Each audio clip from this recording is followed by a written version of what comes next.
apartheid regime in 2021. Amnesty International declared Israel to be an apartheid regime. Don't fucking stop me while I'm cooking, you baboon in a suit! The chef is in! Better give you a fucking Chelsea Green, you donkey! Donkey!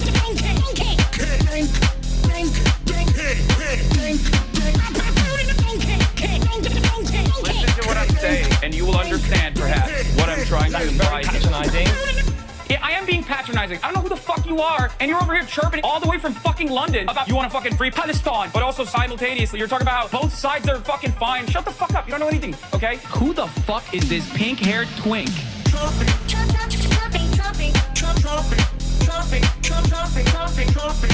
Dissolve the apartheid. So what would you like to Allow see happen, Hassan? Do you not understand the English language? What's going on, everybody? I hope everyone's having a fantastic evening, fantastic afternoon, fantastic pre-noon, no matter where you are in the world. I'm Hasan Piker, and this is the HasanAbi broadcast coming to you live from sunny California, Los Angeles, folks. We're live and alive, and I hope all the boys, girls, and MBs are having a fantastic one because today's a beautiful day. Today's a wonderful day. Today is hump day. It's a Wednesday. Ladies and gentlemen, boys, girls, and MBs, it's 80 degrees and sunny here in California, Los Angeles. I'm in a great mood. I'm in a cheery mood. I'm sure someone is going to try to fuck that up, but we are live. We're alive. And early, as a matter of fact. It's directly 11 a.m., which means I started early. Means I started earlier than usual. And of course, as soon as I do that, people are going to come in and say, hey, Hasan, I didn't get informed that you were live today. I don't know what's going on. Are you blacklisted? It's like, no, it's because the Twitch algorithm is busted. That's it. Oh, he's caffeinated. He's punctual king, caffeinated king. That's how it is. You were mean to Austin. He deserves it. All right. Folks, this is part of the broadcast where I tell you about my personal news, about what's going on in the world of HasanAbi Piker in between the time period where I press the stop streaming button and press the start streaming button. So help me God, that's what I'm going to do. And that's right. That's what I'm going to do. I'm going to do that. This is the part of the broadcast where I tell you about my personal news, about what's happened in the world of HasanAbi Piker for all the parasocialists out there in between the time period where I press the stop streaming button and start streaming button. Last night I ended the broadcast a little bit earlier than expected after 7 hours. Half day Hasi, you already know what it is. There's a reason for that. That is because I was going to a dinner. Okay, I was going to a dinner, the Hollywood dinner in the Hollywood Hills, apparently in the house of like the guy who owns Bitmoji or something and sold it to Snapchat. Some fucking crazy mansion that this dude lives in. It's like at the tippy top of the Hollywood Hills. And it was like a networking event / dinner situation for like a media company. I think it's like under what is it under? It was like a web summit for the Ankler. Okay, so Hollywood entertainment industry, self-published situation, party in the Hollywood Hills. Yeah, but you already know what it is. Your white hair is showing. I know, I got white hair. It's all good. Seeing the podcast releases back to back this week has been beautiful. I'm so proud of the way you've been handling the attacks. I mean, those are just happening regardless. Like, those are not a consequence of me getting attacked or something. I mean, I've shot these podcasts like a while ago. I do it regularly. Anyway, but yeah, I went to this event thing. There was a bunch of like TikTokers there. I met the Midas Touch guy. I met Mr. Midas behind the Midas Touch. That was cool. He is tapped in. Like, Unc knows everything about my stream and whatever is going on in the world of HasanAbi Piker. He might even be in here right now. Yeah, Ben Meislis. Yeah, Mr. Midas. Yeah, we talked a little bit about, what's going on, what's happening in the world. I met Mr. Midas himself. Yeah, that's true. Isn't it crazy? Isn't that crazy? I met Mr. Midas, bro. But yeah, Midas Jebediah Touch. Yeah, he said like a lot of his young guys are big fans. Myzelis, Ben Myzelis. Yeah, okay. But in any case, I did that. And did he turn you to gold? Yeah, he touched me and I turned into gold. I saw this crazy artwork there that reminded me of Expedition 33, which is part of the reason why I left early. I went there. I talked to some people. I'll give you some, a lot of people I talked to, just to get a better understanding of like where they're coming from, like what they're tuned into. Normies or even people who are like in the entertainment sphere, like the things that they care about, things that they're not super tapped into everything that's going on in politics, things that they care about. the Nelk boys interviewing Benjamin Netanyahu and how big of a mistake that was. That was a big point. That was a conversation piece for everybody. Everybody was like talking about how ridiculous that was and how crazy, how this like spells how dire the times are, you know? Not me, I didn't bring it up as a topic, but that was a thing. And then another thing was, you know, people just like hating Donald Trump. That was definitely a thing. I try to, you know, I try to go to this stuff so I can get a better understanding of where people are coming from. And also, hopefully, you supported 3 different terrorist groups, you disgusting fuck. Okay, man. All right, big dog. But yeah, what did you go to? It was just like a summit networking thing. Yeah, but it was crazy. Like you could see the Hollywood Bowl, you could see the Hollywood sign. It was wild from this house. I'm not even like a big views guy, you know. I don't really care about views like that, but it was cool. It was a cool experience. What humiliation ritual did you perform? So many humiliation rituals, dude. I mean, it's just like having to stay up and outside of my house so close to my bedtime is the biggest humiliation ritual for me. That's my shit. You know what I mean? That's my life. So that's it. That's enough for me. Also the HasanxHASAN thing came out. I don't know if you guys saw, or maybe you did. Wait, how do I move this stuff? I don't know what happened. Did my banner get misaligned or something? What? Oh, it did. Why did that happen? That's weird. All right, I fixed it. I was on HasanxHASAN. It's you know, the first clip is out. We did a collabo post. Here it is. Kings, and then there's manlets. If you're like, you know, a short king, you don't care, you're cool. Got it. Hitler had little man syndrome. Yes. And so he basically had to be like, I'm a Viking, you know that, right? And everyone's like, you're not. Yeah, but I think there was like a jealousy of you know, seeing Mussolini down there, and Mussolini's just like riding with the Roman Empire. And what's Mussolini? Mussolini's like 6'3"? I don't even know how tall he was, but he had a fat ass. I know that. Okay. He was like jealous because you need to create. Hasan Minhaj loved the Mussolini had a fat ass as a bar, like a national myth around like the superiority of your people. Sure. I don't think Americans have that either, because it's like. It's like a made up country that's relatively new with Correct. no. Yeah. And that's why we have 16 Spider-Mans. Yeah, exactly. There's like, I don't know what our story is, but we have the Tobey Maguire Spider-Man. Yeah. Obviously 2 Andrew Garfield Spider-Mans. And then we have Tom Holland Spider-Man. Well, so that's what we have. And by the way, a third of our Spider-Man, actually 2/3 of our Spider-Mans aren't from here. That's also true. That's what's interesting is like, I think it was after Trump assassinated Qasem Soleimani, Trump was saying like, we'll hit your cultural landmarks. We'll hit your cultural sites, which is terrorism. That's what Trump was like tweeting out, terrorism. And the Iranian response was something along the lines of like, we want to hit your cultural land sites, but Americans have none. Like, we can't kill SpongeBob.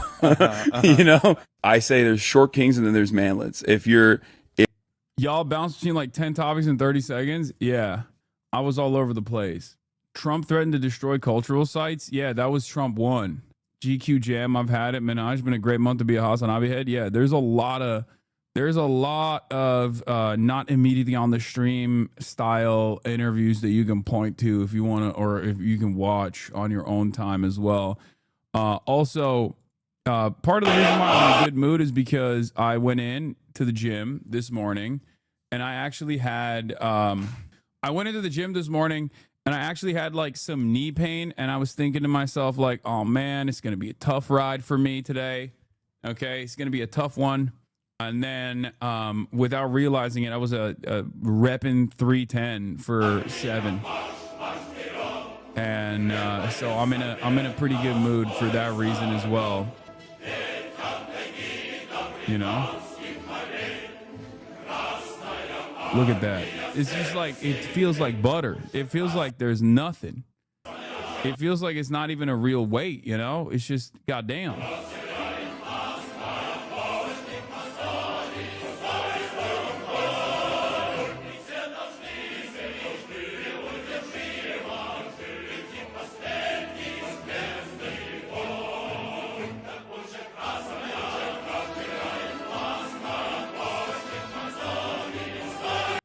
Yeah. Do you only go parallel when recorded? What do you mean? No, I always go parallel. I go ass to grass in the lower ways. What is this? Is this slander? Is this slander? Hasan sits when he pees. Yeah, no, Hasan does sit when he pees. That's but crazy. He sits facing. Austin Show just confirmed that Hasan sits when he pees. Yeah, no, Hasan does sit when he pees, but he sits facing the back of the toilet to pee. Yeah, it's true. They got me. I don't know why. Millennial pause. That's cowboy style. Nobody linked that to me. What the fuck? Austin, you're in here. She said this while I was live and nobody linked this to me. What the fuck? Austin, you're in here and you didn't even raid me, bro. What the fuck is this? What the heliante? That's crazy. That's crazy. This man has the audacity to call me every morning and won't even hit me with a raid. That's wild. He raided Maya? You raided Maya? Wow. You are phony, bro. Did she pick up the call when you called her? No. This is what I mean. This is what I mean. These guys are... You can't trust Austin. You just can't. He's just fake. Okay? He's just phony. Hold that L, Hasan. I'm holding it. I'm holding it. Is my L. Unapologetically supporting women. Okay. Well, support men too a little bit. Okay? Men are needing it. Men are in need of it. Men are in need of support, especially because you raided my mortal enemy who defeated me in the marketplace of basketball yesterday. Okay? How dare you? How dare you? She destroyed me. She destroyed the one thing that I love, which is basketball, the game of basketball. You know, ever since my dad rolled his tube socks, I've been loving the game of basketball. And then Maya came in with her 5'1" stature and destroyed it, destroyed my dreams. Okay? She did that. And you're out here supporting her. It's fucked up. She took everything from me. She took everything from me. Anyway, as a man, we kind of deserve being hated. Not gonna lie. I agree. You kept asking, are you okay to her? And it made her so mad. To be honest, me too. Okay, but like I asked that to Elam too. That's just who I am as a big person.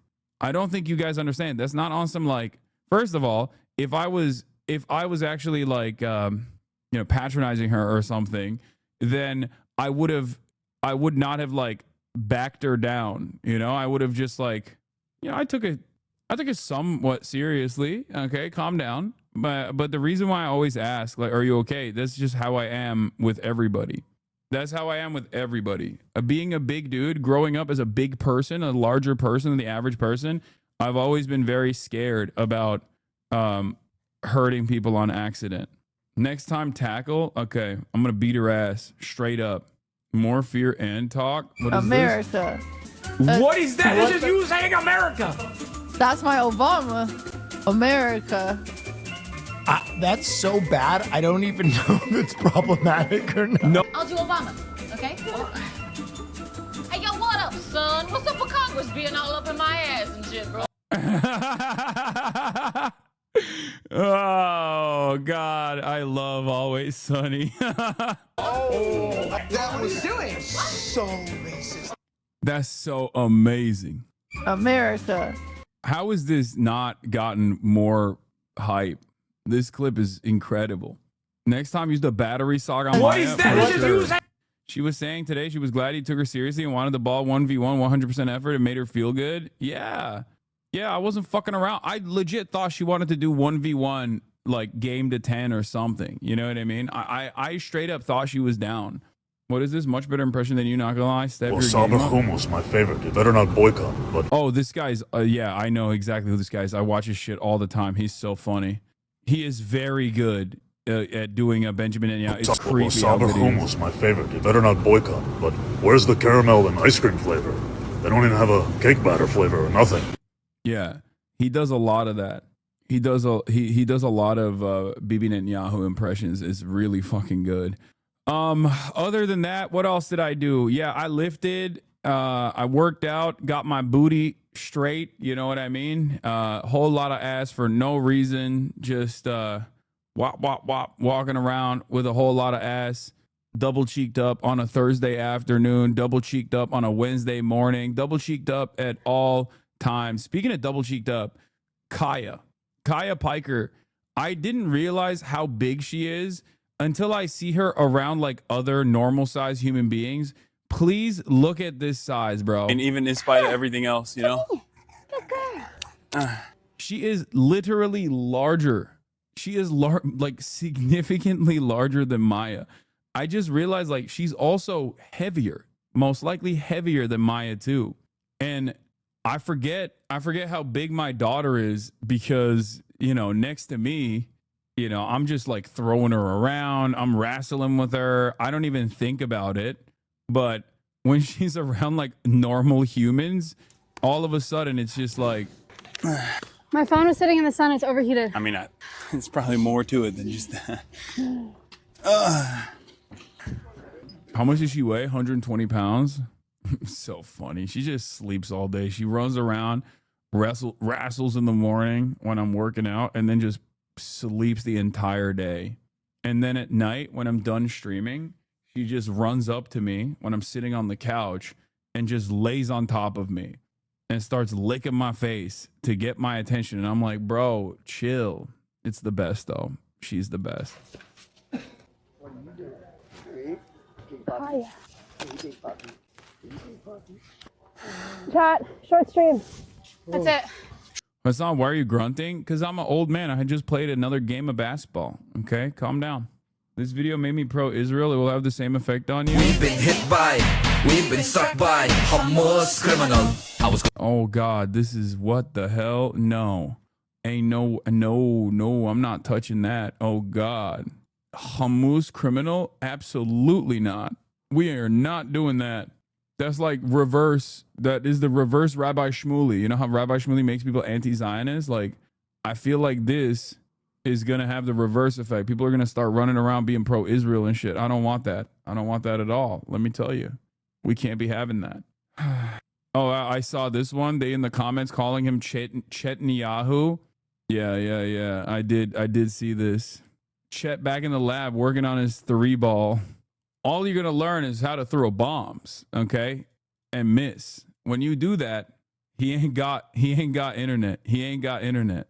He doesn't know. Am Israel Chet. Stop. I love the thunder. Don't make me see this again. Chet. Stop. I love the thunder. Don't make me see this again. Yeah, he's Amish, bro. He's Amish. No one has gone to Israel and improved, okay? Like in general, that's just not happened, okay? And it's not, I'm not even talking about just basketball. I'm talking in general, okay? So is your bitch ass gonna sue or still thinking about it, putito? What the hell is a putito? Thank you for the money. Okay, that's, what does that mean? It's a F slur in Spanish. A little puto. It means little bitch. Oh, that's cute. That's cute. Wait, is it the F slur? Why would the F slur be little bitch? I thought puto meant whore. Why do people immediately make shit up? Okay, y'all need to calm down. All right. Anyway, what else? Personal news wise, Expedition 33. I'm cooked. I just keep getting my ass beat with all of these like different side bosses, but that's it. Puta is whore. Pute is the F word, but is more commonly used. Pute. It's just one letter. All of a sudden, it turns into the F slur. That's crazy. I feel like y'all are lying to me. I don't know if that's true. Anyway, all right, whatever. What else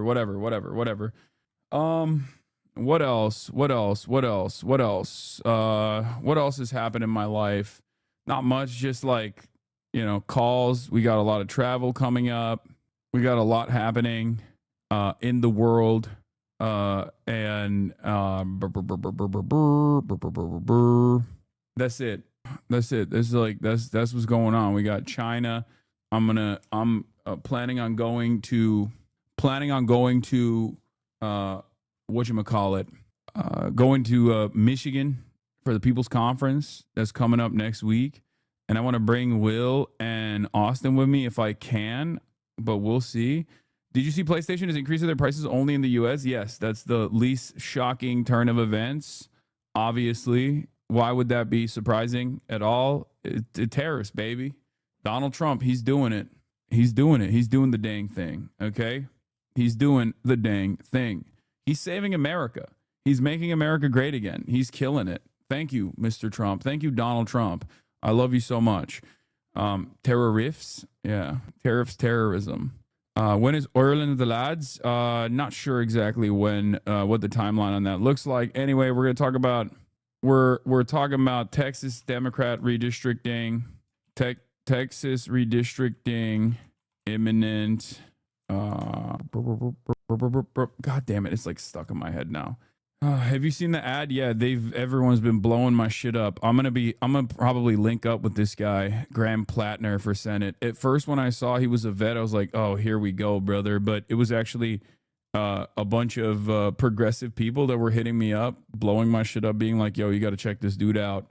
So I did, and it seems cool. And he's got a lot of people working with him that I think is good. We'll potentially do some. Maybe we'll go out to Maine. You know what I'm saying? Also, would love to hear more about what a guy can do from a red state. Organize, baby. I feel like a lot of your neighbors have the same problems as you. What are you doing? What the hell?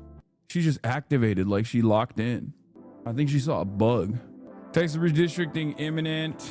Cuomo hires right-wing meme guy.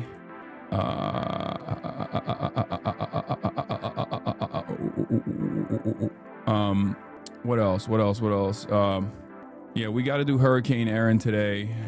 We have to. Prager, you, anti-woke teacher, anti-woke teachers, Trump admin, full force, changing cultural norms to reflect right-wing values. Israel's invading Gaza. Obviously, we're going to talk about that. Israel is once again intensifying its Holocaust, and more. Peepo, hey, HasanAbi in chat. Peepo, hey, back to you, chatter. Do we have a blast-off meme? There's Vuvuzela as well. We'll talk about Vuvuzela too. Blast off straight from the Hasan Minhaj episode. Yeah, okay, that's good. That's a good one. Thank you, chatter.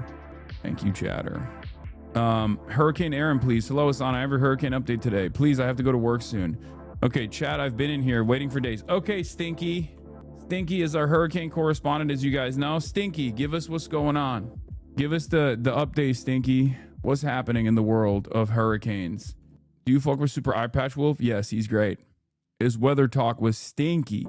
Within BDS, is stealing Coke Zeros in the break room at work okay? I think so. I mean, probably the best thing to do would be to try to get your company to not purchase them, or like purchase a substitute instead, but I don't know. Sure. You're not buying it, you know? All right, Stinky's got Hurricane Erin updates. Let's take a look. Okay, hi, hello, Hasan in chat. I've been waiting for days for this. Please stay focused. I've worked very hard on this, and please keep your hands and feet inside the vehicle and enjoy the ride. All right, let's go. Please, please, please stick with me here. I spent a lot of time on this. As of 2 p.m. EDT, Hurricane Erin is a Category 2 hurricane with wind speeds of 110 miles per hour and a minimum pressure of 943 millibars. Erin is a physically large storm and still growing. However, I cannot find an exact measurement, and there likely will not be one until the official tropical cyclone report is out in a few months. But it is safe to say that Erin is a beast of a hurricane. In asterisks, it is important to note that the size and diameter of a storm has little to no bearing on its strength. Uh-oh, you spammed too much, and you got Fossabot timed out. Okay, still growing. Erin is a physically large storm and still growing. I cannot find the exact measurement. As of 2 p.m. EDT, Erin is about 335 miles south-southeast of Cape Hatteras, North Carolina. South-southeast means halfway between south and southeast. As of 8 a.m. EDT, Erin is moving north-northwestward, halfway between north and northwest. And life-threatening rip currents are expected along the U.S. East Coast beaches. Super cool video from Hurricane Hunters from August 16th and or AccuWeather. Okay, got those links. The outer bands of Hurricane Erin are expected to bring worsening weather conditions to the coast of North Carolina by Wednesday evening. Beachgoers are cautioned against swimming at most U.S. East Coast beaches due to life-threatening surf and rip currents current risk map. Video of rip currents on the beach in North Carolina. And then you said, please do not go swimming. Rip currents are not to be underestimated, and then you got banned. The entire coast of the Outer Banks, North Carolina, is under a storm surge warning. Video storm surge in the Outer Banks already. Here, let's take a look at some of this. Rips were observed. This is from NWS Wilmington. This is the last remaining woke soldiers out there that are monitoring the weather and extreme weather conditions in spite of the Trump administration's attempts to make this kind of stuff illegal. Okay? In spite of the Trump administration's desperate attempts to make this kind of reporting as useless as possible, because obviously interpreting what's going on with these weather incidents and natural disasters is both woke and gay. Here are some of the wokest and the gayest of all of us, scientists and also members of the U.S. Air Force that are flying into the eye of the storm. Hurricane hunters flew straight into the eye of Hurricane Erin at Category 5 strength, capturing stunning footage of the stadium effect from inside the storm. Let's take a look at how woke and how gay people truly get in the process of scientific discovery, and more importantly than even scientific discovery, a way to interpret what kind of damage might happen in the aftermath of these catastrophic incidents. Whoa, that is ginormous. Oh my Lord, dude, that is unironically terrifying. What are you looking at? This is what the U.S. Air Force does. They sent in flight missions directly into the eye of the storm to calculate the intensity of the storm and like all this other shit, right? And they obviously film themselves in the process. What you are seeing is the stadium effect, which is like the calm inside of the eye. The outer barriers of the storm are obviously the most damaging parts, but like the inside, because this is such a wide hurricane or cyclone, that it's like the inside of it, the eye of it is like major. It's massive. Nah, they're weather manipulating. Okay, I know you guys are joking, but like people unironically do believe that. They genuinely think that like these guys actually fly into the eye of the storm, not to measure it, but also to like actually intensify it or something, because that's just the kind of thing we do nowadays, okay? Because everybody's homeschooled. And even those who weren't homeschooled basically got the worst possible education they could, and now they believe things that they see on Facebook. It doesn't even have to make sense. People still believe it.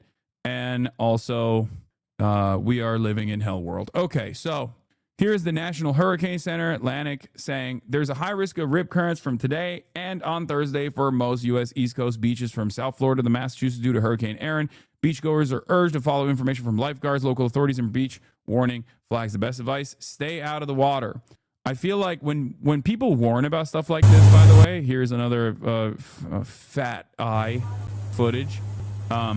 Whenever people talk about this stuff, I feel like people go, bet. All right, bet. That means it's surf time. You know what I mean? I can't help but feel as though people just go, all right, bet. But anyway, the NHC is also monitoring two other disturbances in the Atlantic Ocean in addition to Hurricane Erin. However, neither have turned into anything yet, like a tropical depression, storm, etc. And the NHC is continuing to monitor. There's no tropical cyclone activity expected for the next 7 days in the eastern or central Pacific. In closing, please listen to local officials, NHC, NOAA guidance. Please do not go swimming in beaches that have been shut down. They have been shut down for a reason. Please evacuate if told so. If told to. Also, apparently a Spirit Airlines pilot flew a plane full of people through a part of the hurricane. I'm honestly not sure. That's not my wheelhouse, and I also couldn't find a single article on it. I found tweets, threads, posts, Facebook posts, Instagram reels, etc. Super reliable stuff, so I didn't include anything about it here. That's just Spirit Airlines, though. That's normal. You know what I mean? Like, even if it's like it might be fake, but it wouldn't actually shock me if it was like totally real as well, because that's just how Spirit Airlines operates, you know? That's just how they do. All right. By yesterday, Erin was very disorganized with a defined eye, no longer visible in satellite images. Today, Erin is more organized with the eye becoming more visible, but is not as defined over the weekend. Erin is not predicted to make landfall on any land masses. Please remember that landfall means eye of the hurricane has crossed the shoreline of a landmass. The effects from Erin on the islands in the Atlantic, Caribbean, Puerto Rico, Hispaniola, Bahamas, Bermuda, etc. are from the outer rain bands of the storm. Erin has not made any landfall on any landmasses since it formed and is not likely given its predicted path. That's great. It seems like a near miss. You know what I mean?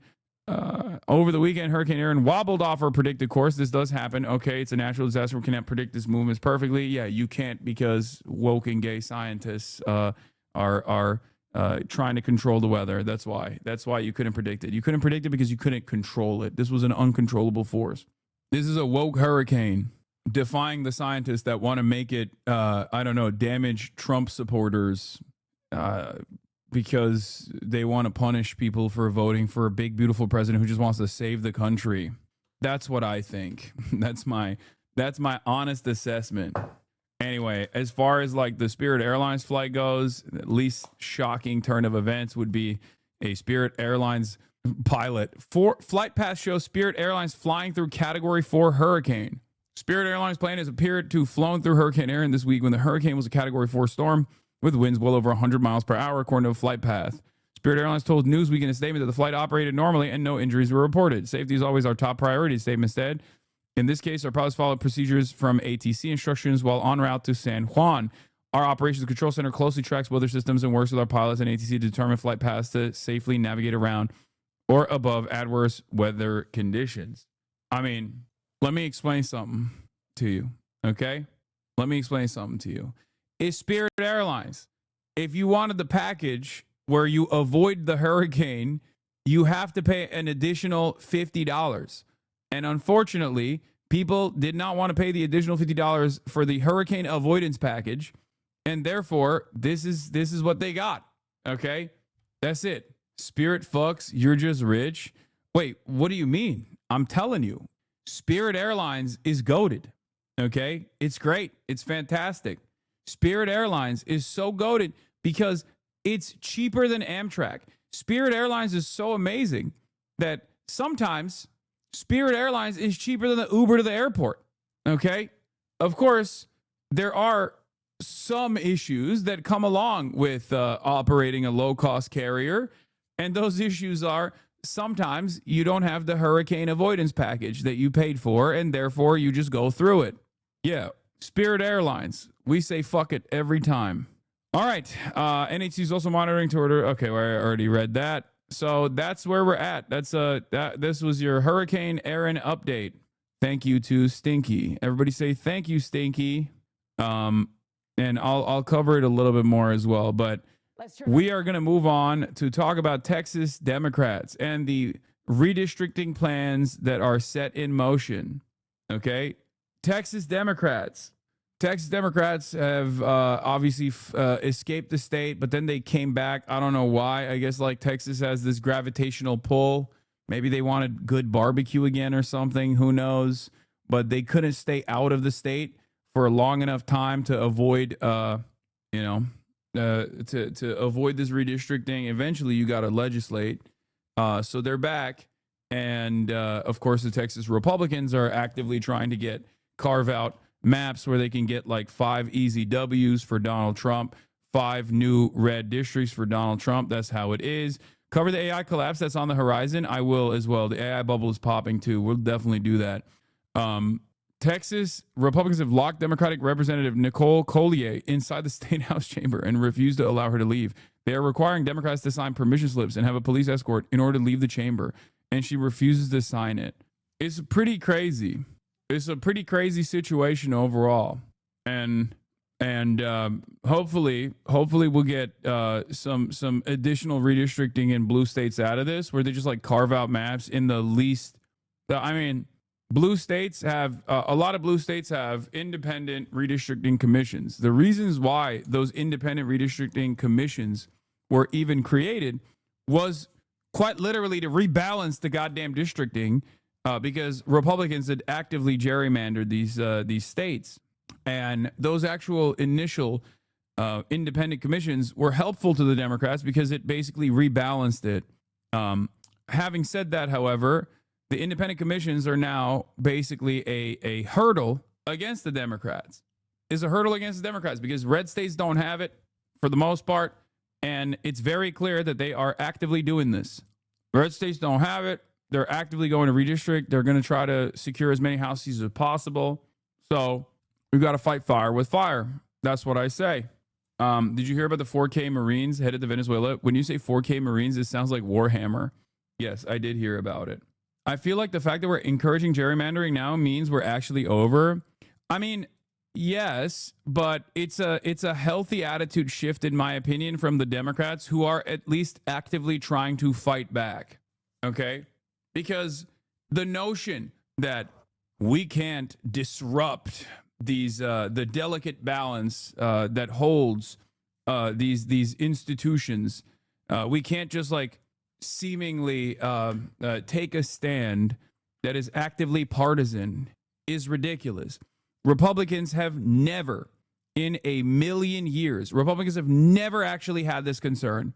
So if you're fighting against the enemy that doesn't play by the rules, and you keep pointing to the referees and going, I can't understand it, they're violating the rules, why can't we preserve the sanctity of the rules? At a certain point, you got to realize you're getting dunked on, okay? You're getting dunked on. Do something, anything, okay? So this is what it is. This is the thing. And I really hope that there aren't like significant setbacks, and that like liberals don't get duped by concern trolling that comes from Republicans on this issue, okay? Yeah, there's no high road and low road. It's a dirt road. Thank you. It's time for the Democrats to get dirty. Please. I mean, it was time for the Democrats to get dirty 20 years ago. Okay, Democrats only get dirty when it's about Democrats only pull out dirty tricks and suppression when it comes to undermining their left flank. Okay, use that against the Republicans, please. Stop using that against your left flank. We're done. We're done with bringing a knife to a gunfight. Okay, Democrats don't even bring the knife. By the way, I'm demanding that they bring the knife, or better yet, a gun to the gunfight. Meanwhile, Democrats are bringing an apology letter to the gunfight. It's over. If in order to save this nation from the grips of crippling fascist authoritarianism, you have to start playing dirty. You have to fight back. It's ridiculous. And obviously, the other side of the story is that Governor Gavin Newsom, who wants to become president, is using this to his advantage. And trying to win favor nationally to become like a strong presence that actively trolls the Trump administration, and become a strong presence that will, do these sorts of things in this massive state, in my state, in California.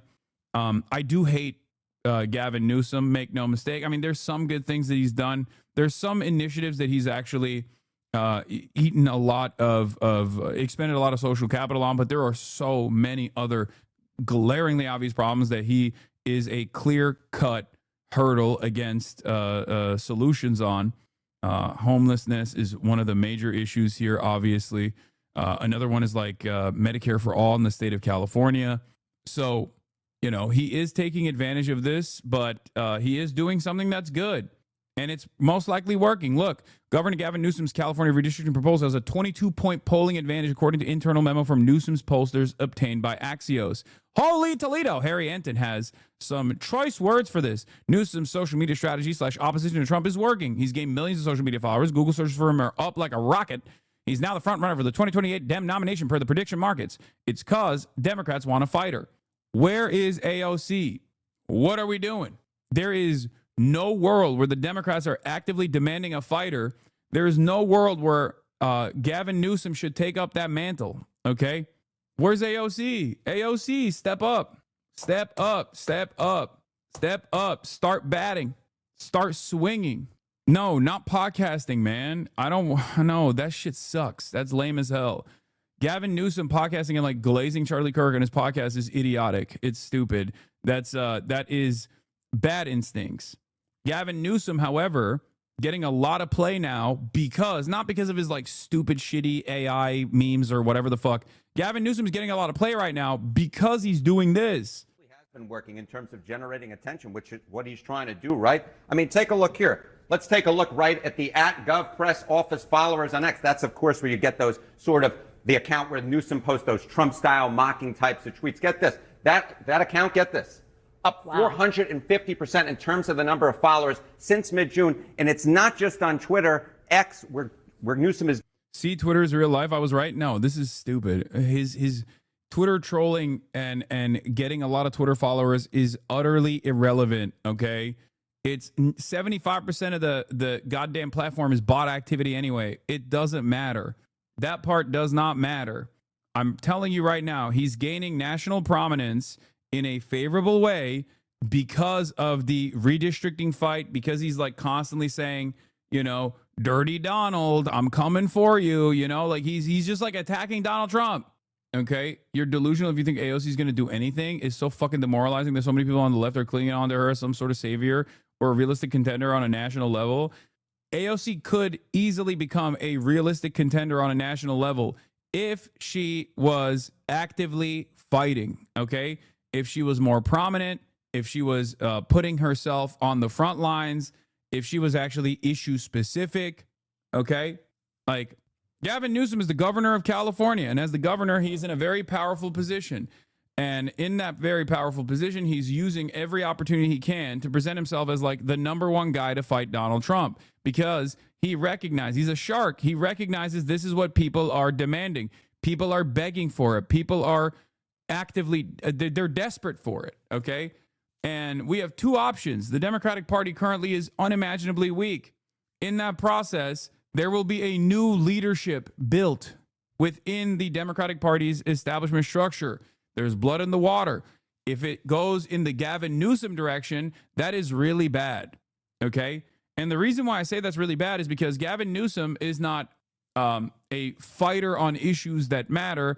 This is an issue that matters too, but I'm saying like he's using this as a way to make himself feel as though, make himself seem as though he's like the fighter that will destroy the Trump regime or whatever, okay? We need actual progressives, not someone like Gavin Newsom, who unironically has presented himself as a hurdle against progressive legislation in the state that the California voters consistently vote on through ballot measures that California state legislatures actively try to pass, and then Gavin Newsom vetoes. He is not a good national politician. He's not a good politician. I mean, he's a devastatingly good and charismatic politician in California, but that doesn't mean he's a good, he's going to do good policies, okay? California is what? The 5th largest economy on the planet. What are we doing? What are we doing? We have tremendous wealth here. Why the fuck do we have so many developing nation-style problems in this goddamn state? Look at the roads. Look at the infrastructure. Look at the homelessness crisis. Look at the housing market. It's the 4th largest economy on the planet. Like, it is a larger economy. California is a larger economy than Germany, okay? What are we doing? What are we doing? We have all of the money here, okay? Yeah, Newsom does progressive press conferences Monday through Thursday and then vetoes progressive bills on Fridays at 5, so few people notice. Exactly. Gaining, even on TikTok and Instagram, his followers are up over 1 million since January alone. My goodness gracious. And more than that, Laura, more than that, what about Google? What about those Google searches for him? Get this, daily Google searches for Gavin Newsom up like a rocket. What are we talking about? Since June 1, up 1,300%. Compared to August 1st, look at that, up 500%. So the bottom line is, in politics, especially if you're thinking of entering in 2028, it's all about generating attention. And so far, Gavin Newsom has done a good job at generating attention. The Democrats want it. Do Democrats want it? Okay. Do Democrats want it? Yeah. 2017, try to stop the GOP, 23%. 2025, 57%. 2017, work with the GOP for the Dems was 74%. Stop the GOP was at, or work with the GOP is at 42%. Let me explain something to you, okay? That number is so goddamn high still. That's a real holy Toledo moment. The idea that the Democrats still have 42% that say, hey, you know those guys that call us pedophilic interdimensional vampires? We should work with them to find a reasonable middle ground on how many Guatemalans we can execute in a concentration camp.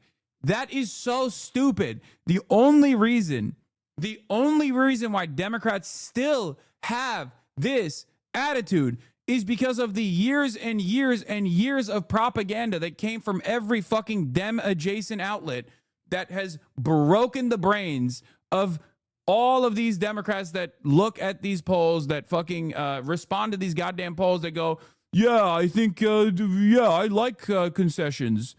I like bipartisanship. No more bipartisan compromise unless it's the Republicans doing it. Okay? We're done.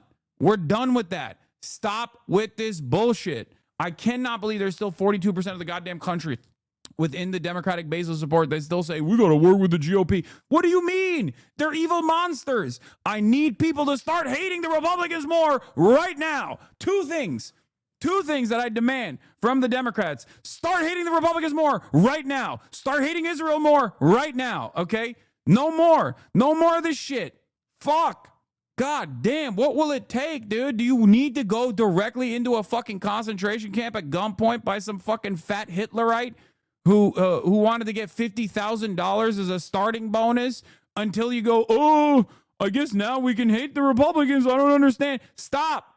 Have you met a fucking Republican? Have you met, like, not even a Republican, like, have you met a Trump supporter? Have you talked to a Trump supporter? Bro, you sound like you want this to happen. What do you mean? What do you mean? Have you spoken to a fucking fully fleshed out MAGA Trump loyalist? 99% of things that they believe and all of the legislative agenda items that they advocate for are born out of hysteria. It is the most deranged shit. Literally, you could solve so many issues if you would just make these motherfuckers read a book. Any book, dude. Okay? A coloring book. A child's coloring book. Please. It's crazy. We're just like, we're arguing on fundamentals. We're arguing on basics. They ran on a campaign where they were just saying, like, black migrants are eating cats and dogs, man. That's what they said. Like, you can't look to an audience of people that believe that shit and be like, we got to do bipartisan compromise. What do you mean? How do you do bipartisan compromise with a guy who is a carnival barker? How do you do bipartisan compromise with a guy who sounds like one of the black Hebrew Israelites screaming at people at a subway station? You can't do that. What do you mean? Oh, we got to take him seriously. We got to hear him out. We got to find a middle ground, you know? Brain dead chatters who think wish casting is real honestly can't imagine living in reality. Pretending things are good makes them worse, not better, chat. Yeah, there's like the Republicans are actively going, we need the orphan crushing machine. And Democrats are like, maybe we crush half the orphans. No orphan crushing machine. Why are we spending money on the orphan crushing machine? What the fuck? Like, people have completely lost the plot, okay?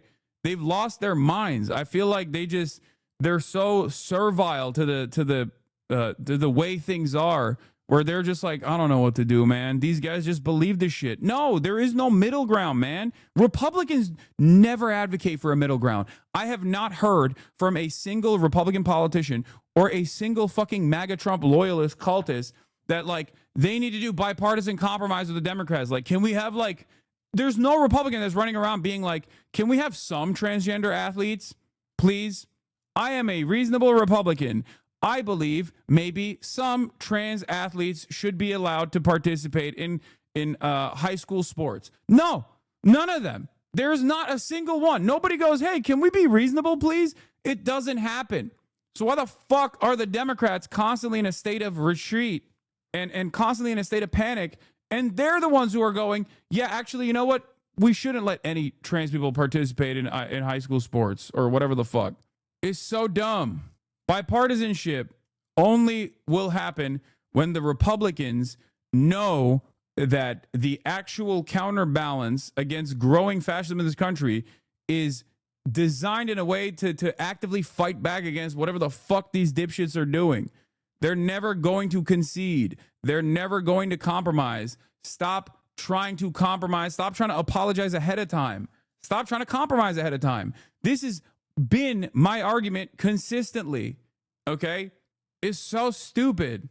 Democrats have basically deluded themselves into thinking that this kind of bipartisanship is actually good, and it feels like you're actually winning if you just take on your opposition's point of view. They're going to get their legislative agenda accomplished, so then you will feel less bad because you wanted it too, I guess. Do you want it? At a certain point, you have to remind yourself, like, do I want this? Do I want the military in D.C.? Do I want ICE agents kidnapping my neighbors and ripping families apart? Do I want concentration camps like Alligator Auschwitz to be propped up all around the country? Do I want any of that? Do I want 10% of it? Do I want 20% of it? My answer is no. This is why I have a lot of smoke for the Democrats too, because they delude themselves into this position where they're like, well, let's just get like 20%. No, 0%, zero Alligator Auschwitz, none of that. What the fuck are we doing? Fight back. I think is the trend line that I think says it all. Democrats want their leaders to what? Try to stop the GOP or work with the GOP? You go back to 2017, you see here, work with the GOP took the cake at 74% compared to just 23% who said to try and stop the GOP. But now I'm going to come over to your side of the screen, Laura. Look at 2025. I'm coming as close as I can. 57% say they want the Democratic leaders to try and stop the GOP compared to just 42% who say they want them to work with the GOP. That is a major shift. What are we talking about here? Some quick math up here is 34% rise in terms of the percentage of Democrats who want their leaders to try and stop the GOP. So no wonder. Yeah, there's only one reason why Newsom is so popular right now, because he was unpopular when he started his podcast shit. Okay? And his popularity was actually getting worse when he started his podcast shit. People were mad at him for fucking hugging and kissing Charlie Kirk and like Steve Bannon. The reason why he's popular now is because he's the only prominent Democrat politician who's showing a sliver of fight against Trump. Has nothing to do with policy. If AOC herself gets arrested at a pro-Palestine rally, she will literally win in 2028 and 2032, except her political instincts fucking suck and she's not willing to do what needs to be done to get the job done. Yeah. And it's not even just like a pro-Palestine rally. She can do that. That's an immediate boost. Okay. But she could do that for ICE kidnappings. She could do that for any number of different things. Okay. I think our progressive Democrats should be looking to Donald Trump and Marjorie Taylor Greene and their tactics. Okay. Their tactics of not being afraid to draw controversy from time to time with bold messaging bills. I'm not saying they should be talking about like Jewish space lasers, okay? But they should be looking to what they do to create anger and use the momentum that already exists, use the anger and resentment that people already feel in their hearts to their advantage, to point the finger of blame at the actual outlets that are causing this harm. Corporations, billionaires, be more uncompromising, be unafraid to lead. This is the reason why Zoran was successful, okay? Gavin Newsom, he's looking at this polling, he's saying, I can generate attention. This is where the Democratic base is. And right now, he seems to be following the Democratic base. Why? For 2028? For 2028, that is exactly why. And I think the question is it working? Is it working? Well, let's take a look at the betting markets. I think this gives away so much of it. Okay, the chance of being the 2020. Dude, the situation is so dire too. Like the fact that we rely on the betting markets to do political analysis, like serious political commentary is happening at the point of betting markets. Like that is so devastating to me. I don't know. I've been ringing the alarm bells on this shit for a minute now. And it's just, I was talking with someone in the industry about this recently, where it's like there's a couple forces that are so unimaginably wealthy that you just cannot overcome, and they have forcibly, by way of money, been able to infiltrate normal society, polite society. One of those forces is like the Gulf states, Saudi Arabia and UAE immediately come to mind. Their charm offensive is so successful because they just dump entire truckloads of money in the direction of anyone that will normalize and anyone that will like go to Saudi Arabia or the UAE. So it's like impossible to go against that at this point. Sports washing is far, far too powerful a force to deal with. And the other side of the story is gambling websites, specifically cryptocurrency backed gambling websites, all the way from Stake to Poly Market and all these other like institutions. They are holding on to any kind of influence they can by way of money. They just like dump boatloads of money in the direction of people, and most people eventually give in. They go, all right, fuck it, like I'll take it. Yeah. Yeah. It's not that everyone is transgender and everything's computer. It's actually everyone is gambling. Everything's Saudi Arabia. Democratic nominee, according to the prediction markets. Look at where we were on June 1st. We basically had a clown car, a clown car for first. Newsom, AOC, Buttigieg, 11%, 10%, 8%. But look at where we are now. Look at this. Look who's jumped up all the way up to 24% chance, about a 1 in 4 chance of getting the nomination. Gavin Newsom. AOC staying pretty steady at 13%. And then, of course, we have Pete Buttigieg, who has stayed absolutely steady at 8%. So at least at this particular point, the prediction markets are saying, yes, yes. It's too bad Chris Murphy isn't more charismatic and ambitious. He is ambitious. He's not charismatic. His politics are centrist enough to speak to the masses. No, let go of this idea that you have to be a centrist to speak to the masses. That's bullshit. Make a convincing argument, please. The notion, every Democrat has this in their heart, dude. I feel like this is a major hurdle, okay, for the average Democrat voter. The average liberal still has this weird, distorted version of reality. The notion that you have to be a quote-unquote centrist to actually win the largest number of votes. That is bullshit. Look at Donald Trump. Look at Donald Trump. Was he a centrist? Fuck no. He won twice. There is no world where you have to be a centrist to win. You can be a radical as long as you communicate that your ideas are not really all that radical at all. It's actually going to help people. That's it. That's it. Stop. That is a lie that liberal media has told you for years and years and years. Okay, stop believing this shit. You don't believe mainstream news resources when it comes to talking about Israel. You understand that they are behaving in an indecent manner for an alternative reason, okay, for a cynical reason. So why the fuck do you still believe it when they have told you for decades that like centrism is the way, third way neoliberalism is the way, we have to hug and kiss the Republicans and that's the best way to do it? When Kamala Harris got fucking destroyed by Donald Trump, who was very much not a centrist at all, who said fuck the institutions, fuck the establishment. Even though he was president, he was still able to present himself as like a figurehead that was outside of the boundaries of American politics, and people responded to him again in a positive manner. They fucking voted for him again. Liberals have MSNBC pundit brain because they think it makes them seem smart. It doesn't. I think it makes them seem very dumb.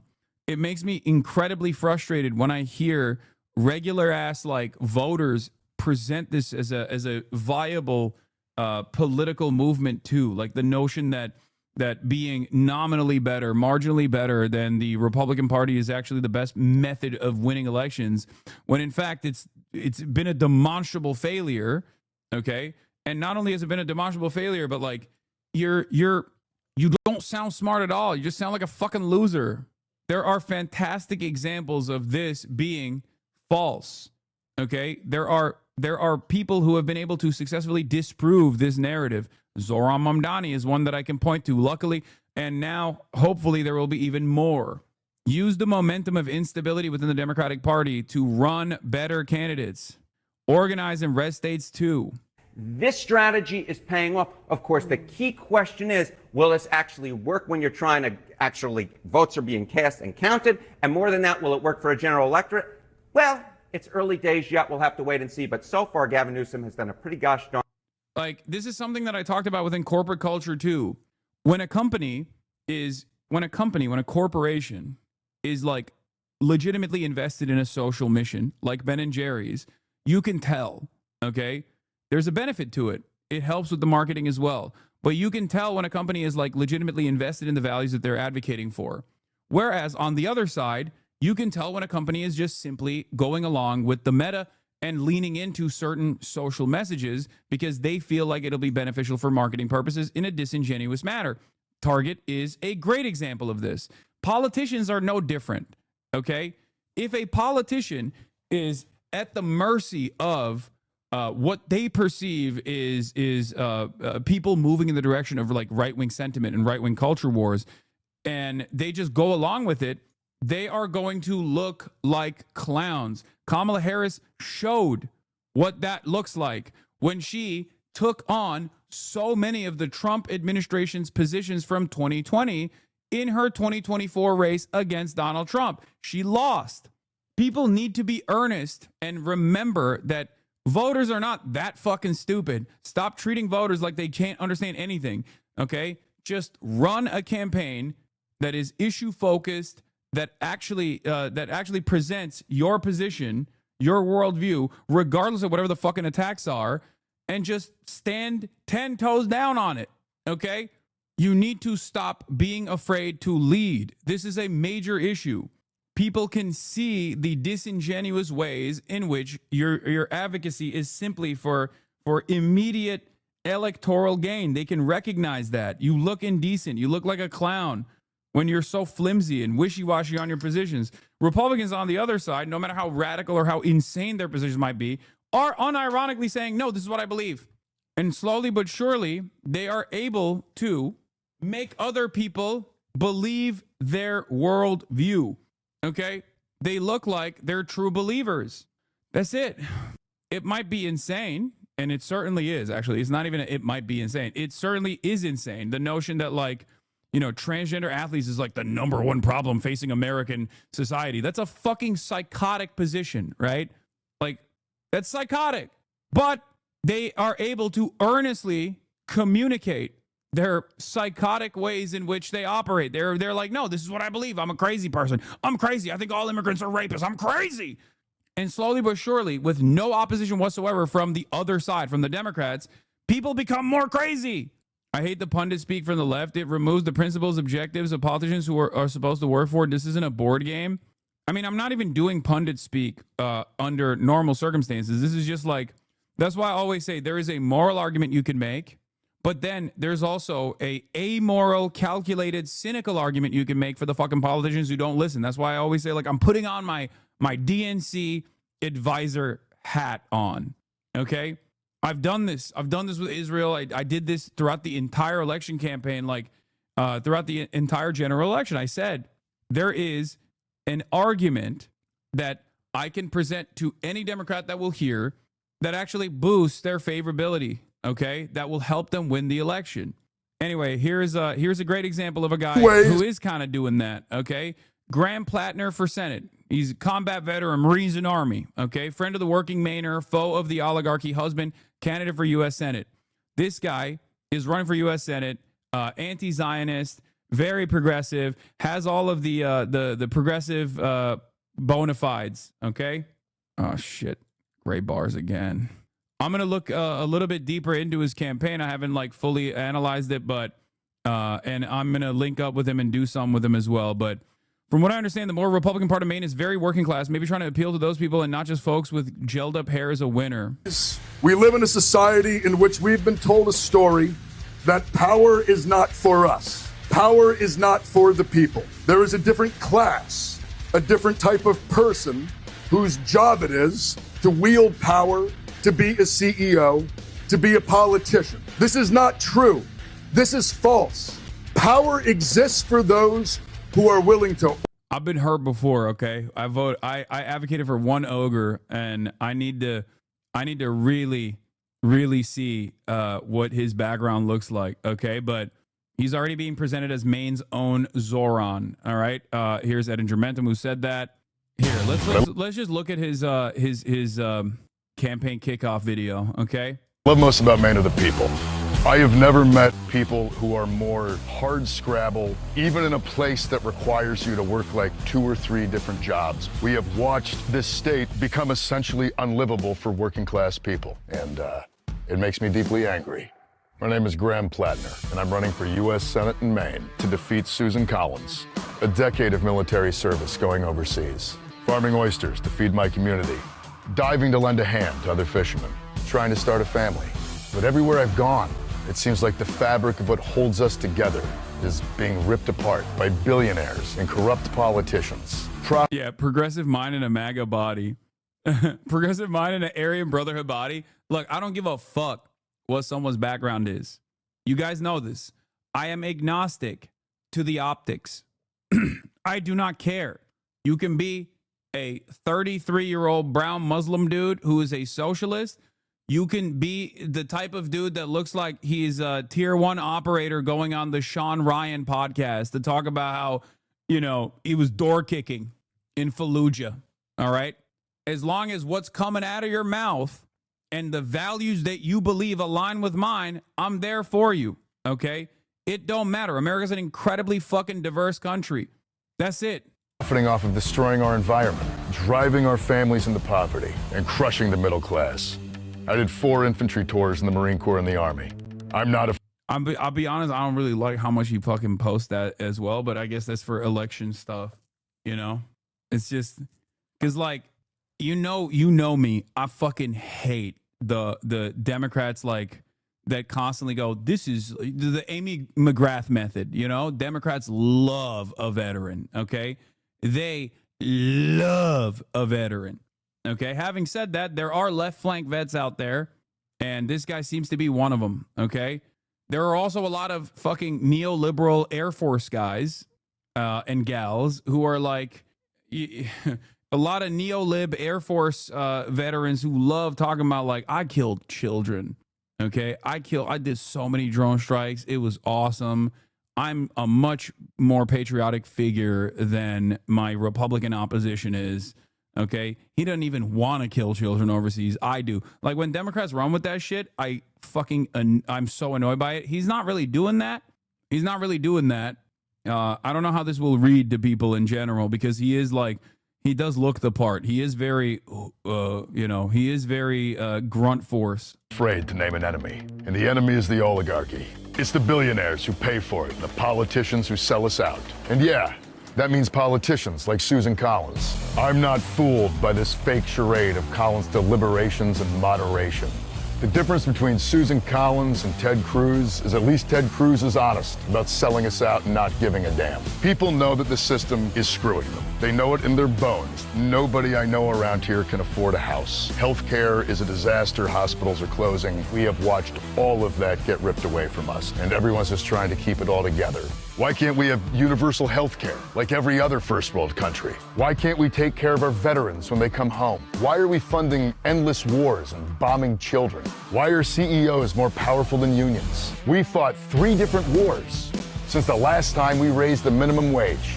I'm not pretending to have all the answers, but I know that I'm asking the right questions. When I tell people around here that I'm running for Senate, sometimes the initial reaction is, what the but when I tell them why I'm doing it, because I truly do believe that we can build a system that is going to represent working people, the #1 response has been, well, thank God somebody's going to do it. You're supposed to... What are his concrete policies? This is nothing. Okay, we're going to get into it, Jessica Tarlov. Fucking calm down, okay? How about you worry about the Fox and 5 appearance that you have today, okay? Calm down, Jessica. Calm it. We're going to get into it. He's got a fucking website. All right, GramForSenate.com platform. He's got it. Listen, I totally understand why a lot of people see a swagged out white boy geared up, looking like a grunt force tier 1 operator, and immediately think of John Fetty Wapman. Okay, I get it. We've been burned before. And I understand it. You just, like I said, only time will tell. But as far as his platform goes, like, I mean, he's actively speaking out about this stuff too. Like, I mean, look, Graham Plattner to Prem Tucker on Zateo said there's a genocide that is occurring in Gaza, and at some point in the not so distant future, we are all going to be looking around and realizing that we failed the ultimate moral test of our time. The reason why I'm saying like I'm warm to this person is not because, like, I'm a bro with progressive ideals, but also because, this is John Betterman, okay?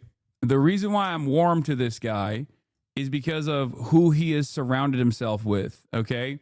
His team, from what I have seen, is fairly solid. Fuck, man, I'm scared because Feder fuck hurt me so bad. But yeah, I will be going and interviewing him and stuff and getting making a better assessment in the future, all right? To fight for the things you love. This is our home, and I will fight tirelessly for it. For you. It's Mainers first, and Maine always. Yeah, okay. Here's a notable section from his policies, by the way. Stop the mass deportation machine. Pass real immigration reform. Rhetorically shows much more in common with pre-Bernie 2016 on immigration than a lot of the modern Democratic Party.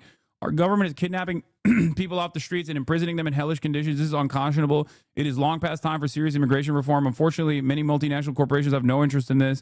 They want illegal workers with no rights who they can pay slave wages and abuse at will. I will support a path to citizenship and an end to the mass deportation machine. We need strong border security and a path to citizenship. We cannot do one without the other.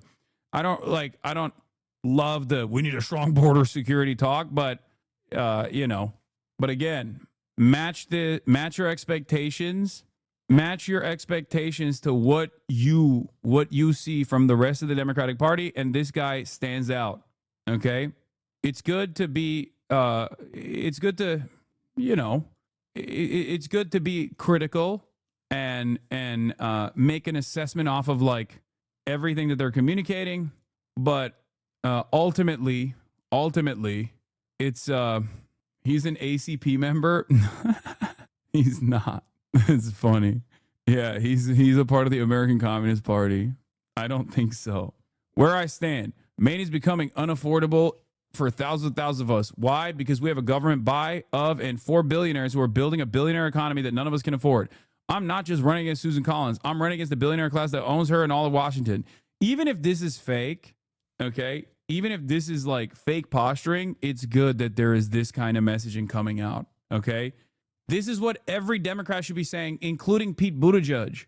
This should be the thing that Democrats are fucking screaming from the mountaintops, okay? That's it. That is what they should be pushing all the time. We should not settle for politicians who speak in vague generalities about policy. Here's where I stand. Most importantly, I want to hear from you as this platform grows and develops. Overview. America's entered a new Gilded Age. We have a government of, by, and for billionaires. We have direct consequence of disastrous court decisions capped by Citizens United that have allowed billionaires to buy elections. As a result, they have built a billionaire economy, one that creates explosive growth for a tiny privileged few, for a handful of billionaires and multinational corporations, and inflation, stagnation, and decline for the rest of us.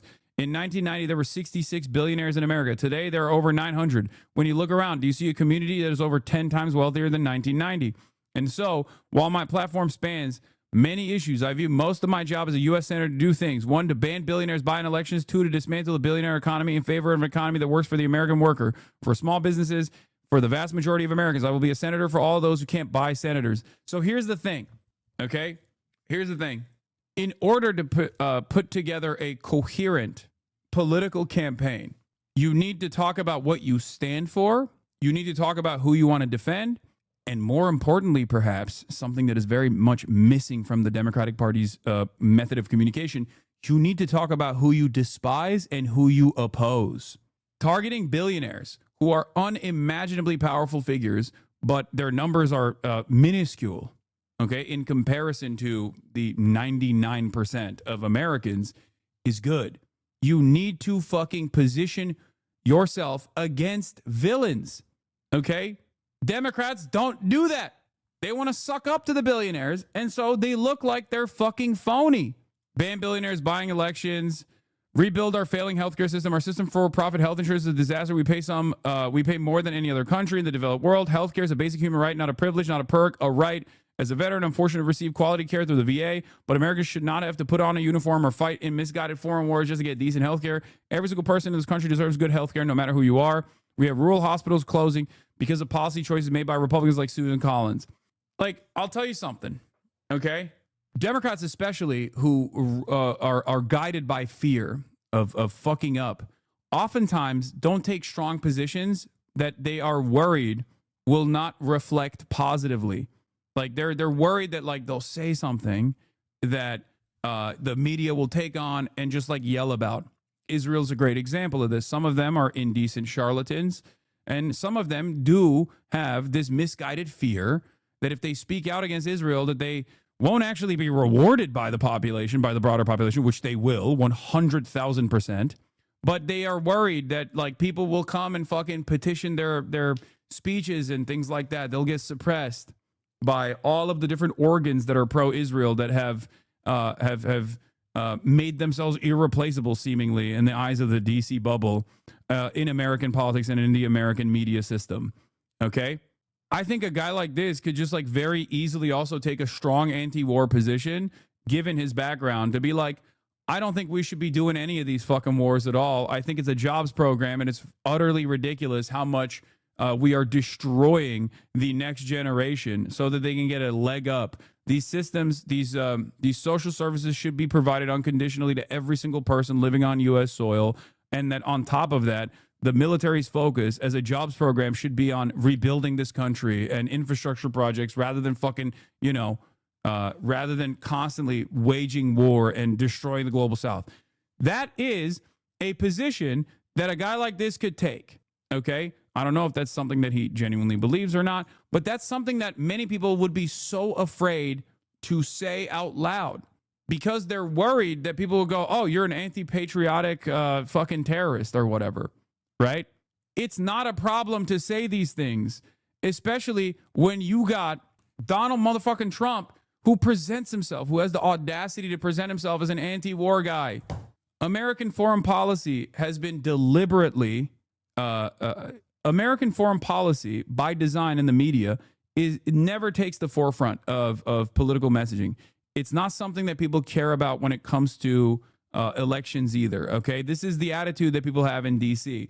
That is by design, because if American foreign policy was at the forefront, people would recognize how violent America is, and people would start asking questions about, like, why are we giving hundreds of billions of dollars to all these other fucking countries, or even waging wars overseas? Like, why the fuck are we doing that? And we're creating a lot of animosity against us around the world. So for that reason, the media rarely ever talks about it or have a complete bipartisan stranglehold on permanent warfare, permanent military contracts, constant fucking money going into the military industrial complex. Okay? But that has created this very weird position where America as a nation state relies on constant extraction of natural resources from the global South to exist in the ways that it does, to offer the limited amount of comforts that it does to the labor aristocracy, while simultaneously the average American believes that they're anti-war, okay? Because if they were aware that this entire system is designed on permanent military conflict, they probably would have, they probably go on either side of this equation. Some would say, I'm being honest, I like that we're fucking killing children overseas as long as I can get a t-shirt for $5. And others would say, I think this is unconscionable. We should actually focus on isolationism, whatever you want to do with that, that ideology. There are plenty of Americans right now, though, that feel like they're anti-war. They're anti-war. And yet no politician sincerely communicates this message because they're too afraid. They're too afraid that they'll be called a terrorist. Okay? They should do so. They should do that. I call it now. This white guy's not a real one. I know that everybody wants to be right. And I don't even fault you for being cynical. Okay? I do not fault you for being cynical. Having said that, he has a lot of decent people around him. Though he's a political newcomer, Plattner has said he's brought on board two progressive strategists who have experience successfully running against establishment-favored Democrats, Morris Katz, a top ad maker for New York City Democratic mayoral nominee Zohran Mamdani, and Joe Calvello, a former senior aide to John Fetterman. Joe's a good dude, okay? Don't hear the John Fetterman thing and then immediately assume he's a bad guy. Joe's got chops. Former Fetterman guy, okay? That's not a red flag. Former. Joe's worked for Bernie, and he is not, out of like a lot of these advisors, okay? These are DSA guys. It's not Joe Calvello's fault that John Fetty Wapman got hit with the pro-Israel stroke gun, okay? It's not his fault, bro. What do you mean? Unless you're saying he was like sneaking in some extra hot dogs so that his cholesterol spiked and then he got hit with that stroke gun. I don't want to hear about how his involvement here was consequential in the political evolution, or rather devolution and regression of the fucking ogre man. Israel's stroke game too good. What if he shot the gun? Yeah, he hit him with the pro-Israel dart. Anyway, I'm not sure what your reach is with reaching new audiences, but have you ever considered being a consultant for a leftist campaign to help with their media image? No. And I don't care to do so. I care to do this. If people want my advice, I'm giving out free ball every goddamn day. They can tune in. And many do, ironically enough. Many people do. This is for everybody, okay? This is free. You don't have to pay me for this advice. I will literally scream this from the fucking rooftops to anyone who will listen. I will scream it to the faces of the Democratic Party analysts and consultants when they listen they just don't listen, or the ones that do listen don't have any motion. Okay. I don't think this kind of quote unquote advice should be paywalled at all. I think it's stupid. My job is to get this message to as broad an audience as possible. My job requires charitability from the average normie that's tuning in. Okay. But it also requires people to hear it and to believe it and to recognize it as a better method. You are the main reason I'm holding up door knocking in the PNW right now. Hell yeah. Funny enough, if you paywalled it, they may listen more. I know. Americans pay more for prescription drugs than almost any other country on earth. That makes me deeply angry. When I'm in the Senate, I'll stand up to corporate greed and fight lower drug prices by empowering. I will end the shameful practice of subsidizing drug companies. I think you should just also go along with like a tangible position like Medicare for all. You know what I mean? Support small businesses, break up the monopoly. Small business in Maine and beyond has entered a new period of crisis. While COVID accelerated the process of mass small business closures, this trend has been going on for decades. Solving this is no easy matter, but many solutions are straightforward. In particular, why should small businesses pay a higher tax rate than multinational corporations like Amazon? Righting this wrong will be among my top priorities in the Senate. Stop the mass deportation machine. We already read that. Defend our air, our water, our land, and our climate. Maine is a special place, and our way of life, our economy, and our future depends on preserving it. Oh, he did say Medicare for all. I didn't. I mean, he is. Yeah, I will be a strong supporter of the Medicare for all system. Okay, my bad. I didn't see that. Yeah. Defend our air, our water. Decisive action on the housing crisis. Let's see. The housing crisis is existential. The American dream of owning a home is wilting as private equity firms and hedge funds buy up housing stock to enrich wealthy investors. We used to provide serious federal support for housing creation and no longer do. We need to bring back serious federal support for building housing. The VA home loan program has provided a critical lifeline to many Americans. I don't think that loans are the best possible way to fix the housing crisis. I think a federal jobs program that is designed around building more housing, that is publicly funded and is like public housing. This is something that I think a lot of people should be more comfortable advocating for. Truly, it's a terrifying prospect for many who do not see that is the alternative here. Protect Social Security before it goes bankrupt. End billionaire tax dodging. Absurd system. We must pass a billionaire minimum pass a billionaire minimum tax. Establishing a baseline tax that rate the super rich cannot go under. This policy is extremely popular, but too often we have elections between multiple candidates who refuse to support it. I like that.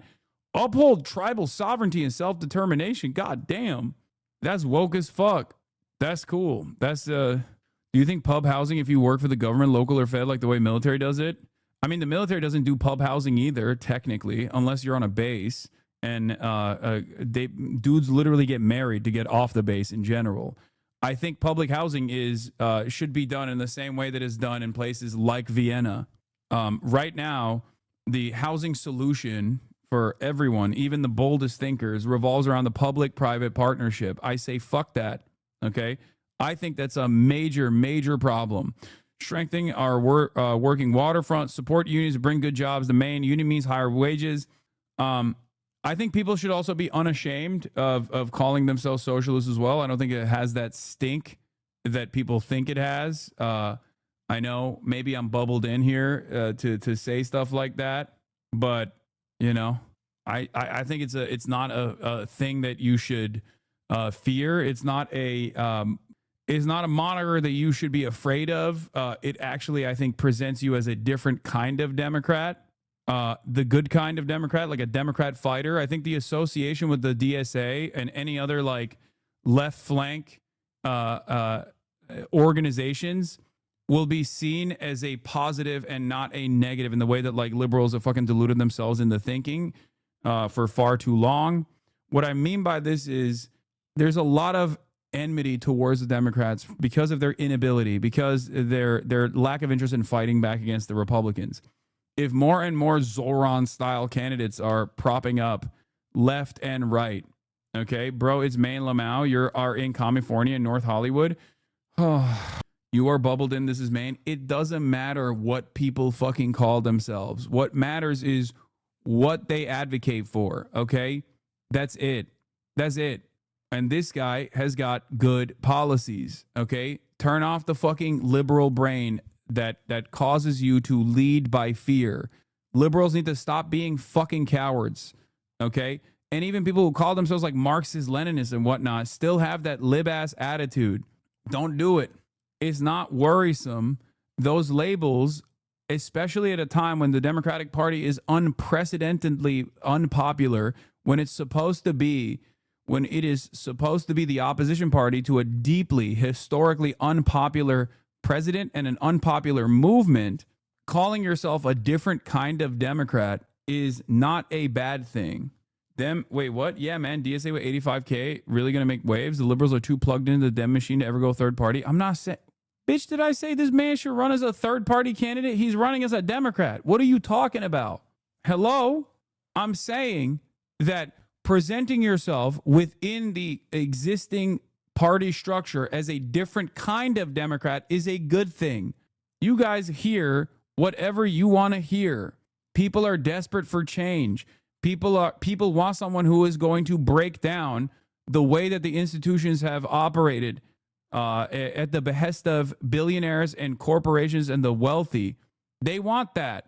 Dude, one of the best things that happened immediately after Zoran was Republicans quickly claiming that maybe Nancy Pelosi wasn't a socialist at all. They used to say Nancy Pelosi's a communist, Nancy Pelosi's a socialist.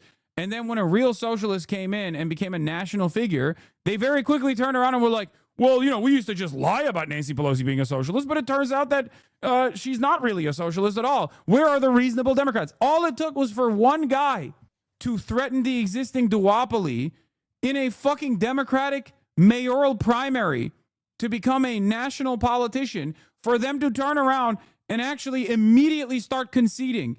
This should be the proof that you need. If you have any hangups over this, this should be the proof that you need that you can go in a more radical direction. You can boulder in the direction of the left.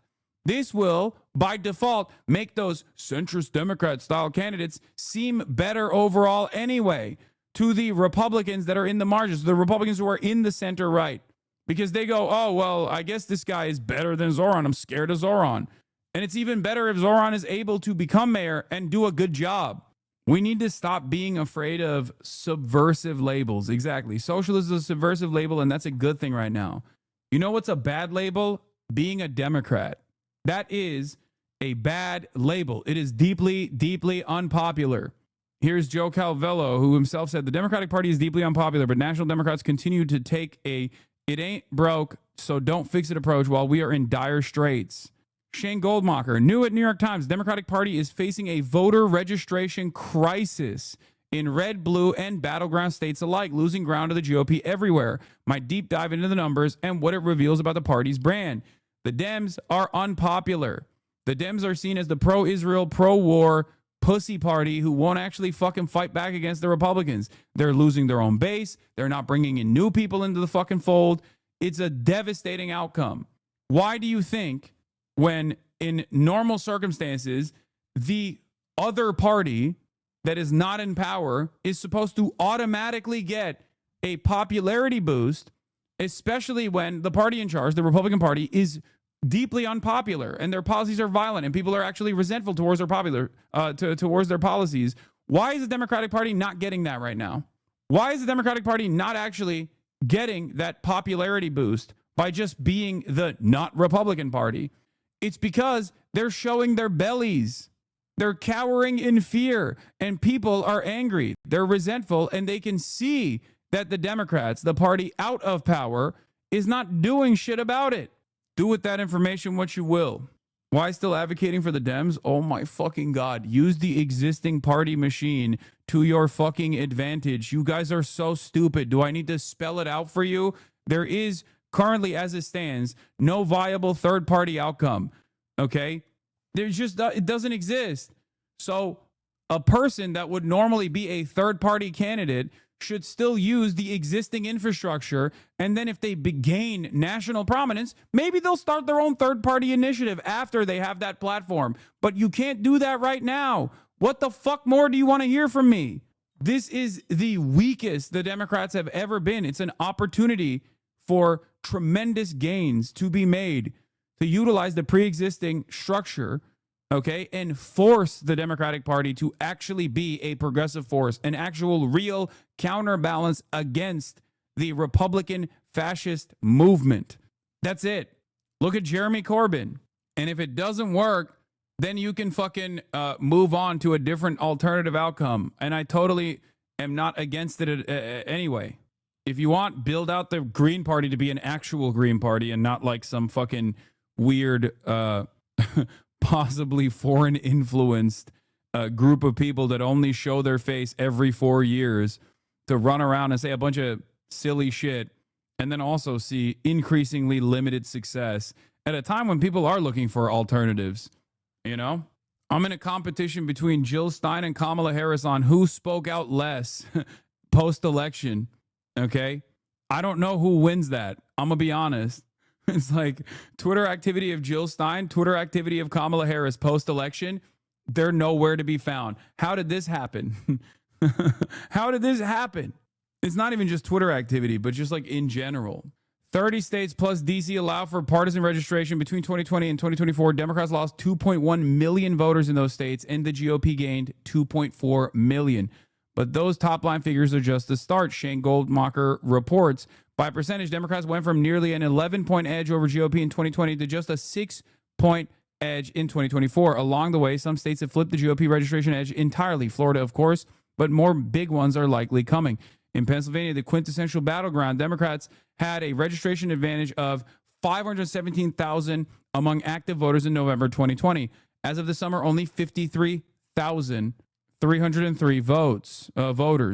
In North Carolina, Republicans have raised roughly 95% of the registration advantage that Democrats held in the fall of 2020 by this summer. The Dem edge is less than 17,000, down from nearly 400,000 in 2020.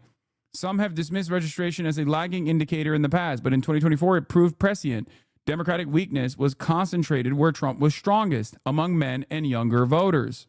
There are few better measurements of a party's brand than who actively choose to identify and register with it. And fewer voters are choosing to become Democrats. Check out this graphic of the trend line for new registrants since 2018. Look at this graph, dude. Look at this graph. We also have some takeaways in the findings. This is perhaps the most stark one. Many voters are choosing to be political independents by not registering with either major party. But of the people who do choose between the two main parties, the Democratic share has been cratering, according to the analysts. Why? Because one party stands for something. It's evil, but at least they stand for something. The other party stands for nothing. They're still presented as evil, but they're also evil and feckless. You got to pick a lane, man. Okay?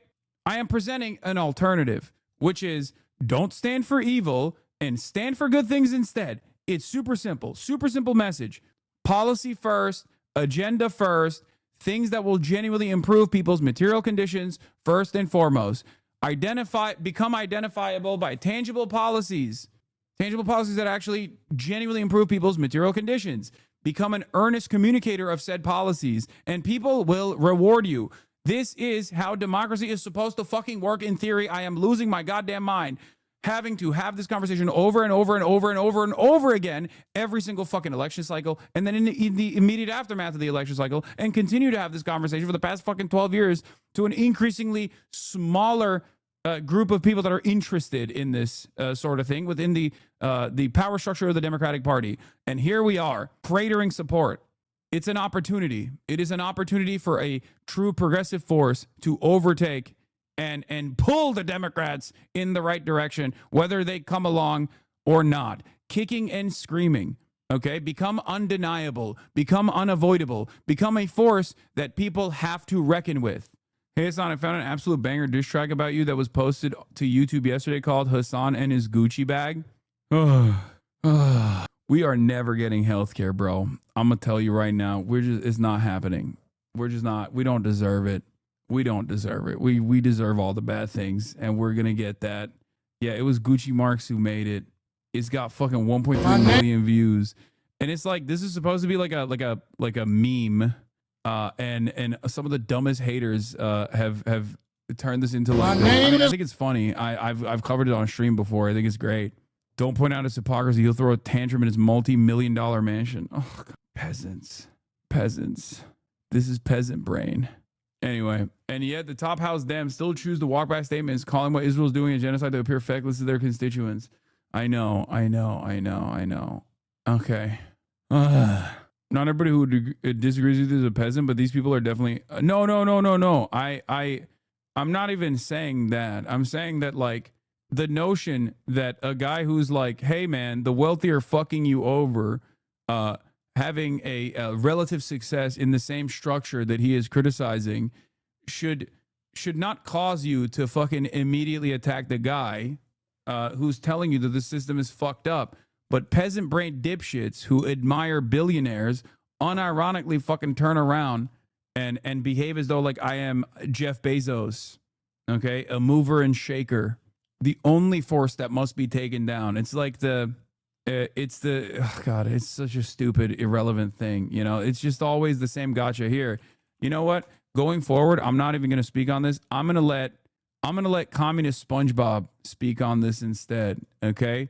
Well, let me find it real quick. Hold on. You support Mamdani? Bro literally works inside the system. Isn't that like serving capital? Man, I'll take material wins over ideological cosplay any day. Yeah, we all stuck under capitalism right now, but some of us trying to actually ease the pain while we dismantle it, that ain't serving capital, that's knowing how to punch from inside the ring. So what, you a reformist now? Call it what you want, but if your revolution demands that we leave folks suffering just to stay ideologically pure, you ain't liberating nobody, you just vibing in echo chambers. Mamdani's work challenges power. He's organizing minds while you're busy measuring purity. But ain't he part of the elite class? Bruh, critiquing capital while navigating it is the only shot we got until we can flip the board. Let's raise class consciousness with material gains, not waiting on a perfect moment that ain't ever coming. So fix what's broken while we build better? Exactly. Elevating people today is how you get comrades ready for tomorrow. It ain't serving the system, it's using its cracks to break it from within. There you go. Follow for more. Maybe AI is okay sometimes. Yeah. I think a lot of people don't understand that this system is so overwhelmingly powerful that I'll take whatever hand of help I can get, and you should have a similar attitude as well. Okay, don't immediately cast aside W's and try to be. Don't immediately cast aside gains, victories, and behave in this like incredibly cynical manner. Okay, use the tools that you have to, one, build a working class focused and organized front, and use all of the tools that are at your disposal. Sometimes those tools are going to be the existing infrastructure for the Democratic Party. Okay? If only you show this in the fall of 2024. What do you mean? What do you mean? This has been my fucking attitude. What are you talking about? My anger and resentment against Kamala Harris was correct. It was because she wasn't doing anything that she was supposed to be doing to win a fucking election against Donald Trump and growing fascism in this country. And she lost. And there are still dumb fucks who think she lost because of me. Fuck! Do you think I have more clout than Taylor Swift and Beyonce? Are you that stupid? Or do you think, and this is something that I repeat every fucking election cycle, that you cannot outflank the Democrats?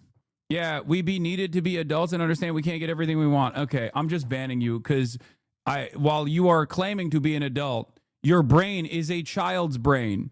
Okay? Kamala Harris lost because she didn't do the things that she was supposed to do to win favor in a democratic structure. She literally fucking cast aside her own voter base for some fantastical notion that there was a massive growing coalition of Liz Cheney, former Republican Democrat voters. It didn't exist. God damn. None of that shit.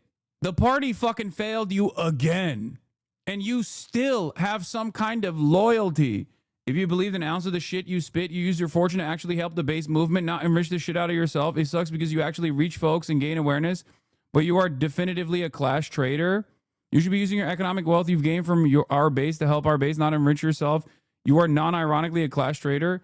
Wait, Are you saying I'm a class traitor as someone who is wealthy? Because yeah, in that sense, I guess you're correct. People always say stuff like this, but they don't just like follow up. What do you mean? What do you mean? I never understand it. It just ultimately turns into socialism when poor. That's it. Like, you use what's going on in our country for profit. Explain what you mean. Explain what you mean. I'm a political commentator, okay? This is my job. Whether there are 10 people watching or 10,000 people watching or 300,000 people watching, this is what I do. I do this when you're tuning in. I do this when you're not tuning in. I do this when the things that I'm saying that I believe in are seen as unconscionable by people, and they leave and they say I'm a fucking terrorist and all this shit. And not only do I do it for free, okay? You can volunteer to give me $5 a month, $6 a month, or a free subscription in the form of a Twitch Prime, but I don't run fucking ads, okay? I don't even maintain any sort of like IP control. So if you want to make money off of the shit that I'm saying and like post it on your own, people have paid for their fucking student loans by doing so. It's all free.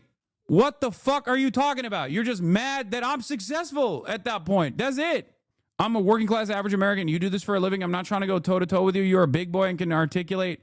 Did you just say you have resentments, but you can't even articulate said resentments? What are you doing? So you're just angry for no reason. You don't even know why you're angry.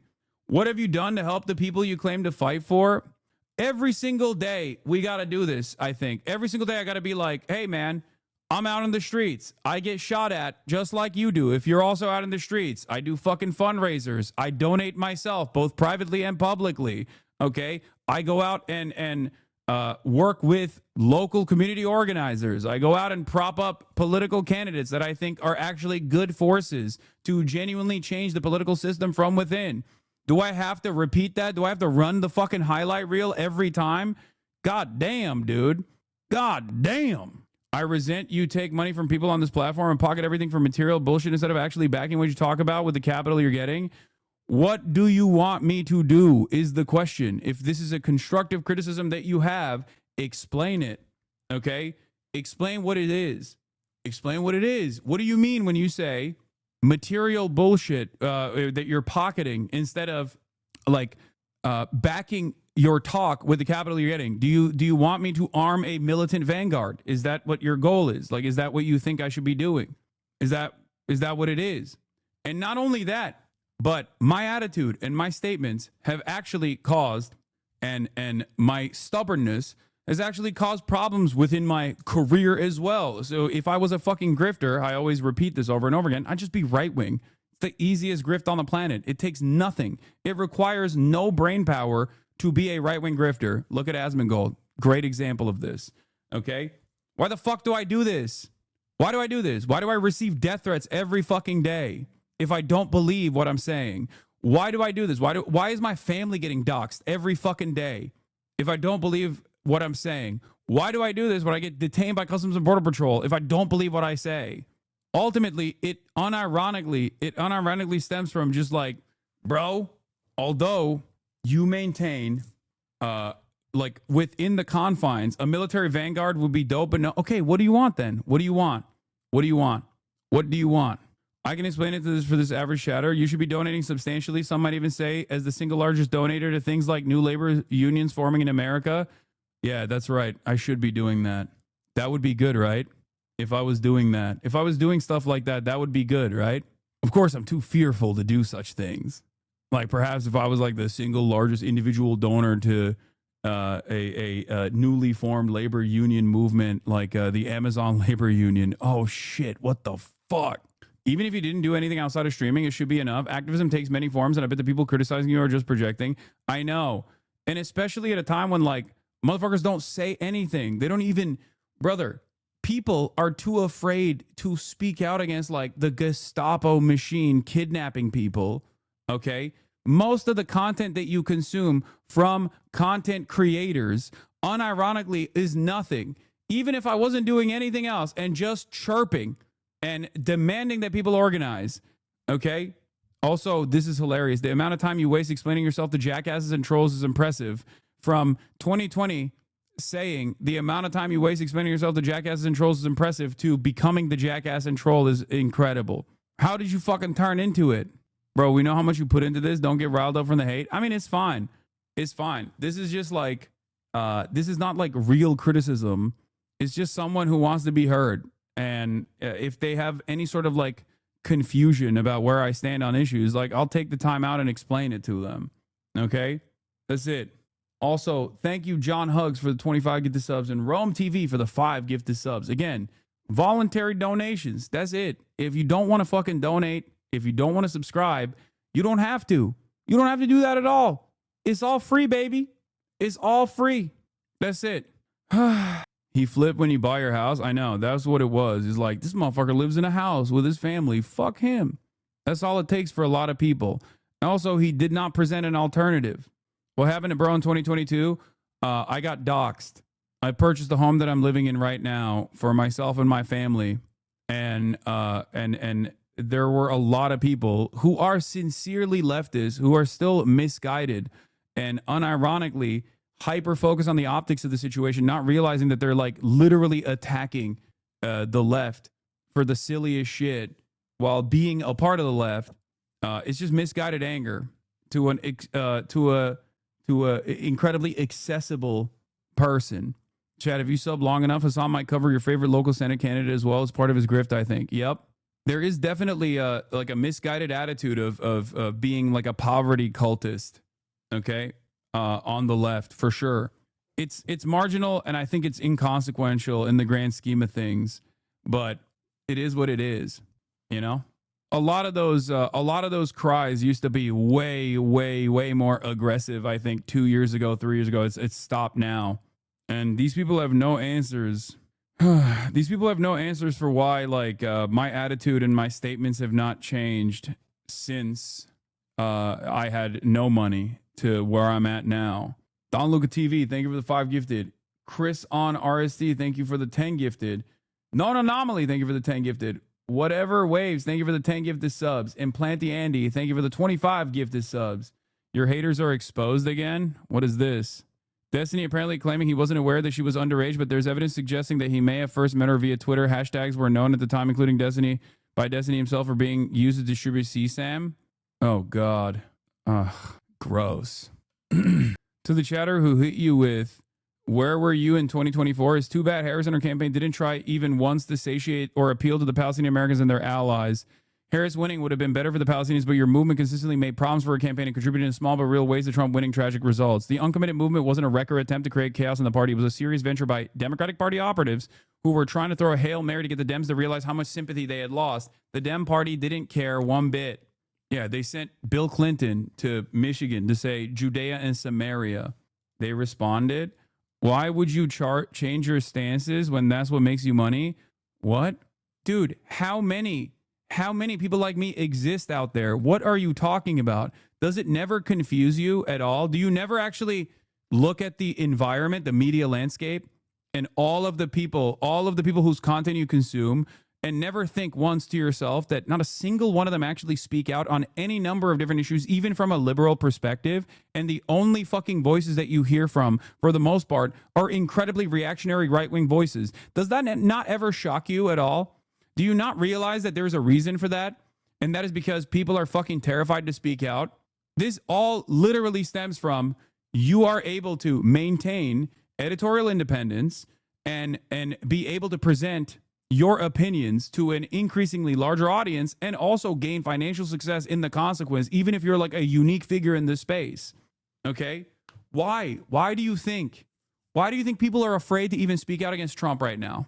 If there's so much money to be made, why isn't Asmongold a leftist socialist grifter? Why isn't XQC a socialist grifter? If there's so much money to be made, these guys don't give a fuck about politics. Why aren't they grifting to the left? Have you not noticed that you keep coming back here for one reason? Don't get me wrong, said already a few times, I appreciate the awareness they bring. It seems like you don't, because you're saying I'm doing it cynically to make money off of it, even though for many, many years I made no money off of it at all. And even then, if this was simply content for me, why the fuck don't I take $1 million sponsorships from like Polymarket for one day of work? Why don't I do that? Why don't I take the fucking bag and run with it? Ask yourself these questions, and maybe you will be able to understand the answers. Because you'd be outed? Outed? No, I'm saying if I'm a grifter, if I'm a leftist grifter, and therefore don't have an ideological commitment to this, why don't I just grift to the right is my question to you, as many people do.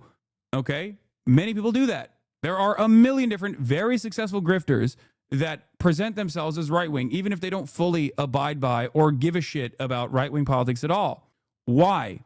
Why do you spend so much time and so much brain power in your mind to develop this idea that like I'm something that I'm not? I'm actually sinister, and I'm presenting myself as someone that I am not actually. Yeah, you're Schrodinger's grifter. You're both a grifter and not a grifter because you'd be outed if you did grift, so you don't grift. Like, if I'm in it just to make money, doesn't that make sense? That I would just do things that would make me money rather than cause a fuck ton of headaches? Who the fuck would grift to the left? The left is segmented. We love fucking fighting one another, and we eat it. We literally eat it from the right all the way to the far right. We're enemy number one for the right and the far right. We eat it from the center. We eat it from the liberals who see us as like a spoiler, okay? Because we're forcing the liberals to actually do things that everyone would want, okay? And then on top of that, anyone that has even like a marginal disagreement on the left also hates you. Why the fuck would anybody do this if they didn't truly believe in it? Even if right now, if you wanted to grift, yeah, you'd destroy the audience you build, but you'd be welcomed by right-wing money. No, the pathway is clear. People have done this. You can just slowly but surely talk about how annoying the left is and find yourself increasingly abiding by right-wing positions, okay? And then eventually you make that leap and you say, why I left the left. Here is why. There are many such examples, okay? A lot of them are trots. Some of the most vicious fucking right-wing neocons that have played a formative role in American politics started off as trots, started off as Marxists. People have said this about me for years. Why has it not happened? Why is it that the people who have said this about me have then made that leap to the right?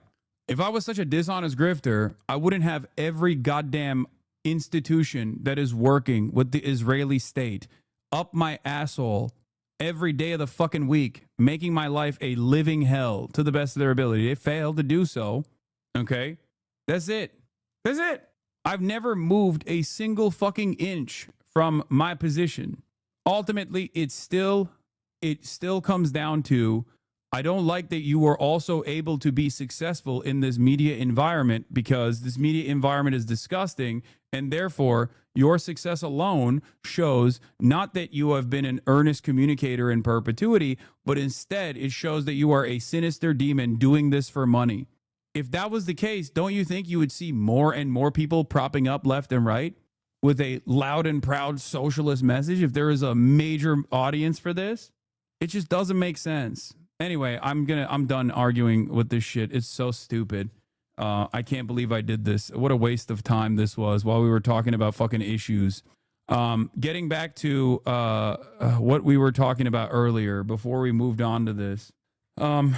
That is my biggest that's my biggest problem, is that I just like I find myself constantly trying to over explain stuff to people. And I think like when you do that, people immediately assume like, oh, you got caught because you are indecent, instead of like listening to what I have to say and going, you know what, I never thought of it that way. I think many people just go, he's chirping into the wind because, you know, my bad faith criticisms actually worked.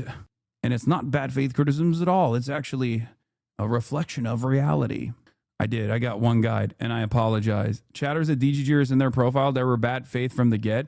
It's okay. It's okay. I still believe that even if someone is like a part of this weird pedophilic sex cult that is a cyber stalking operation designed around the mercy of one man and his own personal ambitions and his own vendetta, that they can still leave that cult eventually if someone talks to them. I'm not going to give up on that fight. Let's continue.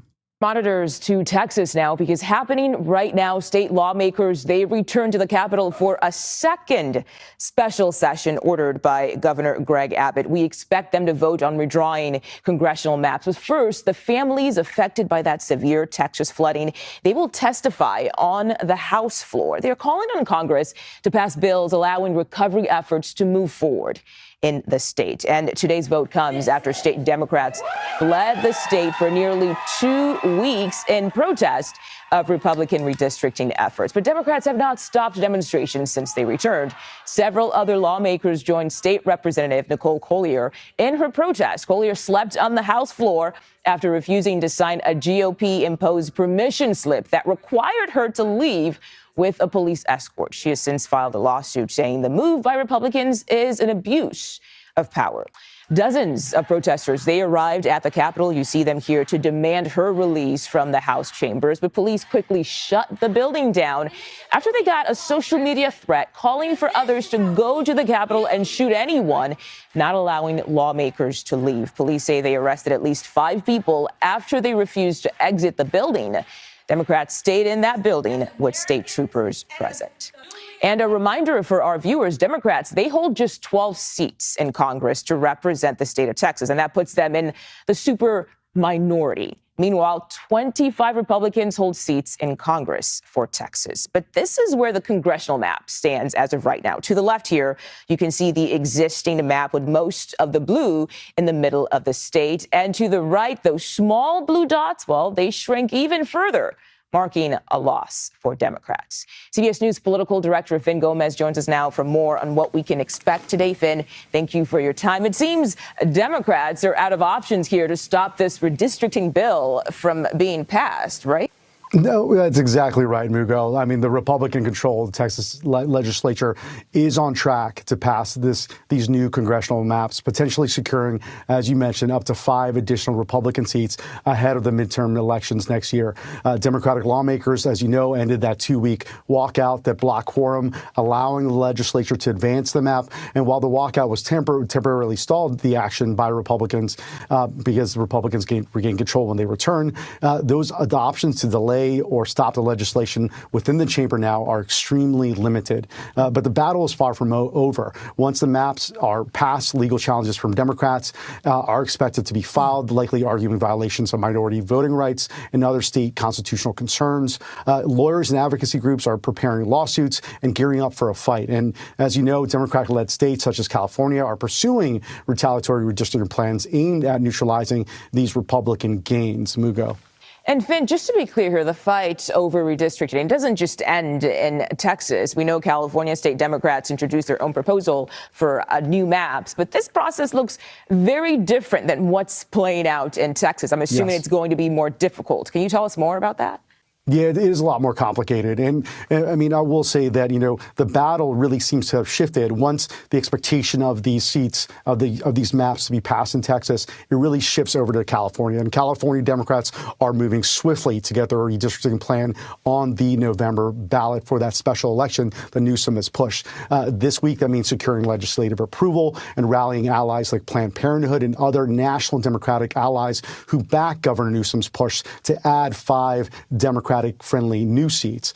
Democrats are confronting an unfolding legal challenge, however, from Republicans who have challenged the move in the state Supreme Court. And all signs point to an intense, high-stakes political showdown in California in November. Ultimately, Newsom and Democrats believe they can pass this new map in November that will effectively counter those Republican gains in the Lone Star State. However, Governor Newsom does not have an easy path here, Mugo, as California Republicans are gearing up to challenge these new maps once the special election is challenged. A top Republican involved in the House Republicans' campaign strategy says even if California establishes these new districts, it could really spur other Republican-led states, some of whom are on the fence, to counter California, including Indiana, Missouri, Florida, saying they believe they will have more options and territory to potentially add more Republican-friendly seats. But in a nutshell, this could get pretty messy before these battle lines are drawn and set ahead of next year's midterms, Mugo. Oh, yeah, it's starting to look messy already. Finn Gomez, thank you so much for your insight.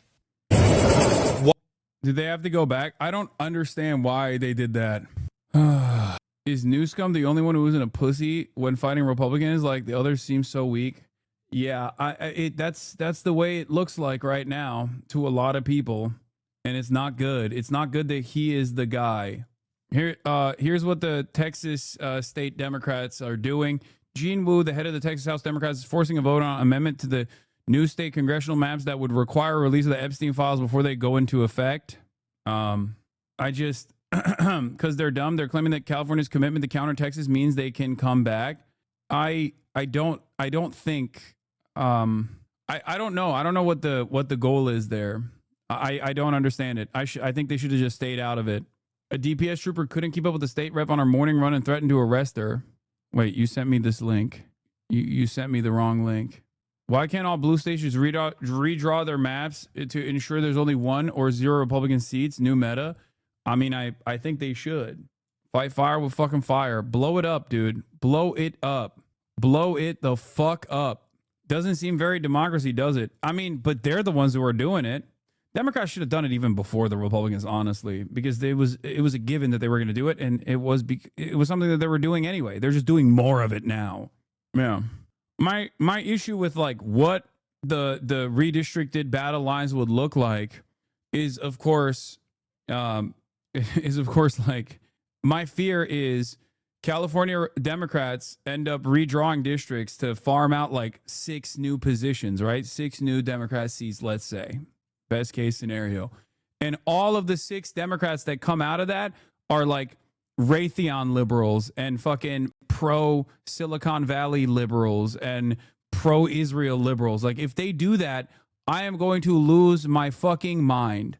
And I am afraid that they will do that. So on the one hand, I think it's good that the Democrats are fighting back against the Republicans.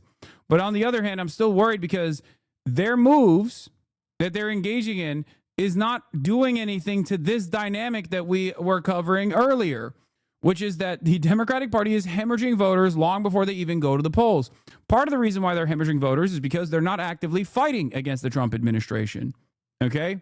The other, much larger, much more consequential reason as to why they're hemorrhaging voters is because they're not actually standing for anything meaningful. They are not identifiable by tangible policy prescriptions that they have for all of the awful shit that Americans experience on a regular basis. It's crazy. Cheryl Cole. While on my morning walk in the Muller neighborhood, my DPS escort, who was forced upon me to track my every movement, threatened to arrest me. He lost me on the trail, got angry about it, and then made a scene in front of my constituents to the trail.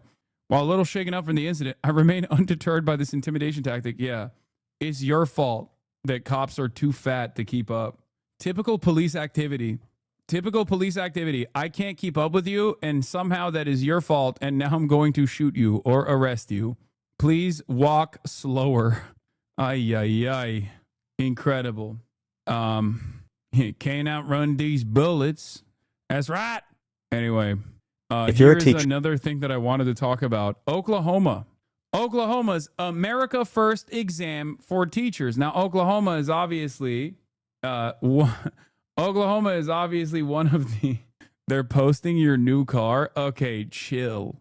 It's inappropriate to dox me like this, okay? Even if fans are doing it, is really messed up. Why are you doxing me by showing everybody what my vehicle is at a time when I'm the recipient of many death threats, okay? That is fucked up. Cut it out. Cut it out. Yeah, Oklahoma is 50th in education, by the way, which is fucking awesome. That's great. But they're looking at numbers on the board and they're going, we got to get dumber. Okay? Oklahoma is a testing ground for some of the stupidest initiatives that have come out of this goddamn country. Here is another amazing example. Oklahoma Education Superintendent Ryan Walters is rolling out a new 50-question America First certification exam developed with PragerU for teachers moving to the state from California and New York. Applicants must score 100% on questions that will cover conservative-aligned topics such as religion and biological differences between males and females. Walters has suggested the requirement could later be extended to teachers from other liberal states. Critics, including teachers' unions, call it a political stunt that will deter educators from coming to Oklahoma while it is already grappling with a teacher shortage despite offering bonuses up to $50,000. The move follows other Walters initiatives, such as ordering Bibles in every classroom. Who could forget that one? That was amazing. Changing how the 2020 election is taught to align with Trump's false claims of widespread fraud. This is the reason why I laugh when motherfuckers are like, Hasan, you're a terrorist. Hasan, you hate America. If I was a terrorist who hated America, I would be a Republican. Okay? I know it comes across as difficult. It comes across as a difficult to swallow pill for you. But there is no greater terrorist that hates America than the Bible thumping, American flag draping, dipshit, quote unquote, MAGA loyalists. Okay? These guys make Osama bin Laden look like he's playing in the fucking high school league. Okay? It is so ridiculous. They are actively undermining America and every facet of what it means to be American. Every institution is crippled, and dumb fucks still think I'm the one who's anti-America. There is no greater threat to America than the Republican Party, okay? And Democrats and their inability to address these issues also presents a grave threat to America as well. But goddamn, are these guys doing their very best? It's so dumb. They didn't even teach in schools of the U.S. government, and Oklahoma law enforcement stormtroopers firebombed their own black citizens from airplanes in Tulsa in 1921 until recently in that state. Not sure I would trust anyone there with anything education related. I'm telling you, dude, there is no greater threat to America and Americans than the Republican Party. That's it. If you're from California or New York applying to teach in Oklahoma, you might have to answer this question. Why is freedom of religion important to America's identity? A, because it makes Christianity the national religion. B, because it... You don't exactly come out as pro-America just saying? Yes, because the only way in our modern discourse, the only way to come out as pro-America is just to be a Republican and just be like, I want to kill all of our enemies. Okay? It's stupid. The people that unironically try to save American lives, who advocate to better American lives and not just like fucking suck billionaire dick, are the people who are presented as a serious threat to American safety. It's because everything is busted. Everything is broken. Do you understand? America has tremendous potential in spite of the reality that in our hyper-capitalist state, we have done everything in our fucking power. Our politicians have done everything in their power to destroy Americans and their regular fucking Americans and the regular Americans in their everyday existence. It is ironically those who are like Zohran Mamdani, people like myself, people like yourselves, that are actively trying to hold this thing together to be like, no, dude, there is a different vision here. There is an alternative here. But it's much easier to fucking assume that the people who want to make the country better, okay, who want to move the country away from the throes of fascism, are actually enemies of the fucking state. In this day and age, my finances are at a certain level where I can just move to wherever the fuck I want if I hated America that much, okay? And it's not like the state is super fond of me anyway. The only thing that keeps, I think, the current administration from going after people like myself directly in more meaningful ways is just that they're too busy breaking everything right now. Okay? That's it. Once they get bored, they'll come after people like myself too. I'm too stubborn to fucking leave. Bro thinks he's Rosie O'Donnell. I mean, yeah, people have done that already. Bans all forms of public worship. C, because it limits religious teaching in public life. Or D, because it protects religious choice from government control. Ryan Walters. Nobody gives a shit about you. Please do, Lemao. Nobody gives a shit about you. Apparently you do, enough to come in here, tune in, and literally beg that I leave the country. And in the process of me explaining, it's so funny that I'm over here being like, look, man, you probably think I hate America for the things that I advocate for. Ironically enough, what I'm advocating for is better for Americans overall, and you have been presented with a lie that people like myself, people that believe in progressive values, people that want to improve others and their material realities are actually desperately advocating against an administration that is doing everything in its power to fucking keep you divided, to keep you focusing on your fucking neighbor as though they are responsible for your shitty material conditions. And you still turn around and go, get the fuck out of here. Nobody gives a shit about you, brother. I hope you leave the country. Let's say I do. Okay? Let's say I leave the country tomorrow. I'm like, I'm hating America from outside the club. Okay? I can't even get in. What difference does that make for your life? Does that actually make rent cheaper for you? Do you immediately, do you through the magnanimous nature of your bosses, do you just have better wages and better benefits automatically? No, none of these things will happen unless you fight for them. That's my goal, is to unlock your potential. Religious choice from government control. Ryan Walters announced over the summer plans to introduce a new qualification test specifically aimed at teachers applying to teach in the state from New York and California. Walters said the test will focus on questions about U.S. civics, such as the Constitution and the makeup of Congress, as well as gender and the biological differences between the two genders. When we asked Walters why he singled out California and New York for this requirement, he said that those two states in particular have teaching standards antithetical to Oklahoma's. He singled out the way they teach ideas about gender and race. The Oklahoma Education Association has said that this is a political stunt and that it could run the risk of turning away quality teachers from wanting to teach in the state. This is such a cool story. In Oklahoma, if you want... Yeah, we're owning the libtards by making sure no teacher that actually wants to educate the children of Oklahoma ever come down to the state. It's like, what the fuck are we doing, man? It's the lowest rated state for education, and this is the kind of dumb shit that they're busying themselves with. What are we doing? Wake up! It's so goddamn stupid, man. I can't believe it. I can't believe how dumb these motherfuckers are. Fuck. To move to Oklahoma and you want to be a teacher, you're going to have to take this test because the superintendent of education for the entire state is super conservative. Yeah, everything is trolling. We're just trolling people. We're trolling them. It's great. We're owning the libtards. It's fucking awesome.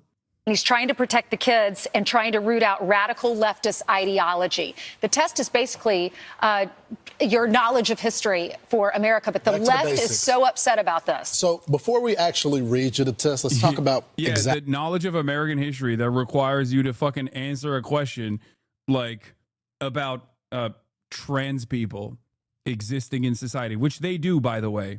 We're doing Peter Thiel's vision for America to take billionaires have hijacked the state and they're accelerating the destruction of the country so they can carve out their techno-feudalist fiefdoms. Yeah, knowledge of slavery is woke left ideology, as you guys know. Libs of TikTok is on our library regulation board. By the way, I hate the state. I know. Isn't Peter Thiel LGBT? Yeah, it doesn't matter, dude. He's a billionaire and also a villain regardless. Peter Thiel would implement the complete genocide of all gay and trans people if it improved his fucking stock portfolio even a little bit. He doesn't give a shit about anybody. Being a billionaire, like being a capital owner, being a billionaire is far more consequential than who you choose to fall in love with. What are we talking about? There are plenty of evil gays out there. Being a gay person doesn't automatically make you like woke or progressive. It's crazy.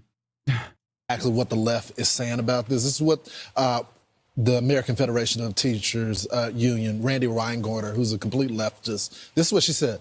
This MAGA loyalty test will be yet another turnoff for teachers in a state already struggling with a huge shortage.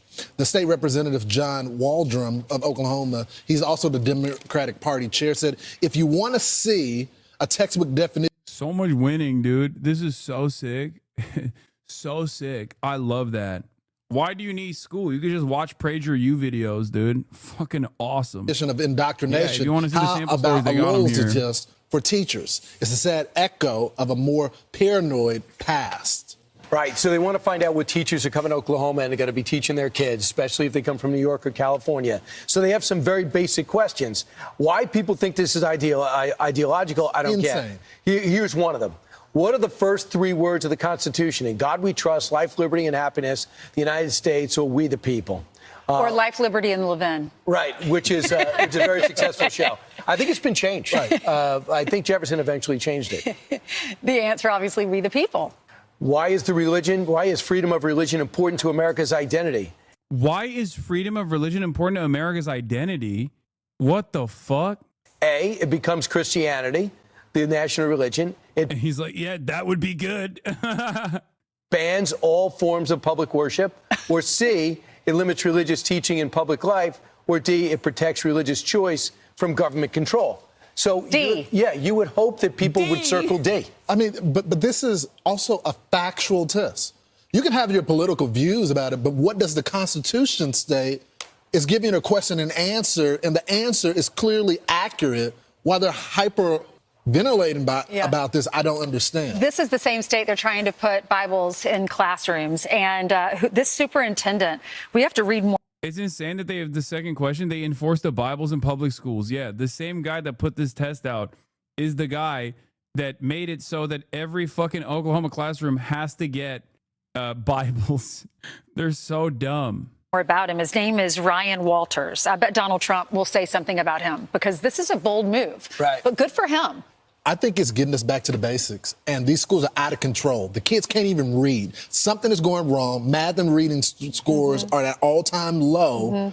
Got to get back to the foundation. Can I just read quickly what Ryan Walters said? As long as I'm superintendent of Oklahoma, classrooms will be safeguarded from the radical leftist ideology fostered in places like California and New York. Any teacher coming from these states will be required. Let's look at some of the other questions. What are the two parts of the U.S. Congress? House of Lords and Commons, courts and Senate, executive and legislative, Senate and House of Representatives. How many senators are there? 435. Yeah, when I'm done with it, that's how many senators are going to be there, okay? Yeah, leave it up to me. Why do some states have more representatives than others? They cover a larger... Okay, so some of these questions are really just stupid. This is just like this is just dumb. This is just like super basic shit. I assume this is what they have in like the citizenship test. You know what I mean? Wait. Oh my God. Every answer is D. Representation is determined by population size. Oh, wait. What? Wait, why is every answer D? Oh my God. I just realized. No way. There ain't no way that they designed this and it's just all the answers are deliberately D. Did they just not scramble the results? Did they? Wait, what the? Maybe that's just how they do it. Maybe, oh, Jesus Christ. This 5-question preview is just a small portion of the assessment, which officials say covers American history, civics, and constitutional principles. The entire thing has not yet been released. Supporters argue the requirement will ensure teachers entering Oklahoma classrooms are aligned with what Walters calls traditional American values. Critics, however, have described this move as politically motivated loyalty test to screen out educators based on ideology rather than ability. Yeah, this is the funny thing is that the conservatives were like, oh, we can't do DEI. We don't want DEI. And now it's like, oh no, you actually literally don't want people who have different opinions than you. You just don't want people, though. The entire time, lo and behold, what they were screaming about was a bastardization of what DEI actually is, which, but they just wanted it to work in the direction of fail-son conservatives. This is worse than what they accused the USSR of doing or China. Oh, for sure. For sure. To pass our new PragerU assessment before receiving certification because we refuse to let Gavin Newsom's woke Marxist agenda turn Oklahoma into the same dumpster fire California has become. This is all related to an earlier segment we had. Wait, this is the guy? He pushed book bans and religion in schools. Now he's accused of screening explicit images at work. Oklahoma schools chief Ryan Walters, once a candidate on President Donald Trump's shortlist for education secretary, is now facing a GOP-backed probe. After a public backlash for pushing Bibles endorsed by President Donald Trump on Oklahoma students, State Superintendent of Public Instruction Ryan Walters is now mired in a scandal for an entirely different reason. Images of nude women on his office television. Oh my Lord. It is, oh my God, he was gooning! He was fucking gooning! He's a gooner! Him out! Why? Why? How? Every time every time. These guys are weird sex freaks. How is that possible? How is it every single time? You got a motherfucker, the harder they thump the Bible, the harder they crank their fucking penis. The harder they jork their penis in public, in a school. What the fuck? Oh my God. 2 members of the Oklahoma State Board of Education are accusing Walters, who was on Trump's short list of education secretary candidates last year, on screening graphic images on a television connected to his computer Thursday during a closed-door meeting focused on teaching credentials and student attendance. Now the state's Republican leaders, oh my God, he was cranking it, and then he fucking opened up his laptop and connected to the TV without realizing that the last thing he was looking at was porn-a-rooney. Oh my God. Oh, bro. We need to bring back shame, dog. We need to bring back shame. MAGA Superintendent Ryan Walters hits out at porn claims. Oklahoma to require parents to provide immigration status for students.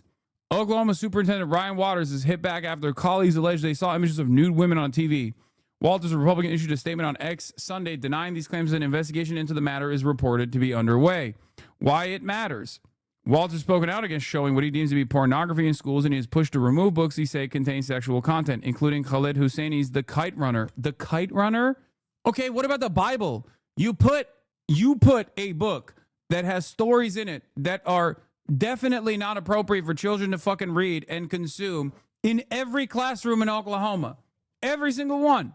He also made headlines for his endorsements of pro-religious policies in Oklahoma public schools, including putting Bibles that mimic the God Bless the USA Bibles endorsed by President Donald Trump. 2 board members who attended the executive session of the Oklahoma State Board of Education on July 24th, chaired by Walters, told the Oklahoman that images of naked women were displayed on a TV screen. The allegations came from Ryan Detharj of Kingfisher and Becky Carson of Edmond, who described the ordeal as really bizarre. Newspaper reported that it was not clear who was responsible for the alleged images. That Detharj, I don't know how to say his last name, said Walters was sitting with his back to the TV screen, so it wasn't in Walters' direct view. The superintendent allegedly turned off the TV after Carson alerted him to the matter. On X, Walters said the claims are politically motivated attacks, and he's leading the charge for a bold overhaul of education in the state. Any suggestion that the device of mine was used to stream inappropriate content on the television set is categorically false, he wrote, adding that there was absolutely no truth to the allegations. Earlier in a statement to the Oklahoman, Quentin Hitchcock, a spokesperson for Walters, described this story as junk tabloid lie. Any number of people have access to these offices. You have a hostile board who will say and do anything except tell the truth now. And the Wokelahoman is reporting on an alleged... Okay, that's bars. Calling the Oklahoman the Wokelahoman. Oh, my God. Oh, my God. Oh, my God. We are run by baboons, bro. We literally have the dumbest motherfuckers in charge. I have so much hatred in my heart for these people. Oh, my God. I can't get over it. Oh, my God. This is so annoying. Oh, my God. What's wrong with a little porn-a-rooney, dude? What the fuck? Appreciate you. He did an interview sitting next to the TV where he claimed the TV was unable to connect to the devices other than cable, but refused to let cameras pan to show the TV. Talking to us about this, it must have been a wild few days for you. I would love to hear what went down. Walk us through what happened during that executive session. Sure. I mean, what we've seen here. Like, this is beyond politics, dude. Even if you're a Republican, you shouldn't want a guy like this in charge. Like, how? I'm sorry. And it's not even because he was watching porn on his fucking laptop before doing a meeting, okay? That's not even it. He's just like a dumb guy. He is actively fucking up education. As a part of his job, he is fucking up education in the state that has the worst educational outcomes, man. Why the fuck are the dumb fuck Republicans living in Oklahoma going, that's my guy. That's the guy I want. We need worse results. Are you that stupid? Do you think like higher number, better education? You're like, what do you mean? We're basically number one in the country for the worst education, which means it's the best education. It wasn't just this one time. Pretty graphic Oklahoma lawmaker confirms Ryan Walters sent him pornographic images. What? What? Oh my God! Is the grossest lies and political attack that the state's ever seen. We have a cable TV box back there. And we have got a gross accusation that's already been proven by OMS and the sheriff's office to be impossible to have happened. There's no devices connected to that cable TV. It is a cable TV set. We've got board members that are lying and crucifying my character to stop the work we're doing here for Oklahomans. And I will not tolerate these lies, the character assassination. My family has had to hear this nonsense for 4 days of something that is demonstrably false because board members with Governor Stitt decided to tell a lie and spin a narrative that is impossible to be true. So what we're seeing is a political attack to assassinate my character because they're trying to stop the will of Oklahomans to bring education reform. And I'm just absolutely not going to tolerate it. Sounds like you're looping Governor Stitt in with this. It's a pretty strong accusation. It's his board. It's his board members that concocted a lie. It is his board members that decided to try to disrupt a board meeting. And when that didn't work, they went to the most salacious lie they could come up with and accuse me of something that is impossible to have happened, that did not happen, that is now provable by 2 independent investigations. They haven't released any results of investigations. And they will be. But you're and saying this is what they've already been here. We've already done it. You've talked it is to them. we've already Both done it. agencies. It is impossible. Guilty. Bro, this is this motherfucker, this is the guiltiest motherfucker in Oklahoma. Okay? This is the guiltiest dude in Oklahoma. I've never seen someone as guilty as this man. This is crazy. Turns out he did it already before. Some Oklahoma lawmakers say State Superintendent Ryan Walters emailed them pornographic material claiming this was what was available in our schools. The State Department of Education said they supplied them with what they requested. McBride tells Fox 25 it was pretty graphic, but he wants Walters to share where he found those pictures. Don't just send me a bunch of graphic, sexually explicit photos without where it came from or what did they do. That's kind of the problem I got with it, Rep. McBride said. This is, you know what this reminds me of? That famous QAnon psycho, Dom Lucre, when he posted an image of CSAM that he had literally watermarked, that he posted on Twitter. That image is so illegal to have that people have gone to prison for having it in their hard drives. Dom Lucre, on the other hand, literally took a screenshot of the image and watermarked it and posted it on Twitter. And Elon Musk, instead of immediately floating this problem to the authorities to say, hey, this prominent feature, this prominent right-wing psychopath is posting CSAM, the most notorious CSAM. Instead of that, he literally unbanned him. And that guy now goes on the White House press pool and shit. That's the stage that we're in right now. People do not understand how fucking insane this is. CSAM is child sexual abuse material, formerly known as CP. But child pornography is like a gross designation of an already horrifying thing. Child sexual abuse material is the way to refer, the correct way to refer to child pornography, because pornography is created by consenting adults. Interviewer asked a fair question. He threw Governor Stitt under the bus despite him having endorsed Walters. Seen transpire over the last 5 days is the nastiest, biggest lie ever lodged at an official in Oklahoma. I cannot begin to describe the disgusting nature. Bro, this guy is a gooner. I can tell, dude. He just has gooner vibes to him. Also, on top of that, I can tell from what he's done thus far. I mean, it's like, come on, how many times does he have to get caught? He is a big, he's got the gooner eyes, dude. The 1,000-yard stare of a man who has consumed far too much naughty America pornographic material. Of the lies leveled against me by board members, by the media, and by the teachers union. This has been a coordinated attack to crucify my character and to try to stop the will of Oklahomans and their vision for education in the state of Oklahoma.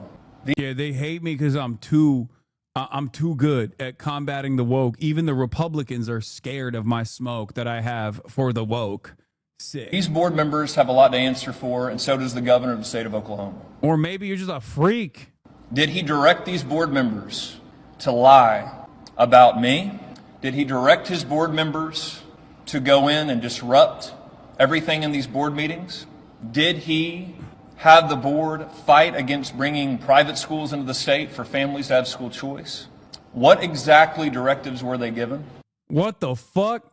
Yo, that was from the video. His phone, his ringtone, dude. What the hell? Ryan! Caught! What the hell are you doing? Go to the 928, the longer interview you clicked on. It's such a hilarious cop moment. Okay, here. And it's absolutely outrageous that people that are supposed to be working for the state of Oklahoma for our kids would peddle that kind of lie to try to disrupt the actions that the people of Oklahoma demanded. I would love to see this again, bro. This guy can't stop himself. Jerkmate. The ad is so much louder than the video. As soon as you click on the tab, the ad starts and it's literally 700x volume. And you're like, stop jacking off by yourself. Go on, jerkmate. Are you jerking off alone? Stupid idiot. Why are you yelling at me? Yes, I am jerking off alone. Who the fuck jerks off with other people around? Let me jerk off alone. Stop yelling at me. God damn it. cable TV box and screen before we leave, please, so we can just show people this is what they're talking about. This is what it is. It is not a computer. It is not Ryan's computer. Is there a chance that we can get some sort of visual so people can finally picture what we're talking about? It's a cable TV box. I mean, it is a TV. Let me ask your that we've folks done just too. to be like, look, this is what we're talking about here. I think he's answered the question. So you won't show us the room because that's the other thing is, did this happen in your office? Private Did this? office. It's it's not his private office, just a private office. It's his private office. His private office. Okay, because that's the other thing is the stories. It is so hard to keep track, and that's why I'm so glad I'm getting. He is not happy. He is not happy about this line of questioning. This guy is the Woklahoman. I thought I was talking to a different outlet, Fox 25, not the Woklahoman. Look at his fucking face, dude. God damn. This was in Ryan Walter's private office. He says it was a TV connected only to a cable box. This is not like an internet type situation. He's so mad. He's so mad. You know why he's mad, though? It's not because this is all of a sudden turned into a contentious interview, even though she's asking like a pretty basic question. He's mad because this is taking away from his jerk-off time. He's like, come on now. Brazzers needs me. I'm its strongest soldier. Every moment I'm taking away doing this goddamn interview with the Woklahoman is a moment I could be gooning. Yeah, he's got cock shame too. Look, cock shame. Classic. And is that what I'm hearing? I think he's covered in great detail. I just want to make sure I have it right. But we're unable to see that. Or Wendy, I've told you, this is an outrageous lie.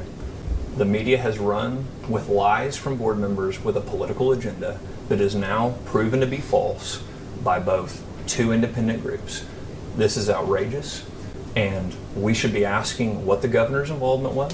Does he stand by board members that have peddled the worst lie and scandal? Why does my phone ringtone keep coming out? I hate it. In Oklahoma, and we will continue to push back against any kind of lie, any kind of attack on the people of Oklahoma. But you won't show us the screen. I just told you, it's a TV, Wendy. It is a TV set. We'd like to see it, so that's disappointing. But I can't think of any other questions. This certainly adds so much more light to something that's been so murky. So we really appreciate that. Is there anything? Here, the journalist, if she was a real one, she would have been like, Gooner says what? Or started off the conversation by being like, so MILF or cuck porn? What's your favorite? You know, shit like that. Really throw some curveballs at him, have him confuse him because he's a fucking real ass gooner. Incestuous hentai? Else that you want us to know? Sounds like you're looking forward to these agencies clearing your name and then perhaps seeing who else might have done some wrongdoing here.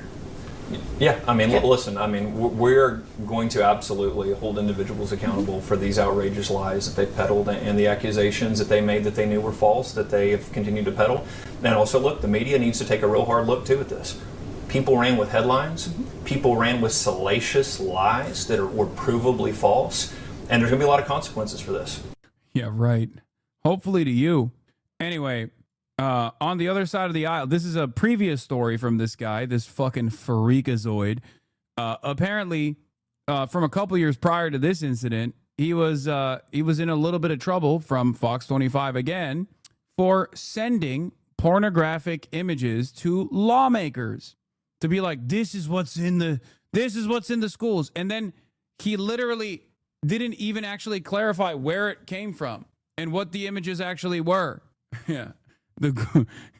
He was sending a Google Drive called My Goon Stash.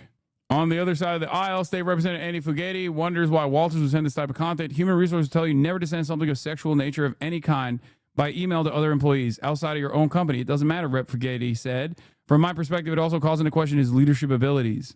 Ryan Walters chose to be there, Fugate said, but he wasn't able to speak to legislators who have very serious concerns about what's happening in the State Department of Education and the complete lack of leadership. I'm going to be honest, dude. It's just like, is there anything we can do about this stuff? Like, these guys do not have the capacity to feel shame, you know? Is this a journalist just reading stuff on the internet? Are you talking about me? What am I supposed to do? Read you like the fucking newspaper? Get the physical copy? What are you, stuck in 1948 or something? What are you talking about? Yes, bro. In the age of the internet, that's what we do. That's where the information is being disseminated. Is the nastiest political attack we've seen on an Oklahoma official.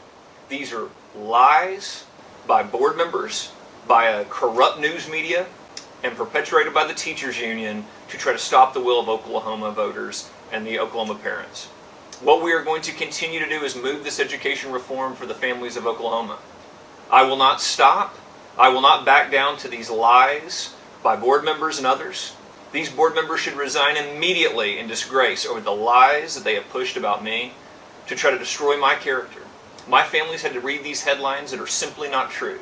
This is why people don't trust the news media. So many lies that they have run. It's fake news. It's fake news. It's made up. Classic. It could just hit you in the fucking face like an email from Ryan Walters that has sexually explicit imagery in it, and you can still get away with it by saying, it's fake news. I was not gooning. Oh, we gotta, dude, mods, we gotta nerf, okay? Fake news meta, too OP. We must nerf. It's crazy. Fake news, woke, gay. Boom. It's done. You hit that triple beam, and you can get away with whatever the fuck you want, okay? There's also more PragerU news and information, which is incredible. On the one hand, PragerU is not exactly like a successful media operation by any means.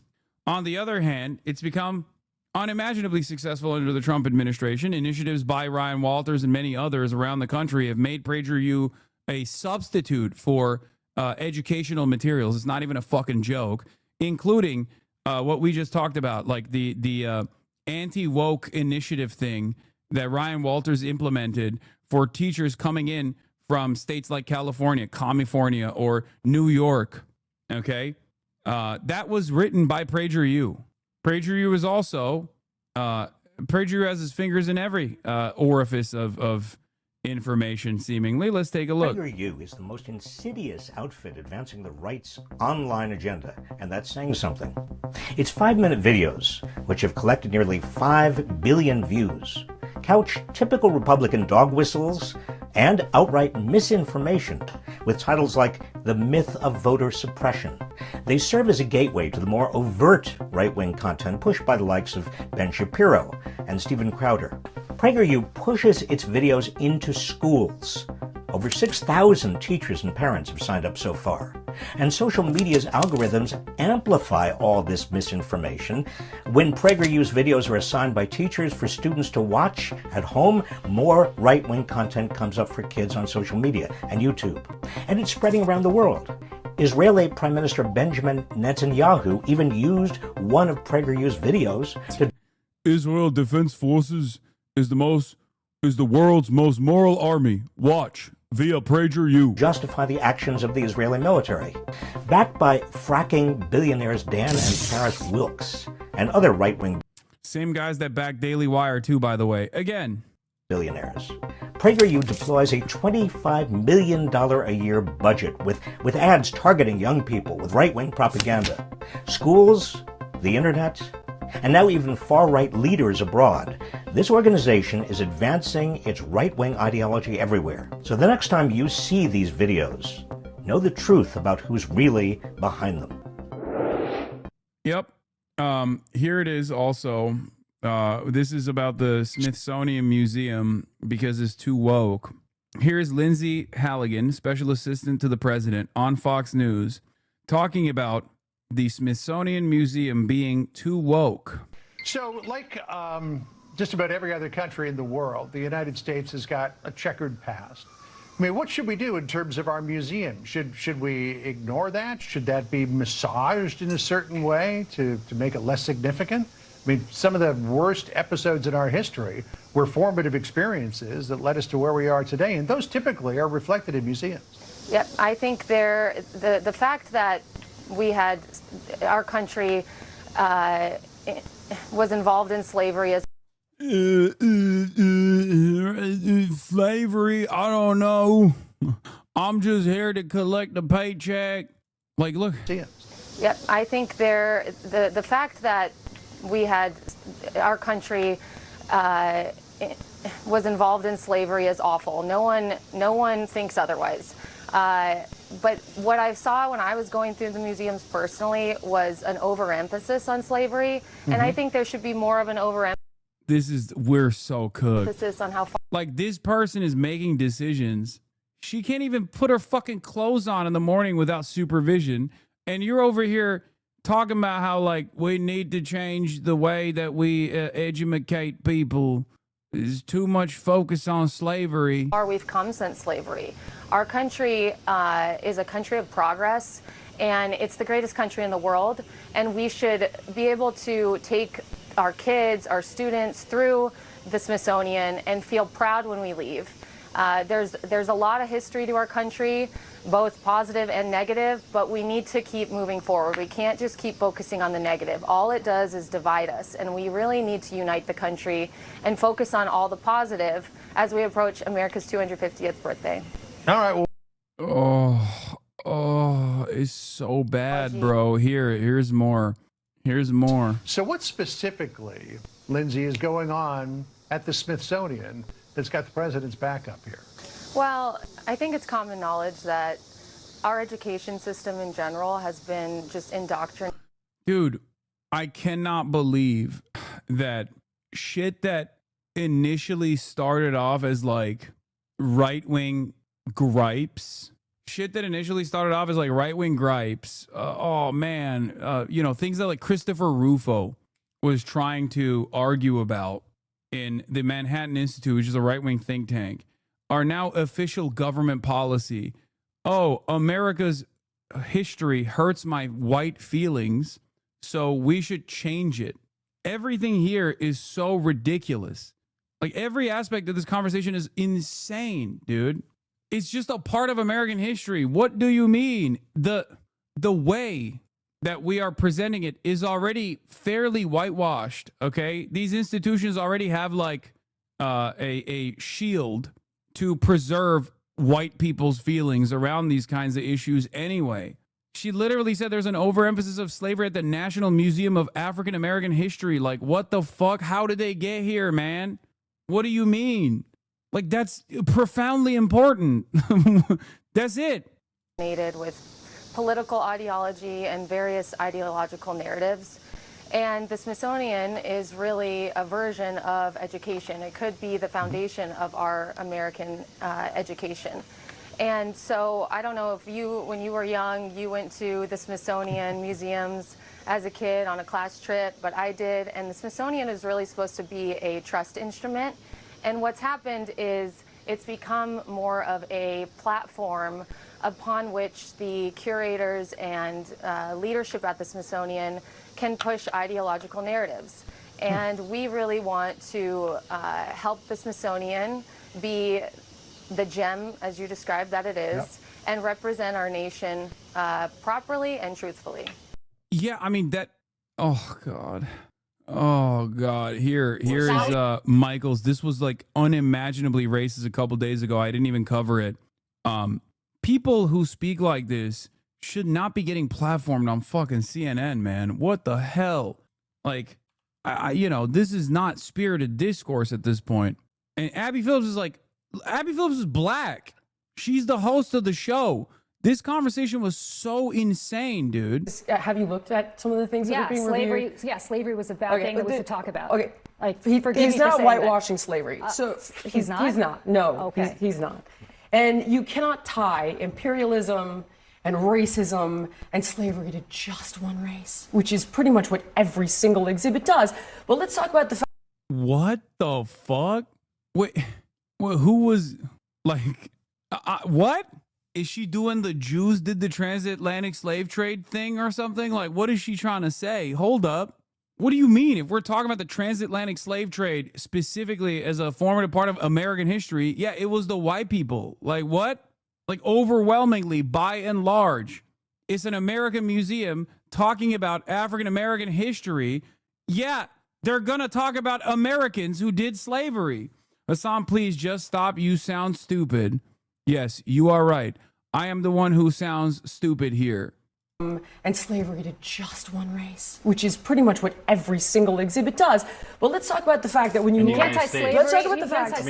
Slavery in America was. Do you realize that only less than 2% of white Americans owned slaves? But it was a system of white supremacy. I can't believe we got Richie Torres coming in hot here. That's like such an objectively insane statement to make. What do you mean less than 2% of white people? Okay. No, she says black people also had slaves. Oh my God. Insane. Owned slaves. But it was a system of white supremacy. You realize that slavery is thousands of years old? White people were Do you know the slave who owners. was the first race to try to end slavery? Wait a second. Slavery is 1,000 years old. Okay.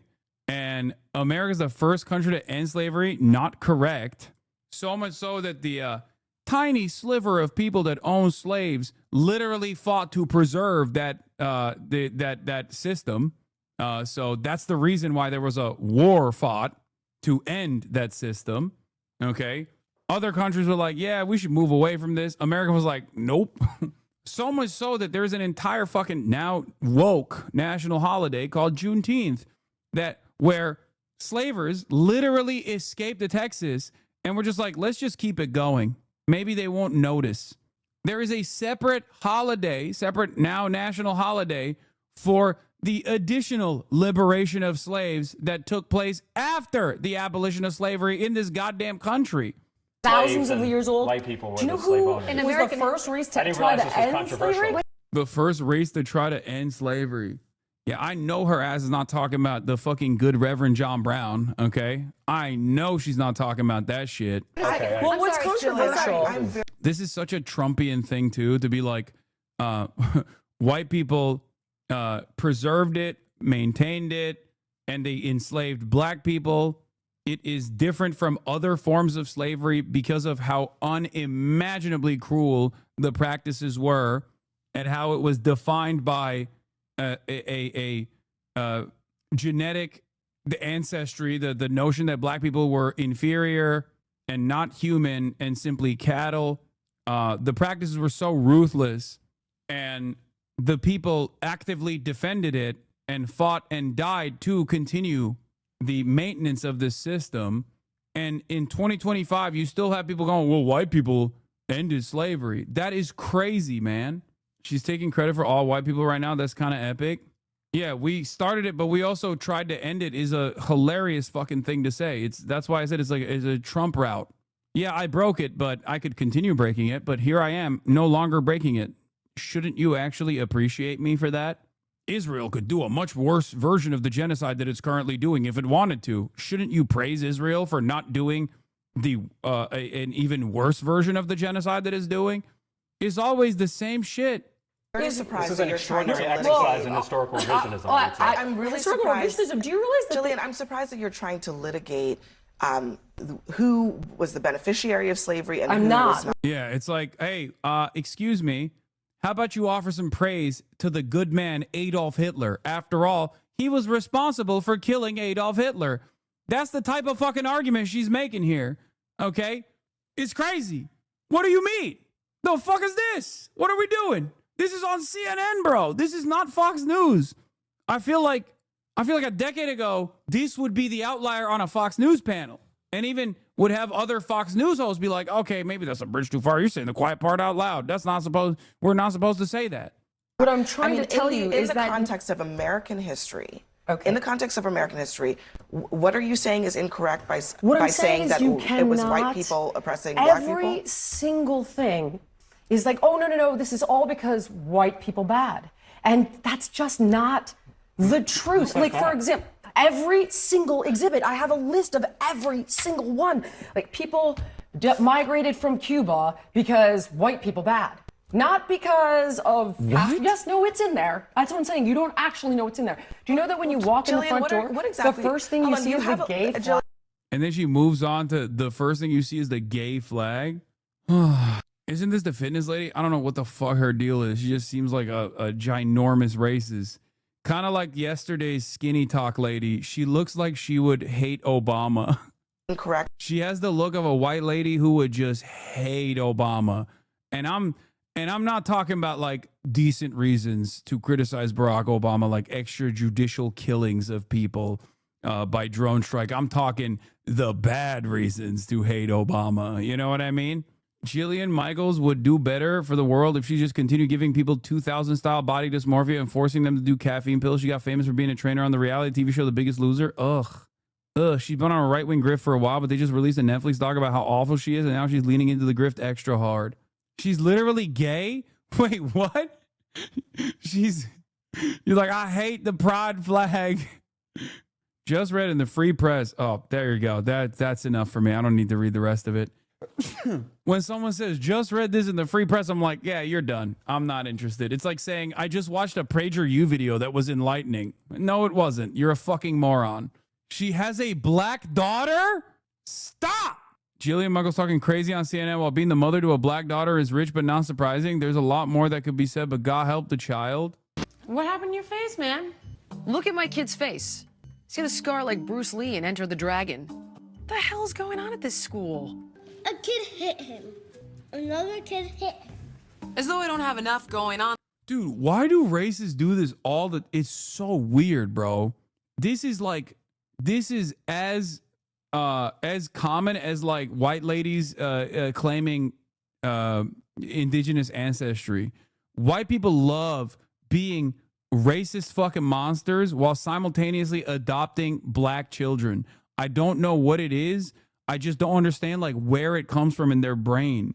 It's the same shit. It's like, dude, Michael Penis has an adopted black son. Did you guys, when I found out, it blew my fucking mind. It was she who told me about it. Remember? Mike Johnson has an adopted black son. Laura Ingraham has adopted children from like El Salvador. Laura Ingraham fucking Sig Heiling every night at Fox News doing the Ingraham angle, okay? The angles, when you look at it, the swastika. She has adopted children from like Guatemala and El Salvador. It's very strange. It's a very strange thing. I don't understand it. They're like, I'm so racist, I want to fuck up the life and existence of like a literal black person or a person from like any number of different countries that I'm like actively advocating to destroy. There's nothing inherently wrong with transracial adoption, but there's this whole thing, especially among evangelicals, where they're basically doing white man's burden, where they have to take in the poor black and brown children and make them enlightened. Yeah, I think that's what it is, right? Because like, to me, when I see stuff like that, it doesn't automatically mean, unless someone is like straight up a racist person, I'm not going to immediately assume there's like some weird shit going on.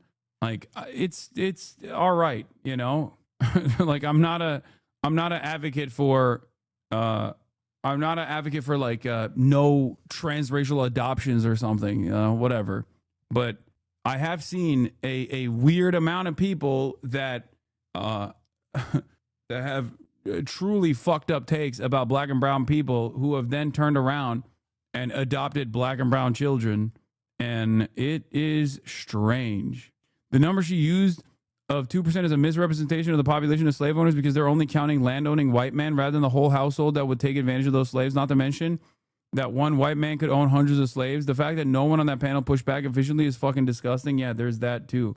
what is it? I think it comes down to like 25% of the population, right? Also, it doesn't even fucking matter because they fought to preserve it. The South in its entirety fought to preserve it. What are we talking about? 32%.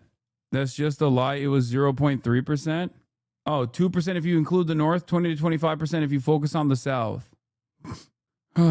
And, you know, damn near 100% of white people still benefited from it in the racial hierarchy that existed in the South. And an overwhelming majority of them fought to preserve this system.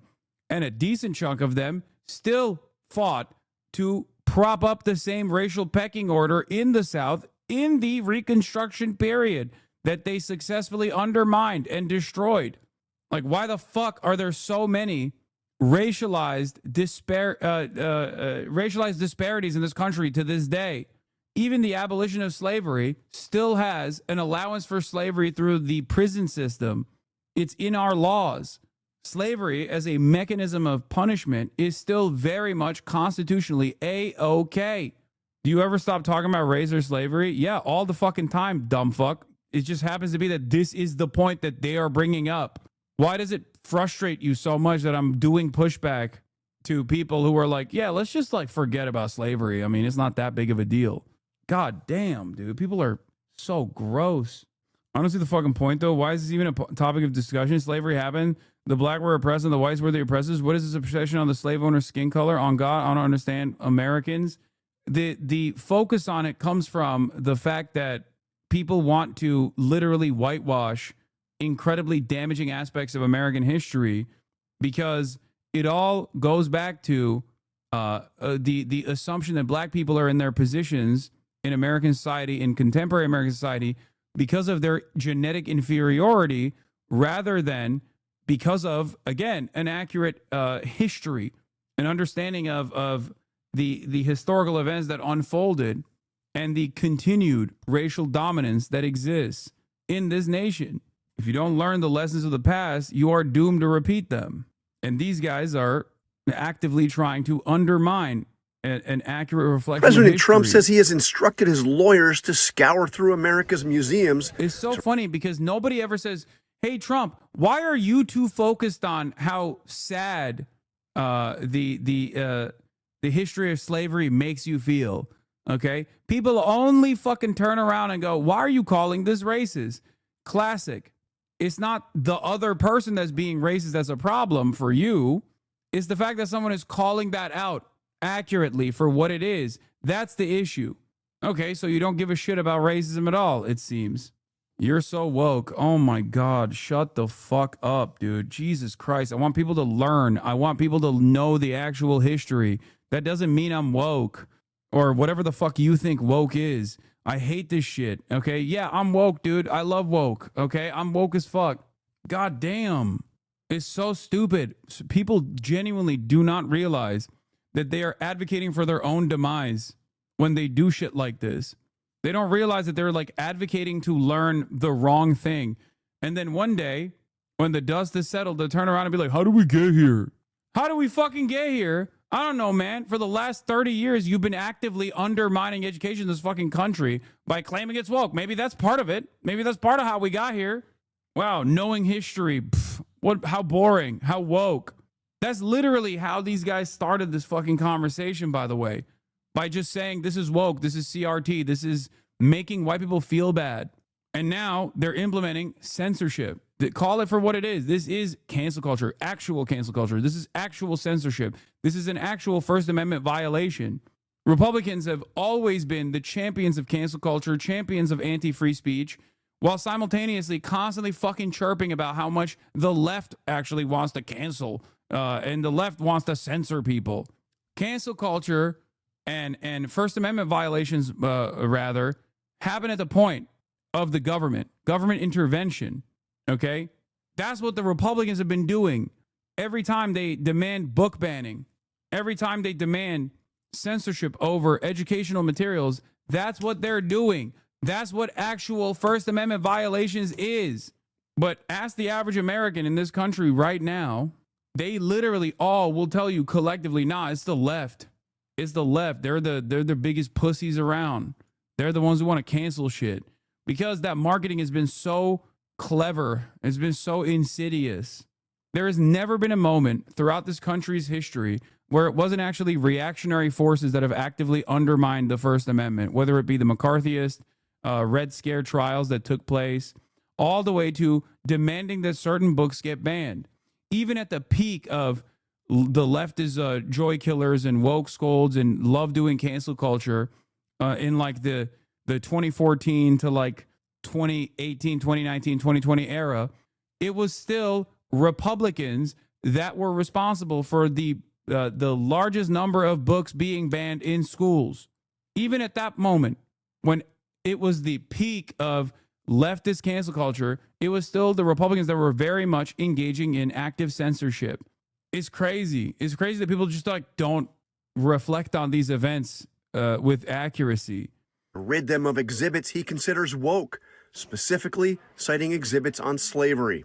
President Trump targeted the Smithsonian museums, saying they are, quote, out of control, where everything discussed is how horrible our country is, how bad slavery was, and how unaccomplished the downtrodden have been.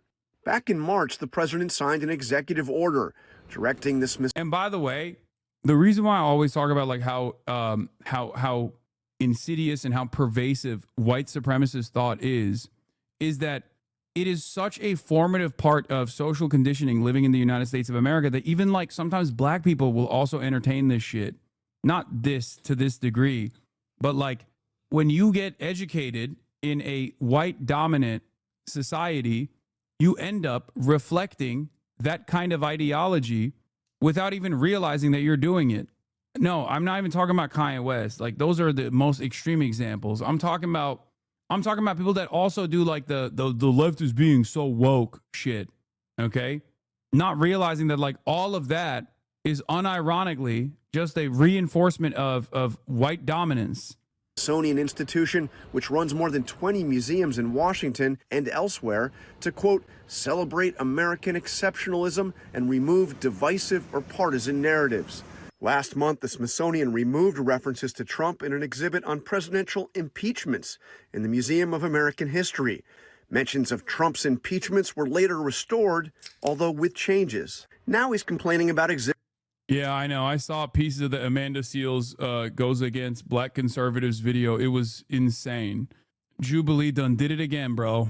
They done did it again. Exhibits on slavery. Although during his first term, he visited the Museum of African American History and Culture, which tells the story of slavery and celebrates African American. It's called Double Consciousness. Du Bois, black sociologists discussed how black and brown people see themselves through the eyes of white society. Yeah. That's where the pick your pants up style black conservative attitude comes from. That's it. No, it's not Du Bois. It's Du Bois. W-E-B, Du Bois. That's the correct way to say it. And it's deliberate. He specifically pronounced it like that. And there's a reason for it. American accomplishments, and he called it a, quote, truly great museum done with love. It's not clear whether President Trump actually has the authority to tell any museum, including the museums of the Smithsonian Institution, what to put on display. The American Alliance of Museums, which represents museums across the country, says that no president has the power to impose the kind of review that Trump says he is now ordering. The organization has warned that the president's actions represent a, quote, growing threat of censorship against museums in America. Mary? Yeah, lots of questions about where this goes from here. John, thanks. I'm Abby Phillip in New York. Last week on this show, a guest shocked the table by arguing in part that slavery in America can't just be blamed on one race. Dude, I hate this argument also, like always and forever. The argument is like, well, it hurts people's feelings to learn about the history. It's like, why? It only hurts your feelings if you want to defend it. Okay? That's it. Like, it's so stupid. What do you mean it hurts your feelings to learn about white people's participation in the maintenance of slavery? Like, you didn't do it. The only reason why it pisses you off is because you kind of want to defend it, and that's what it is. Also, fuck your feelings. What do you mean? It's just like an evil thing that took place. We have to learn about it. Like, it's so dumb. It increases hate for the country. No. You know what increases hate for the country? When dumb fucks say learning about slavery accurately hurts my feelings. That's what increases hate for the country. What do you mean? Let's just make shit up then, because it'll make everybody feel better. Yeah, when you oppose genocide in loud and angry ways, what I hear is an attack on me personally, someone whose support for genocide is deeply connected to my identity.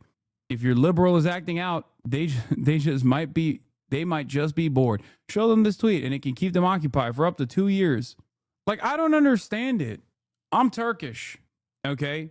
The Armenian genocide happened. I think it's fucking insane to not acknowledge it. And the Turkish government certainly does not, right? It's like, I don't understand how people hold on to this gripe to deny historical atrocities. Like, why would it be something that you are still, like, the only way that it's still connected to you now is if you refuse to reckon with it. If you refuse to understand it, there is no way you're not understanding this. The only people these things identify with is their country because they have nothing else. They're sad they didn't get to do it. No, I mean, I understand what the motivations are. Okay. I understand what the motivations are for why they want to shelter people from the fucking truth. I'm just saying it's ridiculous. It's completely ridiculous. The only reason why you oppose an accurate reflection of history is because you kind of either like the events that unfolded, or you're still trying to, at the very least, like, continue to defend it, and you take advantage of the lack of knowledge. And that museums put too much focus on the role of white people who participated in that terrible institution. And now tonight, that same argument is being pushed by the President of the United States. Donald Trump says that one of the reasons for his crackdown on Smithsonian museums is, quote, everything discussed is how bad slavery was. What we try to do on this program is create a platform for discussion and debate. It's also so funny because, like, Republicans will always be like, oh, well, you know who defeated slavery? The Republicans. Abraham Lincoln was a Republican. Okay, but right now in 2025, you're the motherfucker defending Confederate statues. Your friends who are wearing the stars and bars are going out to vote for Republicans. What am I supposed to do with this information? Like, what do you mean? So why are you defending it then? Okay, defend the Republicans, historic Republican Party. It makes no sense. Like, that is an active denial of the reality that you can see. Who represents the interests of the Confederate South right now? Okay, a modernized version of the same racial pecking order. Republicans do. That's it. That's it. What do you mean? You're the one who's defending the Confederate statues. You're doing that because it's a reinforcement of the racial pecking order. The reason why those statues were fucking planted outside of courthouses was to remind black people how things used to be and how things still are. Yeah. It's a very stupid meme, but it's true. It's like, you know, it was the Democrats who fought for slavery. That reflects the very real differences that exist in this country. It's what echo chambers in our society fail to do, frankly. But on this topic, it's important to say objectively, slavery was indeed bad. It was evil, the nation's original sin. And it is impossible to understand the true history of this country without fully grappling with slavery's impact. Simply because of their birthplace and the color of their skin, the bodies and spirits of black men, women, and children were exploited for profit and power. They were forced onto ships, bound by shackles and collars that ripped off their skin. One older man described it as iron entering our souls. Some chose to jump into the waters infested with sharks rather than feel that iron. Now, once they arrived on this very soil, they were forced to work by way of the whip, despite being starved, sleep-deprived, threatened, tortured, physically and psychologically. They were auctioned off, humiliated, fearful, and separated from their families and their children. Black women and girls were raped and sexually assaulted. Many were brutally murdered and mutilated. Now, this endured for decades, centuries. And even in the places where slavery was not legal, institutions from our banks to universities were built on enslaved labor. Oh, Abby, this is hurting my feelings. Why are you talking about this? It's hurting my feelings. Oh, man. Oh, I hate hearing about this. It's like, dude, that's what you sound like. Like, if you're the type of dude who's like, nah, this hurts my feelings, I would rather not learn about this. This is fucking insane. What do you mean? It's like incredibly important part of American history. Of course people are gonna fucking talk about it. Why the fuck do you think the Civil War was fought? Like, what? It's so stupid. I can't believe it, dude. We're at that stage now. It's like talking about modern German history without mentioning the Holocaust. The fuck? Yeah, it made me snort. It's so dumb. My feelings. The North and in the South. And for many of the white Americans who did not personally own slaves, they benefited from a caste system that concentrated wealth and political power in their hands. So, when we acknowledge the existence of black people who operated George Washington's Mount Vernon or the black hands that built the White House, we are acknowledging the existence, the perseverance, and the contributions of the souls that white supremacy sought to erase. Those people built families, they developed a culture. They were the keepers of the faith, cultivators of community. And they are the ones who deserve credit. This also is important to understand, like, black identity.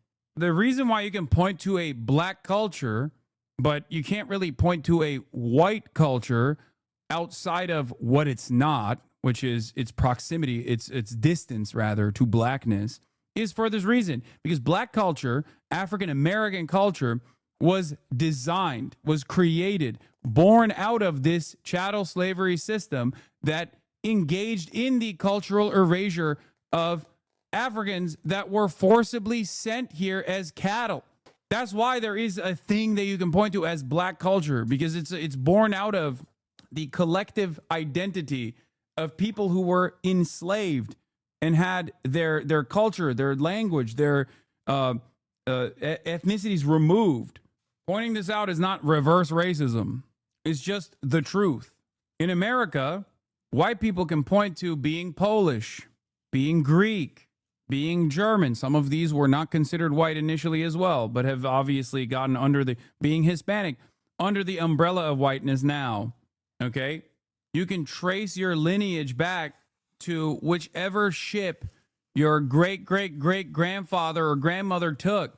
Black people don't have that. That's why they're black. Yes, Italian too, Irish. It's so crazy that any sort of discourse around this is met with so much animosity because it makes people feel bad. Like, what the fuck are we doing, man? It's ridiculous. And then you have to constantly find yourself in a defensive posture against people's feelings. Like, I can't, like, what am I supposed to do? That's your problem. It's a thing that happened. And it's important to analyze the thing that happened, especially when you are reflecting on contemporary black existence. This is a very important thing that happened that still plays a formative role. For forcing America to rid itself of the stain of slavery. Now, all of this information, these stories are from the Smithsonian's African American History Museum. And I share this not as a lecture for you, but as a lesson.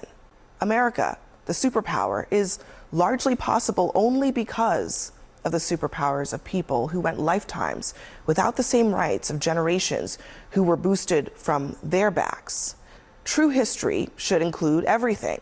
Yes, the evils and the horrors too. And museums are supposed to be places that protect those stories, the images, the lessons, the very things that inform so much of our current state of our republic, from racism to poverty. No matter how painful, or in the president's words, how horrible the lesson. Now, just listen to one formerly enslaved man describe what slavery is like in his own words. You know what I'd rather do? If I thought that I'd ever be a slave again, I'd take a gun and just end it all right away. Because you're nothing but a dog. You're not a thing but a dog.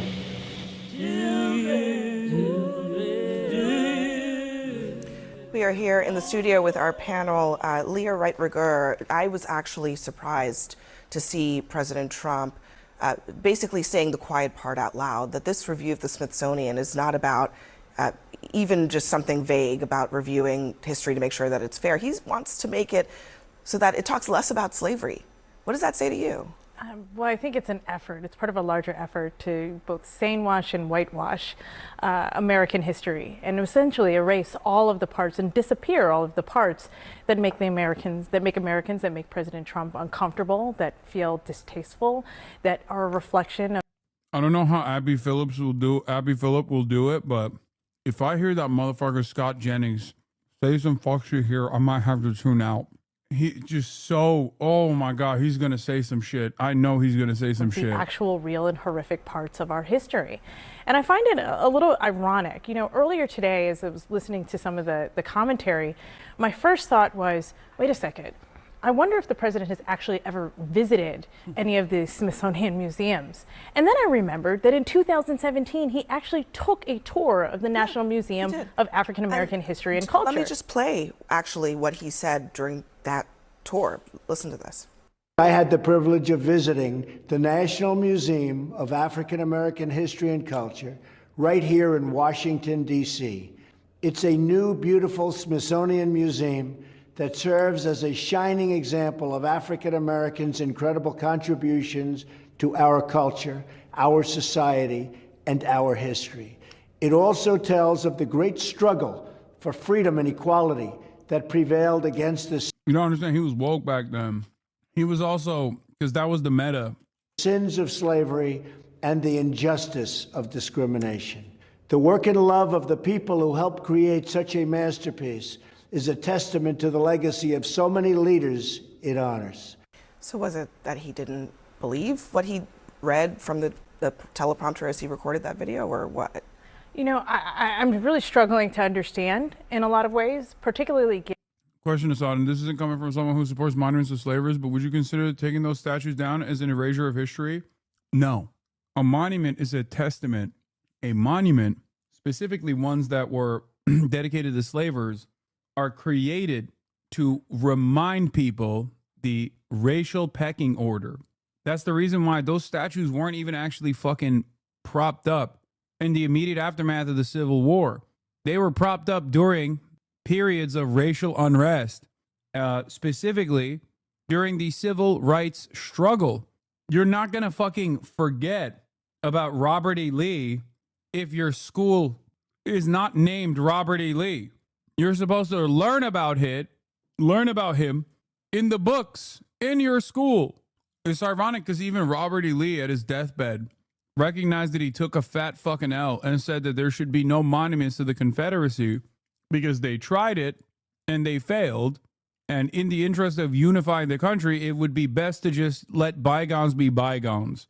You don't put up a monument of someone like that in order to remind people of the worst aspects of history. You put up a monument like that to celebrate that person. Given that the tour that he took with director Lonnie Bunch was actually a reflection of really the mastery that and really the care. You do it to glorify the actions that took place.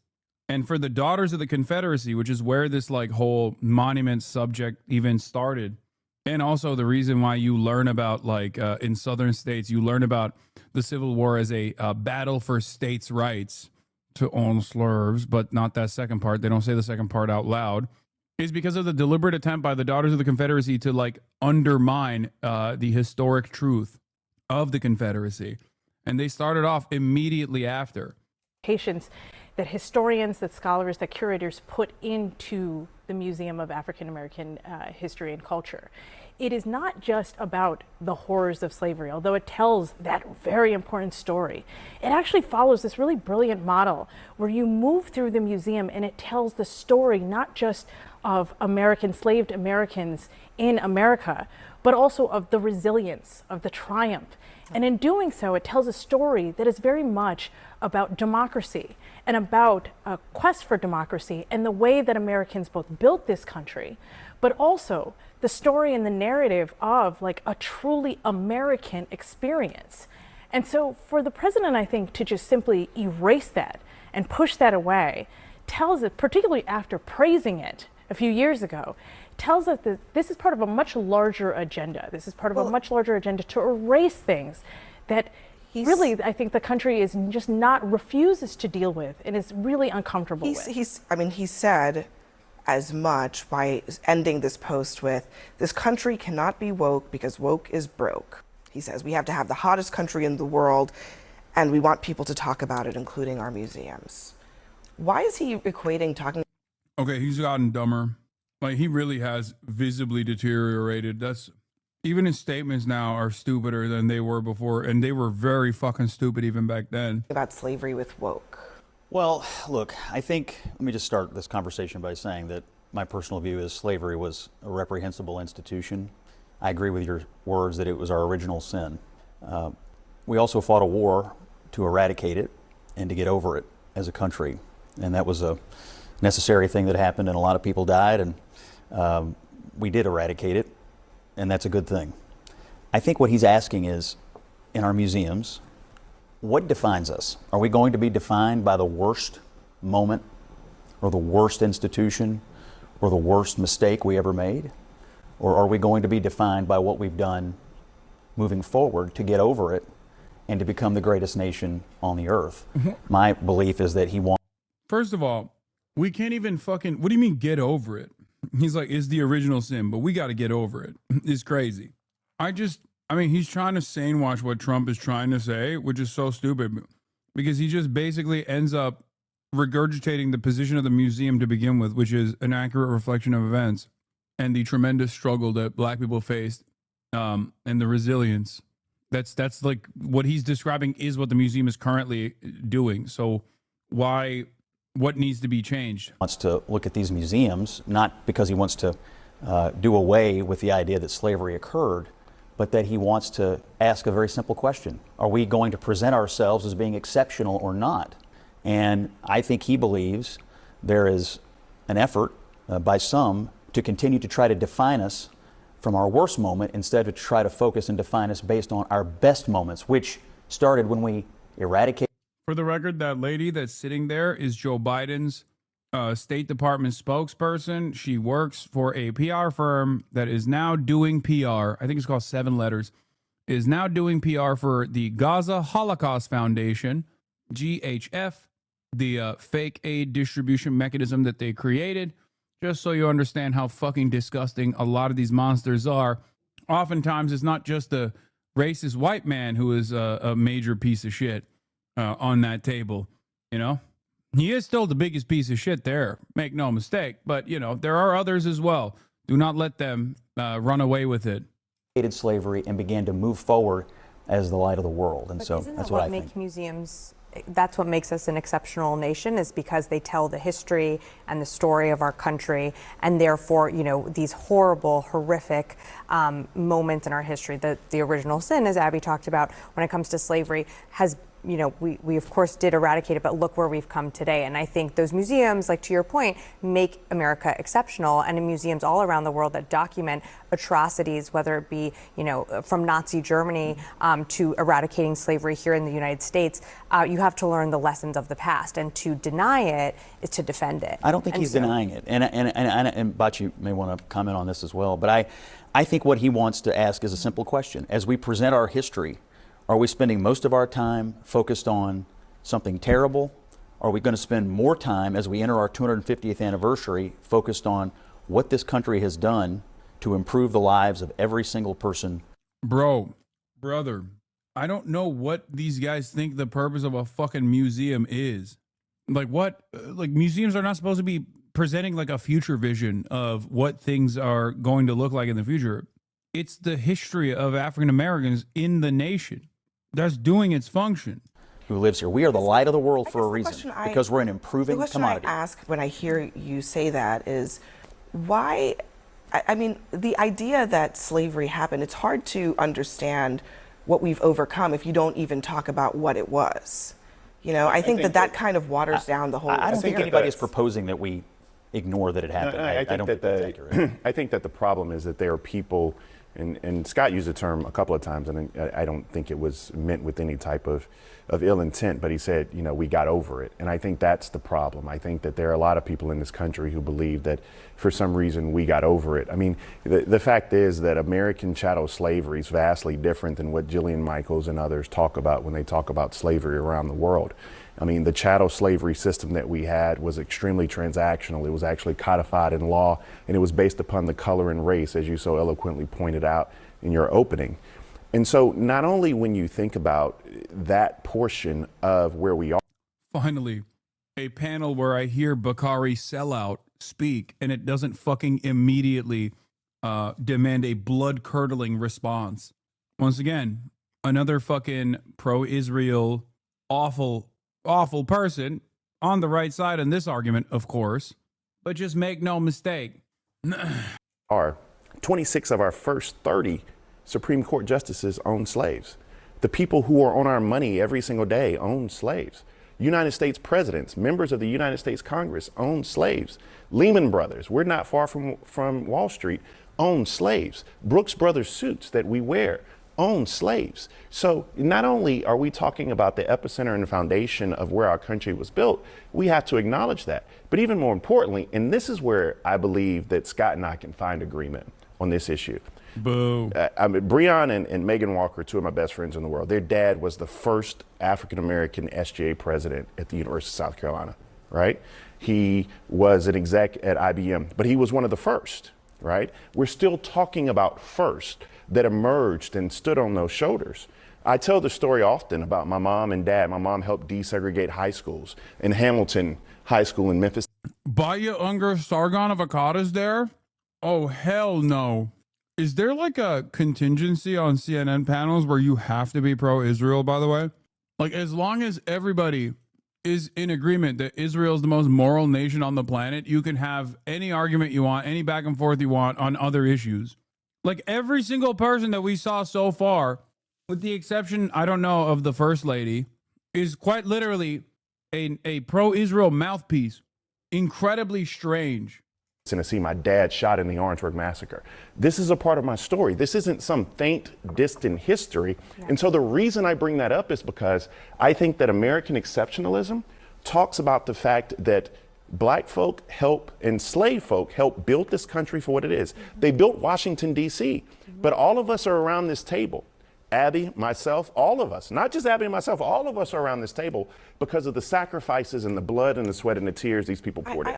California Governor Gavin Newsom and his team have figured out a very entertaining way to deal with Donald Trump at his own rhetorical level. They've got a new social media strategy that is both, I got to say, pretty damn funny and I think extremely effective, mocking the president with a spot-on impression of his very weird communication style. Since Newsom jumped into the ongoing redistricting fight, his official Twitter account has been posting Trump style. Are libs eating this stuff? I feel like they are. It sucks. I hate it. It's one of those things where it's like, I just hate this shit so much. I think it's whack. I don't give a fuck. You know, just put the policies in the bag, little bro. You already know what it is. I guess people do like it though. People are hella defending this shit in your sub. It's super disappointing. I just don't think it's that big of an issue. For the record, I don't think it's that big of an issue. Like, it's just that when people turn around and make it seem like this is the most successful form of resistance against Donald Trump, that's when I take issue with it. This is born out of the desperation that many Democrats feel and recognize that there is no voice that's like actually taking to task the Trump administration. That's what this is. You only arrive at this conclusion that like, oh, these kinds of moves are so good because like at least they're fighting back, when no one else is fucking fighting back. I don't necessarily care one way or the other.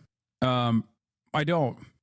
Jerry Dunleavy says the current shit lib strategy to promote Gavin Newsom is to mock and engage in some apparent denialism about the attempted assassination of Donald Trump, which, while only injuring Trump, resulted in the murder of Corey Contemporary, who was shot and killed while shielding his family. I love when a fucking right-winger remembers that the firefighter guy got killed. They never remember it when Trump is like, God, move the bullet away from my ear. And what? Move his trajectory into the fucking dome of Corey Contemporary? Why do you not give a shit when he says that? That's like so crazy. Republicans never give a fuck about the dude that actually got killed. Only when they have to cry about, in the most like annoying, mealy-mouthed, wishy-washy, liberal ways in which they complain and cry, do they ever turn around and go, they're making fun of Trump for being assassinated. They don't remember. They don't remember that the brave firefighter got shot. Bitch, you don't remember him. You don't fucking remember him. Trump says it's a miracle all the time. A miracle? Really? A miracle that a random Trump supporter got fucking killed? Wow, what a great miracle. I guess you forgot about it. So it's no wonder that liberals forgot about it too. This is what's so interesting. Inside the Democratic Party, Newsom's decided that we're in a post-cancellation media environment. You don't say something offensive and apologize. You trigger whoever was offended and make fun of them. Yeah, it's not necessarily bad to have this kind of attitude, for the record. I obviously have had this kind of attitude in perpetuity. It's just that, like, you need to do this at the behest of something that is good, okay? You need to do this for, like, you need to do this for a policy-driven agenda that you want to highlight. So if it starts and ends at simply doing memes like this, then you're cooked. Put the policies in the bag, little bro, always. How is redistricting not a good policy agenda? Oh, no, you must have missed it. I talked about that being the real reason why people are actually excited about Gavin Newsom and not this shit. Yeah, that is good. No, I'm in favor of that. Of course, I'm still cautious because I fear that, like, the only guys that they're going to fucking bring, the only guys that they're going to bring into the Democratic front from those new seats that they open up are going to be like Raytheon libtards. And I'm worried about that. Because liberals were doing like Dark Brandon memes and shit back then too, but because there was no fucking policy agenda that you could present as a way to improve people's lives, nobody really gave a shit about those memes at the end of the day, you know? It can't just be memes. Republicans don't win just because they make memes. It's like assuming Zoran won because he's charismatic or Zoran only won because he has a good media team. No! Republicans have policies. They're insane. They're built around hysterics, but they're offering their base something. Vengeance. They're offering their base something. Violence against marginalized groups that they have presented as like the singular reason why, you know, you're cucked by your boss in your place of work is because transgender people exist, you know? Donald is finished. He is no longer hot. First the hand, so tiny. And now me, Gavin C. Newsom, have taken away his step. Many are saying we can't even do the big stairs on Air Force One anymore. Uses the little baby stairs now. Sad. Has all the Trump trademarks, all capital letters, random quotation marks, little parentheticals, complete unhinged absurdity. From just this morning, I thought this was a good one. I hate Kid Rock, GCN. Reference to Trump's infamous I hate Taylor Swift. Another drags the vice president into it. Not even JD Just Dance Vans can save Trump from the disastrous maps war he has started. Not even his eyeliner lines look as pretty as California map lines. He will fail, as he always does. Sad, and I, the peacetime governor of our nation's favorite, will save America once again. Many are now calling me Gavin Christopher Columbus Newsom because of the maps. Thank you for your attention to this matter. Beyond the mockery of Trump's text posts, Newsom has also been posting Trump-style AI-generated images of himself, including this, I think, absolute masterpiece of Newsom deep in a moment of reflection or prayer, flanked by 3 MAGA icons and the laying of hands, Kid Rock, who he hates, Tucker Carlson, and the angelic spirit of the recently departed Hulk Hogan. Again, a spot-on mockery of Trump, who isn't doing any of this satirically. What has been equally hilarious has been to watch the joke just go soaring over the heads of Trump's sycophants in the media. For the last week, Gavin Newsom, why am I giving him advice? You have to stop it with the Twitter thing. I don't know where his wife is. If I were his wife, I would say, "What? You are making a fool of yourself. Stop it. Do not." Okay, I'm back in. Okay. No, I'm back in. Memes are good. I just realized that Republicans are just so stupid that they don't even understand that that's bar for bar what you could say to Donald Trump. Oh my God. Like down to where is your wife? Oh my God. Oh my God. Down to where is your wife? Where is Melania? Why are you tweeting dumb shit? We're never getting affordable housing. I agree. The question is simple. Would you rather have Gavin Newsom never tweet about these sorts of memes and advocate for Medicare for all in the state of California and a fix to the housing market crisis that has created unimaginable amounts of homelessness in the state? Or would you rather have him still not do those things at all and just meme? The best outcome is he does both. He memes and he does the other thing. But unfortunately, we're only getting the memes and not the thing that I'm talking about. You understand? What is this lady? What is this little lady doing? Did you see this GQ article that mentions you? The one I'm in? Or is there a new GQ article? Do not let your staff tweet. And if you're doing it yourself, put the phone away and start over. And if you really, he's got a big job as governor of California, but if he wants an even bigger job, he has to be a little bit more serious. Yes, right. Be more serious. Stop posting exactly like the president of the United States does. Newsom's account responded to that advice, quote, Dana Ding Dong Perino, never heard of her until today, is melting down because of me, Gavin C. Newsom. Fox hate that I am America's most favorite governor. Ratings king, saving America. Trump has lost his step and Fox is losing it because when I type, America now wins. Thank you for your attention to this matter. Again, it is a stark. Bro, low key, I feel like this starts off as like kind of funny, and I agree, there's humor in it. Wait, this is another article why leftists are suddenly lifting more weights. Man, this shit ain't sudden. I've been lifting more weights. Anyway, what I was going to say is I worry that this started off as a haha joke, but this is unironically going to be the only way that people communicate to a broader audience. God, I fucking hate this shit. I hate it so much. I can totally see, just like crack cocaine for Gen X liberals, you don't understand the pull this has on them. No, I think the problem is it's kind of like this, okay? In your group of friends, you hear someone say something silly, like a term that you heard on TikTok, and you first start using the term jokingly. Okay, you first start using the term jokingly, like, oh, I'm rizzed up. I rizzed someone up, you know, that.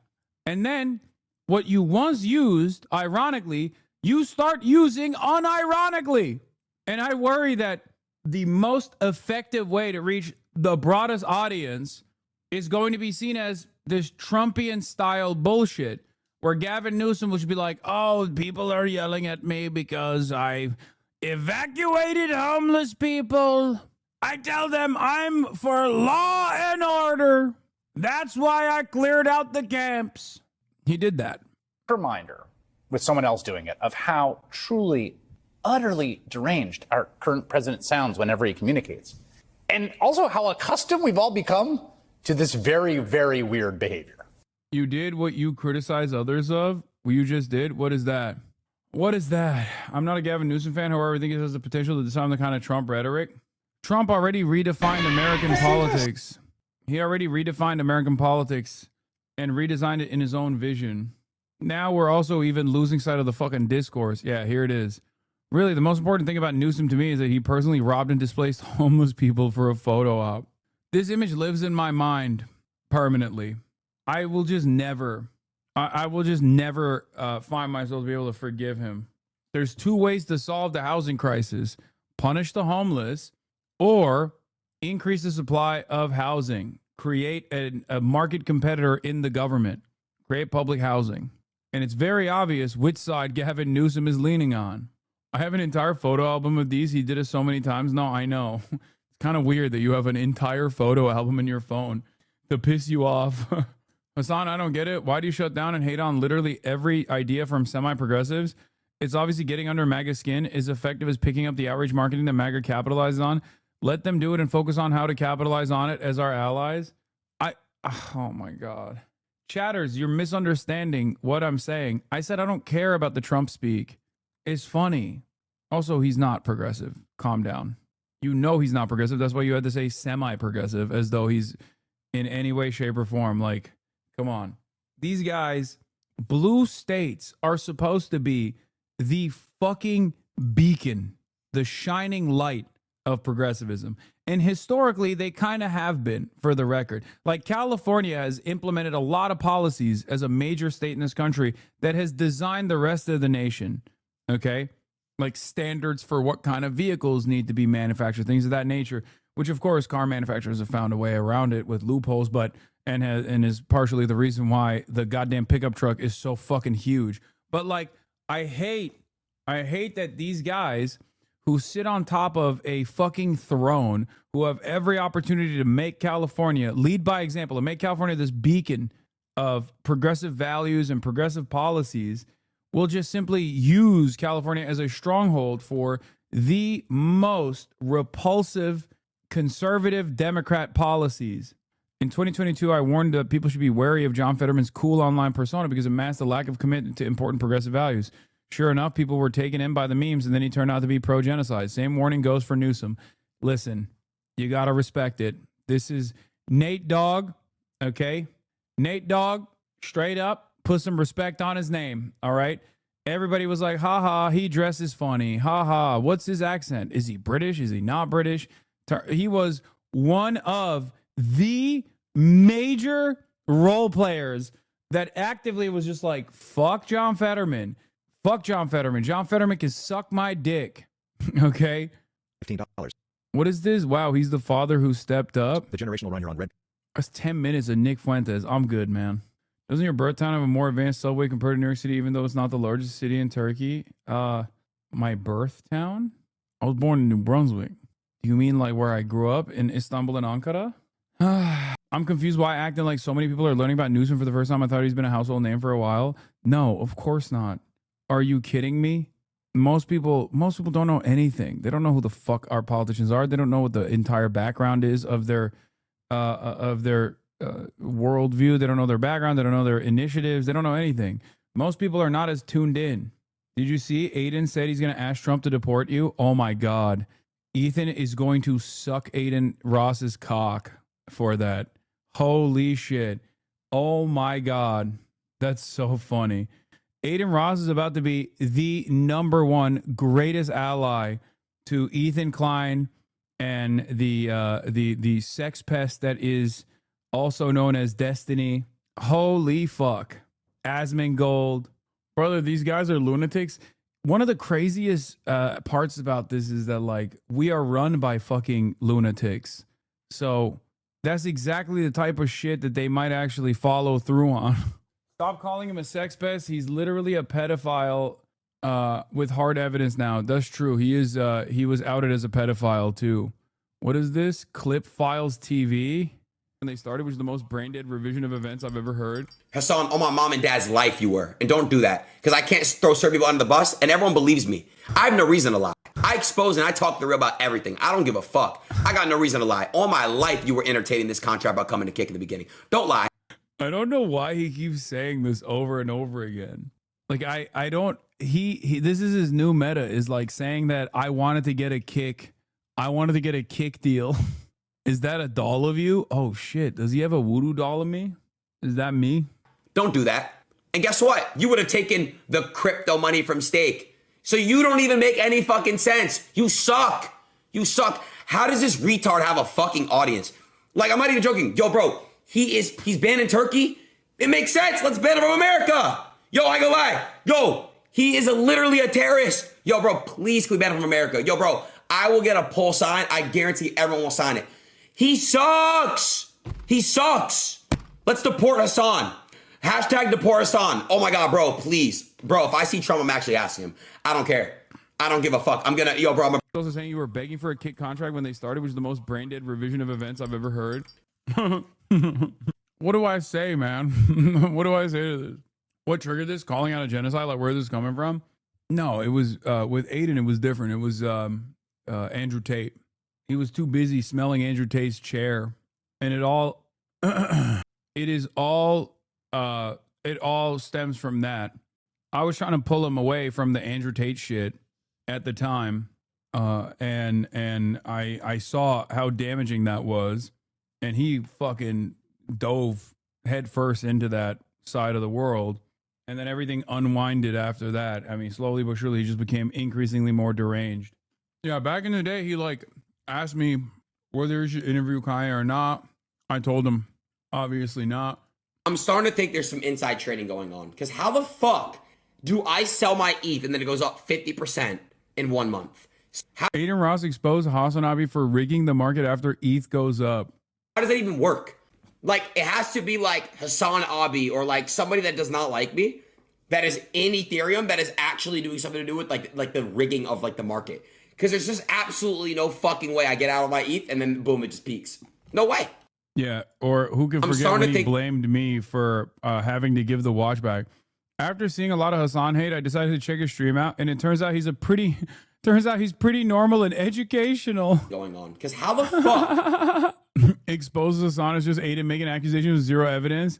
Now I understand why he likes Trump. They both act like they're way bigger than they are. They aren't winning. It's rigged. I forgot to do my oil change and my car broke down. Thanks a lot. Yeah.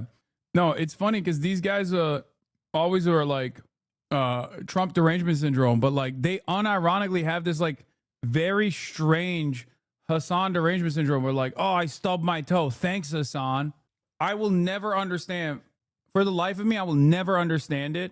Maybe one day I need to get like one-shotted by psilocybin or something so that I can unlock a different part of my brain so I can comprehend like what I do to some of these people. Because I'm just over here covering the fucking news, and dudes that I never think about, dudes that I never talk about, spend every waking moment trying to fucking bring my name up in every conversation, including silly shit like ETH. Like, I don't have a single fucking cryptocurrency coin at all. It's literally because you're brown, understand shit. I mean, I'm so fucking white passing, dude. Well, that's crazy. Maybe people do see it that way. I don't know. Pre-October 7, I would have fucking argued with you on that front. But like, low key, I think that does play a big role. But I don't know. Nah, actually, you know what? That's not it. That can't be it. Are you pro-Palestine? Thoughts on Palestine? Are you pro-Palestine? Dumbass. What do you fucking think? No, but I'm serious. Like, I don't know what the fuck it is. I don't know what the fuck it is. There's something that I do to like a lot of these dudes. It's mostly dudes. I don't think I have like crazy women stalkers like this that are content creators. It is usually dudes, and they are right-wing for sure. But there's other right-wing motherfuckers who are content creators who don't make it their lives mission to constantly talk about me or think about me. I don't know. I genuinely don't know. What do you mean? XQC said it long ago. Everyone needs a villain. They just think their audience will jump on the wagon with little effort. Yeah, I guess. This is the internal conflict that Du Bois talked about, fam. Double consciousness can be applied to your white ass too. But I grew up in Turkey. I mean, I was an in-group. So I was functionally white as a part of the in-group in the sociological construct. So I guess maybe that's the reason. My most formative years were spent in Turkey, being a part of the in-group in Turkey. Like, I have people I have disagreements with, right? Even people who I'm aligned with. Yeah, 2 years ago, X admitting he wouldn't entertain a kick deal. Held strong, and he automatically said no based off of his beliefs and what he wants his platform to be. And I gotta respect that. I gotta respect that because he represents things that I don't give a fuck about. I give no fuck about. Okay, so I gotta respect the fact that he doesn't have a price. I don't think. I gotta respect that. Okay. It's not about the viewers following him there. Okay, nobody gives a fuck about performance. There are no performance incentives for these deals because they want you to do good. When you are stressed, respect. Well, I like the fact that he didn't.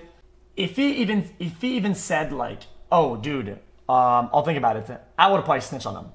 Okay, the fact that he didn't even, no, I wouldn't have, but still, the fact that he didn't even think about it gave me the thought that, you know what, he believes in what he says, even though I don't agree with what he says. One of the craziest things is the Kick owners are in constant contact with my management, and they routinely try to do like a Discord call with me, like they want to do a stream with me, and I do not know why, and I've been like, nope. It's true. I think I'm lucky because like Eddie is so rich that he just doesn't give a fuck about me like that. Obviously he doesn't like me, but he doesn't care enough to personally make my life miserable. I already have other billionaires that are even more fucking powerful than Eddie up my ass anyway. People like Elon Musk. And again, luckily they're too busy doing other shit. But it just is always so strange that he just like still. Eddie is the owner of Stake, the cryptocurrency casino. Other billionaires like your dad? Yeah, my billionaire father. That's such a funny. That's also one of the funniest and dumbest memes that people believe. Anyway, it's not like it's so insane for these dudes to take it back from Kig, but they also need to position themselves as heroically as taking on woke Hasan while they do it for some reason. Yeah. I don't know. But speaking of my enemies, Destiny is apparently claiming he wasn't aware that the person that, if you recall, Destiny is in some legal trouble currently because he was caught distributing without consent videos that he had filmed, both with and without consent, his sexual activities with people. Okay? And the only reason we know about it is because he tried to hook up with some random Discord e-girl, apparently. And then in the process of trying to hook up with this random random teenager on Discord, somewhere along the way, like these videos that he was sending to her got revealed. He was sending around revenge porn. Okay. And I think like some of the aspects of that story you most likely heard about. I covered it after the allegations were unearthed. But basically, he's now in a bunch of legal trouble, civil and criminal, over this. But it turns out there's more to the story. There was speculation that the person that he was trying to hook up with was underage. And I guess now there is confirmation that that person indeed was underage. Remember those logs that came out of Sex Pestiny trying to do age play? Well, it turns out he was trying to do age play with someone who was already a minor, or at least according to the readily available information.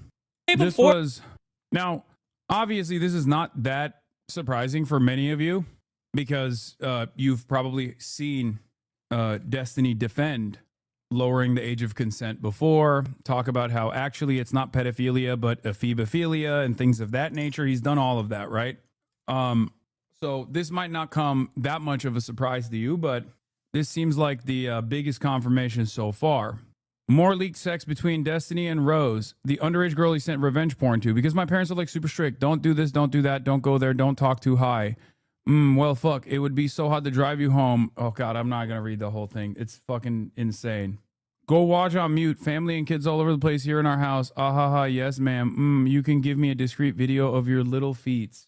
Anyway, this is really fucked up shit. It has now been 100% confirmed that Rose was 17 at the time the streamer Destiny was exchanging pornographic material with her, anything sent to her prior October 2022, placing him in direct violation of numerous state and federal statutes. I guess, like, they found out the actual identity of the person that he was sexting with, and they found out the age of the person he was sexting with, and it turns out she was 17 at the time. It's a parking ticket. She leaked it herself from what I can gather. Will Israel grant him refuge? Maybe if he converts. His defense is that he thought she was 18, but alleged DM shows he didn't even try to verify her age despite being skeptical that she was 18. This is allegedly the first interaction Destiny had with Rose, a 17-year-old. The second image is an email explaining how the image was obtained and some behind-the-scenes DGG Mossad info. If this is truly all Destiny did to verify age, he deserves no amount of charity. You are hot AF, but 18? What the fuck? Also, one-day-old account. Oh, well, I mean, I'm flattered. If you wanted to, yeah, sure. Preferably one near an ID, so I know you're at least 18. But I understand if that's too much info you'd be comfortable showing. Yeah, that's fine. Just writing something on a piece of paper, more than enough. Yeah. What? I'm not solo. A friend of mine is employed by Destiny. Destiny, the R word, started a server of approximately 10 people with the purpose of finding Rose. You're correct in that they failed. He shared the attached image with the server, as well as sharing videos of having sex with older men, other NSFW with the purpose of identifying her, identifying the hotel, etc. She was 17 years old. In the majority of porn she shared with the server, other members of the server had to tell him that if he's going to continue sending photos and videos of her, to please blur the genitals because they don't want to get in trouble if this turns out that she was underage. I don't know how damning this screenshot will be. What the fuck is this? Those features of the screenshots made me initially question the credibility of it, but I don't believe my friend would lie as they are still completely indoctrinated by Destiny, and I have no reason to believe that they would try to sabotage him. Close to the bottom of the screenshot, it's partially obscure, but he says, okay, I believe you. She declined to show proof of age, and Destiny enthusiastically accepted that. The only verification she gave him was proof she's not a catfish by writing her screen name and the date on a piece of paper and taking a picture with it. It looks like some looks like a minor and declines to verify their age after being asked. An adult with a functioning moral integrity or even an ounce of self-preservation would cease communication. He was trying to get CSAM Rainbolt shit. Are there any FBI agents working in this goddamn country? Why are streamers doing this investigation for them? It's even crazier than that. I don't even think these are streamers that are doing this investigation for him. These are members of his own community that aren't like as brain broken by the cult, that are literally saying like, this is a bridge too far for me. And they're the ones who have actually actively pulled themselves out of the state of the state of the cult that they were in. These are all literally ex-cult members. There are a lot of people who used to call themselves orbiters, including some of the girls that he actually shared the revenge porn of, that called themselves orbiters. Like, he basically designed this like weird little sex cult for himself. And these people were self-described orbiters that were trying to, you know, generate some kind of goodwill and clout off of like being associated with him. And then when all of this stuff came out of him just like filming himself both consensually and unconsensually without telling the other person that he was filming them, of having sex, and then sending these images to random people online that he wanted to fuck for some weird reason, and I cannot comprehend what that reason would even be. He did all of this shit, and a bunch of those people who were wronged by him, including Pixie, which is one of the main victims here, who just tweeted out he knew 8 minutes ago. Okay, she was one of the people that is in a court case with him right now for revenge porn. And their friends basically said, this is a bridge too far. We're severing our ties. Okay. Now, what's really interesting about this is that one of the major generals in this battle is Destiny's podcast co-host Dan Saltman. You might know him as Diddy Dan or Dan Stalkman, the guy who owns Redact Dev, the guy who was so stupid that he basically tanked the reputation of his company by making it seem as though I was a client of his company, and also simultaneously that his company that's supposed to like sanitize your social media footprint was actually literally keeping blackmail on people, on their clients. Like, that's the way he presented his own company. That's what he was doing as far as marketing. That person also, from my understanding, literally used the members of Destiny's cult that were actually criticizing Destiny. He basically used private information of those people to blackmail them into silence, to blackmail them into submission. Yes, that Dan Saltman that sponsors H3H3 podcasts, Ethan Klein's podcast, who is one of my major stalkers, who is actively trying to constantly get the ADL up my ass for the crime of calling out Israel's genocide. That guy is a sponsor of the H3H3 podcast. He basically damn near writes most of Ethan Klein's context nukes and all this shit that he does, alongside Destiny's entire community. Because unfortunately, that community almost completely revolves around no like real decipherable worldview, but instead just an insane anger that they feel towards me because I guess wronged their favorite content creator, Destiny. It's interesting though, because what they fail to recognize is Destiny is fucking up his own career all the time. Like, that's the reason. That's the reason why he's not like a household name. But because he's so narcissistic and can never take accountability for his own actions, he has basically created this world where he can constantly say, no, I'm in this position because Hasan lies about me or whatever. Or he might say, oh, I did this thing that's wrong, but think about Hasan. He did something as well. And this has been an ongoing cycle where he just basically uses me as an off-ramp to design me as like a primary villain for his community. And a lot of his worldview unironically revolves around that. Somehow finding a way to directly contradict whatever the fuck I'm advocating for. Even if under normal circumstances, he should be in the same boat. I mean, he is the primary vector of the hate Hasan content farming. That's where it came from. Before that, it was just like random right-wingers. He's the one who serialized that content and made a lot of money off of it.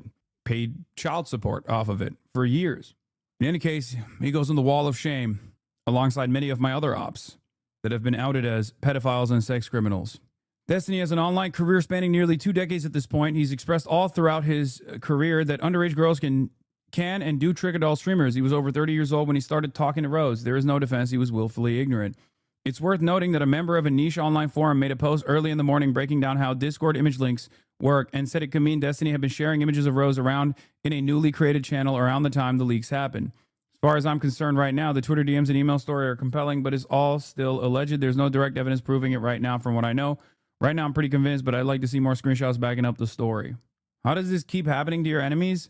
It's because I bring a vibe to the party that pedophiles really don't like.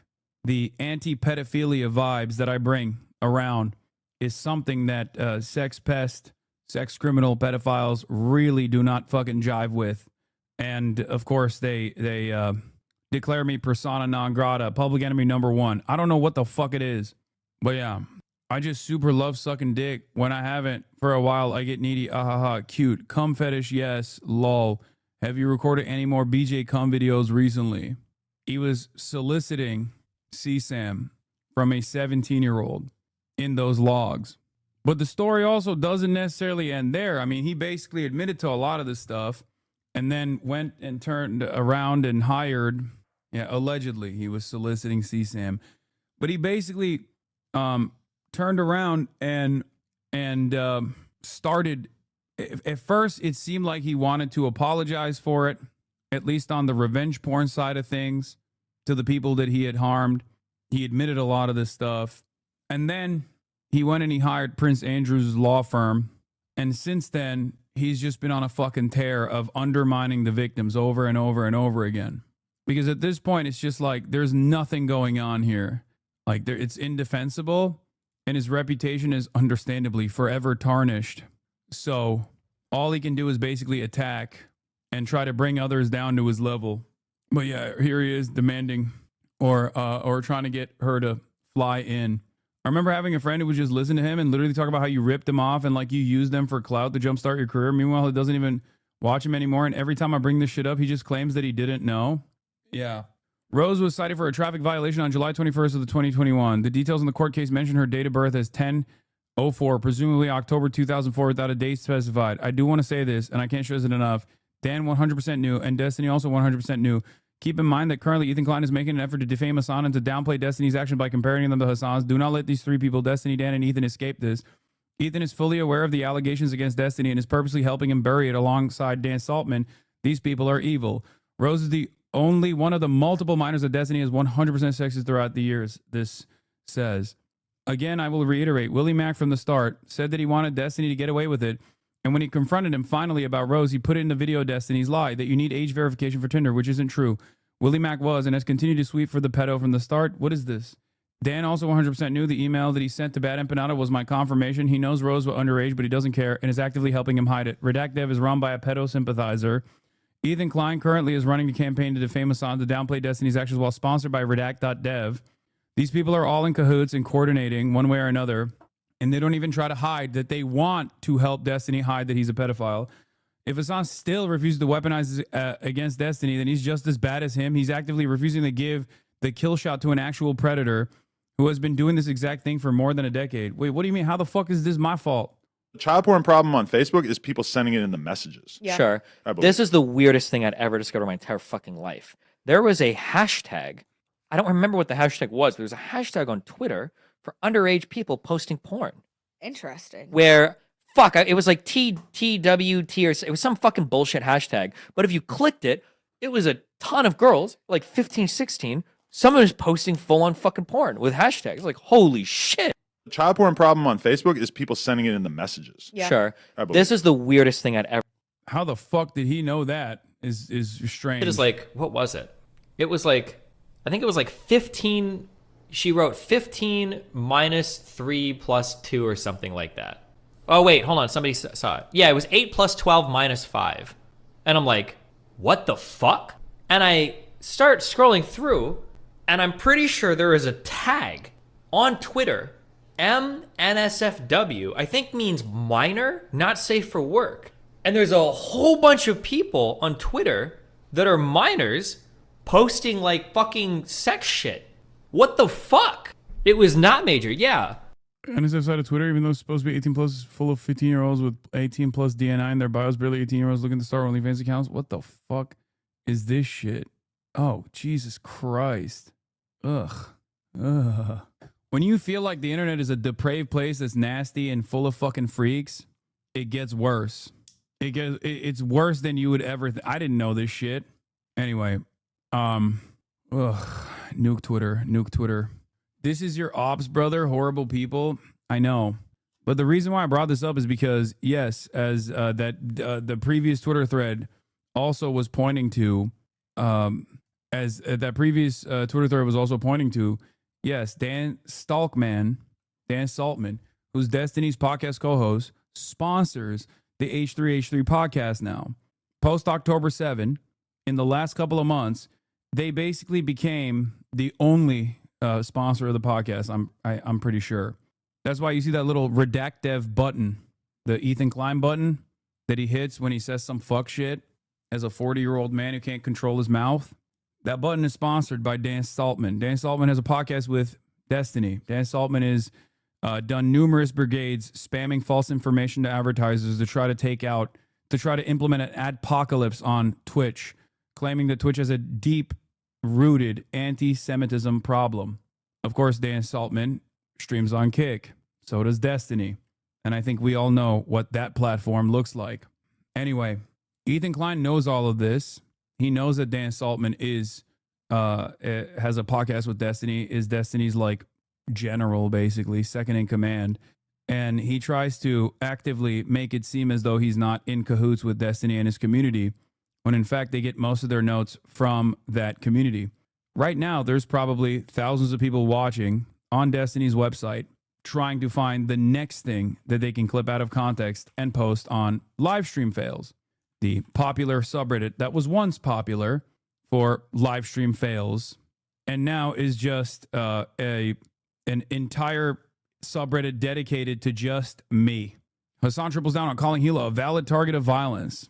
Los Ratones employs a Hasan strategy during a League of Legends game. I don't even know what this even means. I think they're just trying to memify it. If you look at some of the top posts, XQC calls out Hasan for brainwashing his audience regarding the Israel-Palestine conflict. The reason why this subreddit is so active when it comes to fuck Hasan posts is because it's owned now and completely controlled by one of Destiny's orbiters, who, by his own admission, once famously ran for, I guess, a company, or not a company, sorry, once ran for a competition that is called like DGGer of the Year. They've used the live stream fail subreddit for the past couple of years at this point to actively try to create and manufacture drama. And in the process of trying to actively manufacture and create drama, they basically destroyed the subreddit, ironically enough. But this is it. That's Dan Saltman. This is not what he looks like. I think this is just like, this is Photoshop. Destiny's podcast co-host, and that is the guy who runs LSF, former Twitch staff of 4 years. Stale 2000, I believe, is his username. And on his YouTube page, we found a video of him petitioning to be the, if you do top and then click by week, look at the top post in the subreddit, owned and operated entirely by Destiny's mod. The guy on the right is not actually Photoshopped. The guy on the left is Photoshopped. Hasan wasn't invited to the streamer games because AT&T didn't want him there. Hasan Piker says that Hila Klein is a valid military target. No repercussions. One Asmongold clip. Hasan triples down on calling Hila a valid target of violence. Destiny calls out Twitch for allowing Hasan Piker to run a terrorist recruiting platform on their site. Destiny reacts to Hasan's viral Hila Klein comments. Hasan's response to Mr. Beast and XQC and Aiden making fun of him for not donating, which, by the way, this one was interesting. It's a 2-minute video, and I did donate. I had donated the first day to Mr. Beast's charity. This is the last week. Does this look normal to you? Hasan caught throwing up a popular Turkish salute. Hila Klein responds to Hasan's Piker statement in which he endorsed and justified the violence and murder. You would think if this had any sort of real motion and it wasn't just like a fleshlight designed for tarnishing and slandering Destiny's enemies. Yeah, I did donate. I donated the first day. I just did it quietly. Anyway, active campaign on Reddit to discredit criticism of pedophiles, pedophile propaganda. Yep. This isn't the first time this has happened. I mean, this has been ongoing for a couple of years at this point. So when you wander in the wild, when you wander out in the wild and you see someone who has an opinion over me, about me, that you cannot comprehend where they arrived at that conclusion from, it could be any number of different places, but it's usually from one of these groups that have never stopped doing this shit. Journalists are aware of it. Journalists that have covered Gamergate are aware of it. They say this is like Gamergate on steroids, but directed at one person instead of like a bunch of different targets. It's the exact same shit. For a lot of these guys who never grew out of that Gamergate style of behavior online, this is what they busy themselves with. Yeah, Slate deleted the DDGer of the Year video, but it's, of course, it was on his... Hi, I'm Stale2000. Yeah, it was on his YouTube. And when we found it, he deleted it. But this is the guy who runs the LSF subreddit. And I'm running for DGGer of the Year on December the 3rd. In this video, I'm going to be talking about how all of my opponents are way worse than me, using facts, logic, and most importantly, evidence, as in chat logs. Here, Albert FCB is asking people to gift him subs. A real DGGer buys his own subs. In the month of November, Fitz spammed the... Anyway, that's all you need to know about this dude. This is not satire. This is like literally their own little inter-community fun that they engage in. So not only that, but like I said, Dan Saltman has played a formative role in silencing the criticism that's coming internally from the community after Destiny's numerous sex crimes were unveiled. And people started questioning Destiny, and people started attacking him. People felt like he was maybe not such a good guy. It even caused some of these people to actually reflect on the way that they have covered me, as a matter of fact, where they were like, if I can't trust this guy on this shit, maybe he was just lying about Hasan this entire time. Some of them actually arrived at that conclusion and realized that they were lied to. But there are those who are obviously still very much firmly in the cult and do everything in their power to either try and sweep this kind of stuff so that other content creators are oblivious to it, or actively try to attack me, because in their minds, I guess they think as long as we can undermine Hasan, then people will eventually love Destiny, which is not how these things work. Very sad state of affairs overall. There was also another video I wanted to show from Dan, if someone has it, where he's like talking to everyone in his community, and Destiny's community, being like, you're all hypocrites. If I see you calling out Destiny, I'm going to do everything in my power to take you out. He has already doxed numerous people. He's even doxed people that are like fan editors of mine on Twitter, weaponizing the DMCA claims to his advantage. They're basically just, they're just doing Gamergate, but for one dude. And they've latched on to the pro-Israel side of the argument because they know that there are at least like groups that are just as fucking crazy, that have some level of institutional power that can also be beneficial allies in their cause.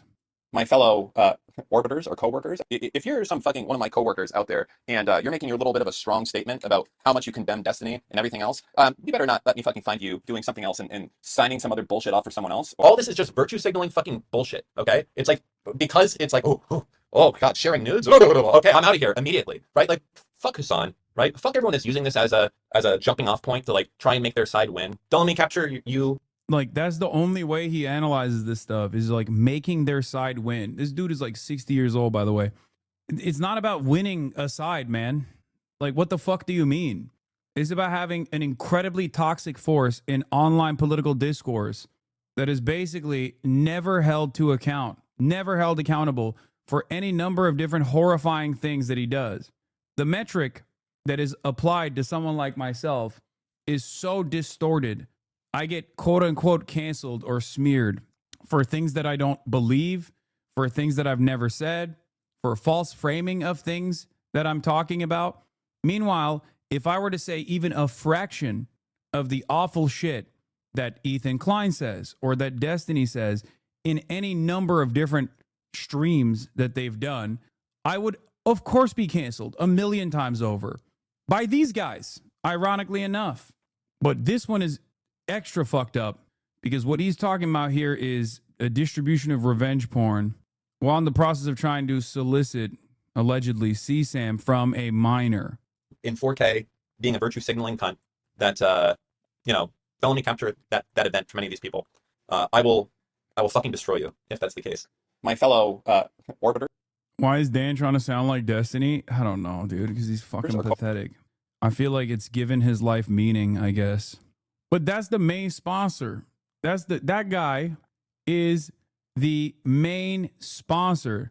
What is this? Dan Saltman, sponsor of the H3 podcast, is found in Discord dedicated to spreading lies and stalking Hassan's family. Turkey backs Palestine and they don't like America. It was just a funny theory, but I think people would latch onto this without a second thought.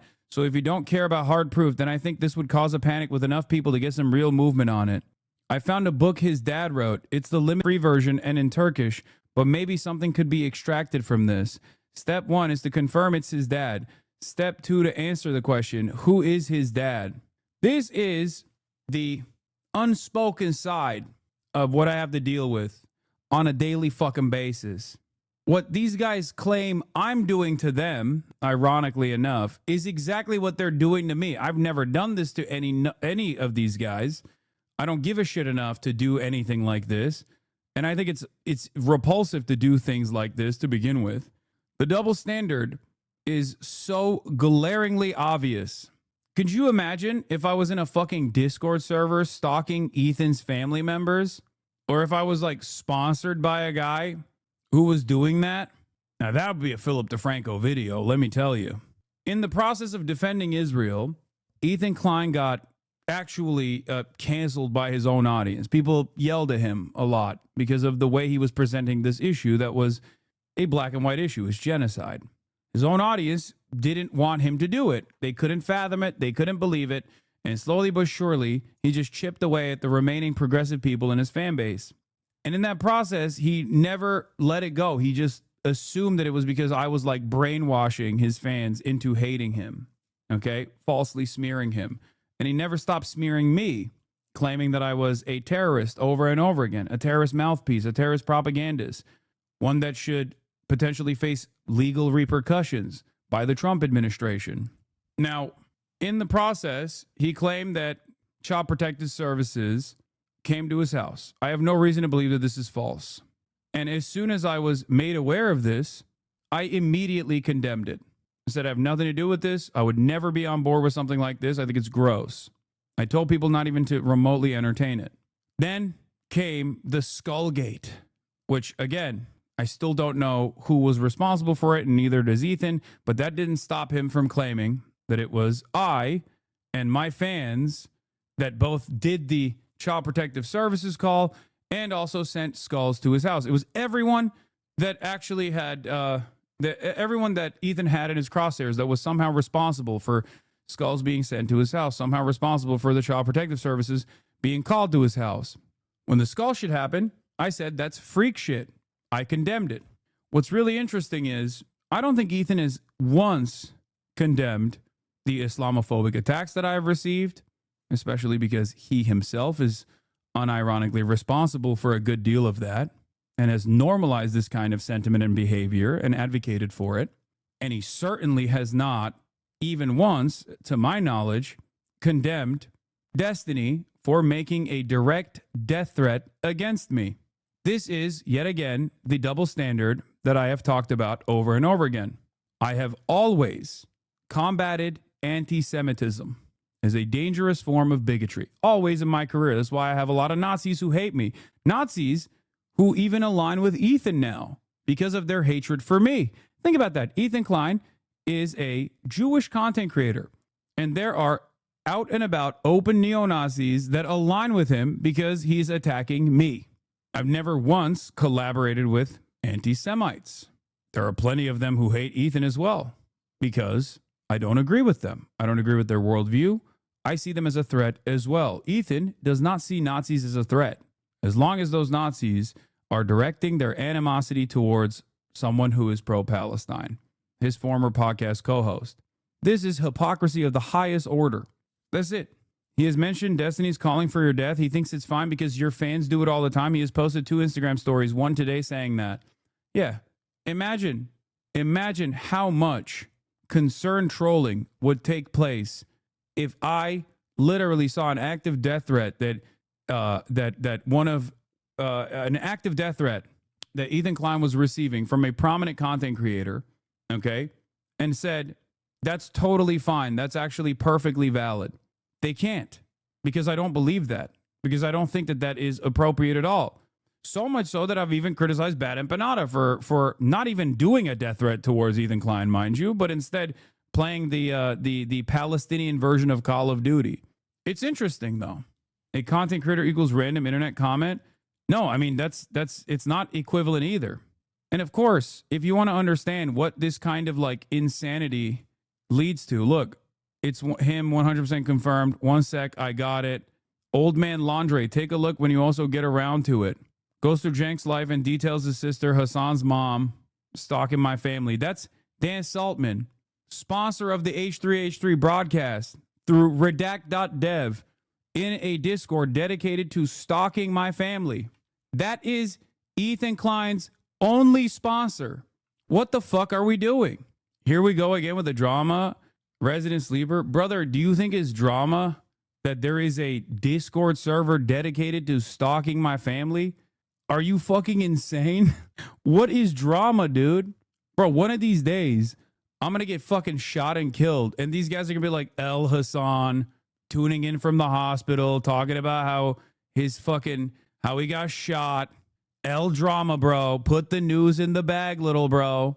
Anyway, I saw this on my community page.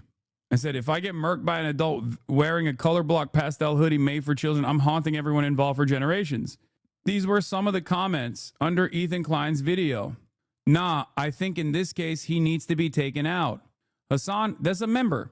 Hasan cannot threaten our queen and expect to get away with it. Whatever happens to him now will be well deserved. May he sleep with one eye open. He has gravely mistaken our fan base for not being dangerously insane when it comes to protecting our own. It's coming for him. What about Hasan? He doesn't have anywhere near the protection he will need. I've watched him up close plenty for when I need to. The war has begun. Please, someone has to off Hasan. People should never have associated with these far-left psychos like Hasan. They're as twisted as any MAGA cultist, just in a different ideological direction. Also similar ones as well. Disgusting. Yeah, there's more. It's not just those 3 comments. This is just like some choice words from under the video. A video that Ethan Klein has changed the thumbnail and title of 1 million times at this point, including, as far as I understand, his last version of it was just death threat.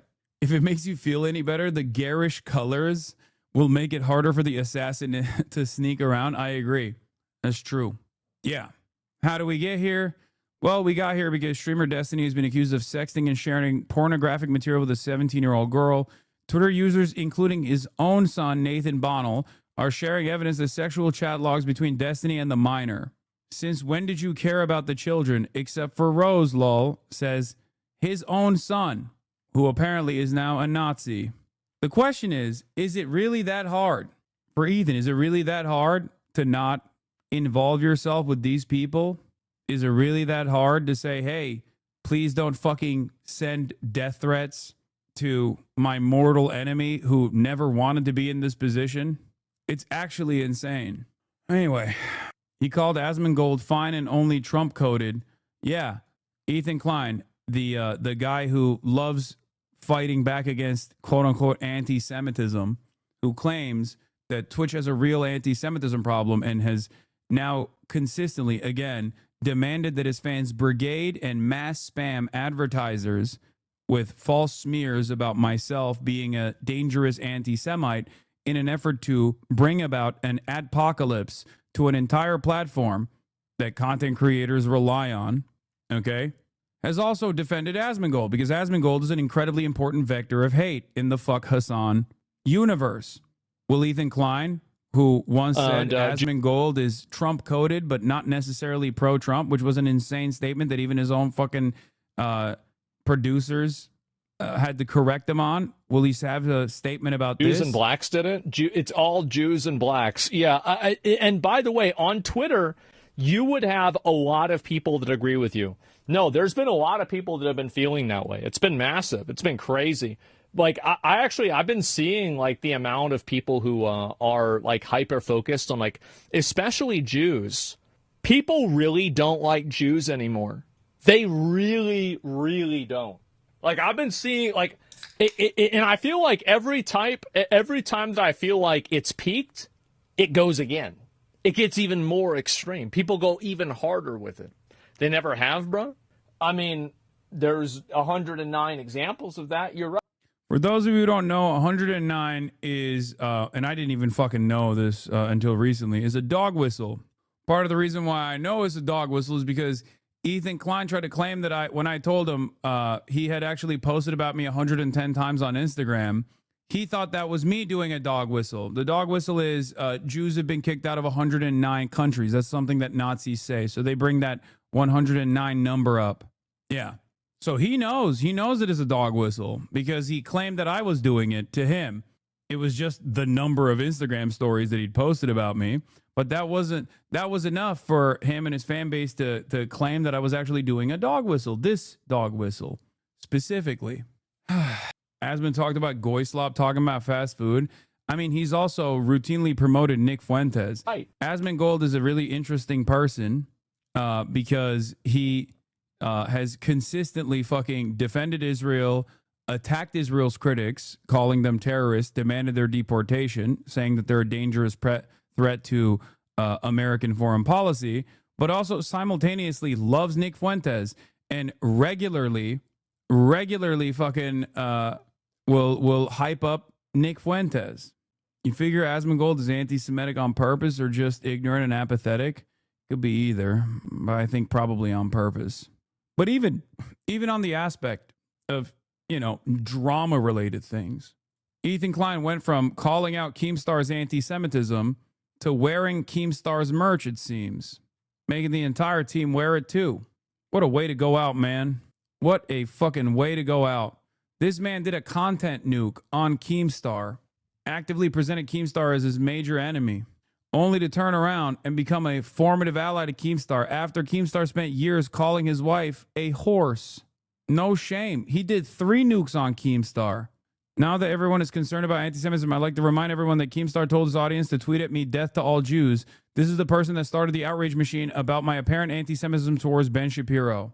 This man said Twitch was incredibly anti-Semitic and now is entertaining a Kick deal. He was part of the reason why Kick even exists to begin with, because alongside myself, he actively crusaded against crypto casino gambling. And then it got banned off Twitch. So Stake, the crypto casino, had to make its own website. That website is known as Kick. Years later, now Ethan Klein is entertaining getting a contract from Kick after spending the last 22 months of Israel's unlimited Holocaust against the Palestinian population, decrying that Twitch is an incredibly anti-Semitic website for allowing someone like myself to continue ranting against the state of Israel for its genocide. He can't even stick to one fucking consistent position. It makes no sense. No morals, no principles, just fucking pure hatred. There are plenty of people that still get duped by these guys because they just don't pay close attention to anything, and I don't even fucking fault them for it. But that's it. That's it. It's a sad state of affairs. Anyway, yeah, meanwhile on Kick, the platform Ethan Klein is now attempting to go to after demanding the biggest poly streamer in the country world firing a bazooka directly at the Overton window. Meanwhile, our brave champion against anti-Semitism, Ethan Klein. Karen Klein hasn't been able to gaslight the mods into buying his contrived narrative, so now he's trying to destroy the incomes of everyone who streams on Twitch. Right sponsors. It's the only route Twitch has left open. Twitch found no violation of the Hasan clip about Gila. I wonder why. Because there was no violation, because it wasn't a fucking death threat. If it was, I would have been banned. Have you ever been banned? Yes, a fuck ton. I've been banned for far less. The less defensible Israel becomes, the less defensible Israel becomes, the more aggressive these guys become in their attacks against those who have criticized Israel and also made them look stupid and feel stupid. My most famous ban happened literally on this day in 2021. Or no, 2019 at this point, right? Not even 2021. Yeah, 2019. I think it was someone from Sex Pastinis community that immediately posted it onto LSF, 8/21. But the incident happened on 8/20, where I was responding to Dan Crenshaw saying they hate us because they ain't us. And I said, America deserved 9/11. We totally did. We totally brought it on ourselves. When referencing blowback, a well-established historical assessment of America's events and interference in the Middle East that led to the events of 9/11, the horrific tragedy of 9/11. That clip, when it made its way to LSF, then made its way to Keemstar, and immediately made its way to Fox News. The next day, I was banned. Didn't you say something else? I may or may not have said something else about Dan Crenshaw. I won't get into it. Where's the self-preservation from other streamers? They're just going to sit down and be scared while their livelihood is threatened by a freak crashing out? Yes, because in some ways, I think they correctly interpret this as an event that is inevitably going to go away. If these guys are successful and then I'm deplatformed, it goes away for all these other content creators and they go, oh, finally, yeah, we like Hasan, but he was really threatening our bag because of his existence. And that's the goal. For a lot of these guys, they can't actually make me into a toxic figure amongst my friends, so they try to bring me down to their level. These are people that none of these guys want to collaborate with, none of these guys want to be around, but as long as they can associate themselves forcibly with someone like myself and make it everybody else's problem by routinely attacking my friends for even collaborating with me, for example, then they can successfully turn me into a toxic pariah figure. That's the whole point of the LSF brigading, for example. They can't do it, so they try everything they possibly can. In the process, if they were to be successful and get me deplatformed, then people are like, all right, finally, they'll move on to someone else. If they fail and get bored, eventually they'll move on to someone else. Ultimately, for a lot of the content creators that are in the periphery, quietly watching the events that are unfolding, their hope is that it just inevitably goes away. I think what they fail to recognize that the lack of counter messaging from progressive voices on this platform, out of understandable fear that they might be harassed endlessly by some of these rabid monsters, has created an environment where the most loud voices you hear are the likes of Asmongold. And there's only one person who is actively in the top, regularly duking it out with these people, and that person is ritualistically humiliated with ridiculous smears over and over again and turned into a toxic pariah. What do you think happens at that point? If the only voices of political discourse is far-right voices, and the only major voice of progressive politics is a guy that those far-right voices are explicitly attacking with regular frequency, from the audience's perspective, they don't actually understand where that silence comes from these other content creators. They don't see the way the sausage gets made. They don't know that this is out of real fear of harassment that they do not want to invoke. So they think, oh, everybody's right-wing. This is cool. Reading an AI script? Yes, I'm reading an AI script. And not just like communicating my day-to-day experience. But it's all good, baby. I'm a stubborn motherfucker, and I'm not going to stop. That's it. Because unlike a lot of these guys, I'm not fueled by pure spite and resentment and a narcissistic desire to want to fucking undermine people who have made them feel stupid at some point.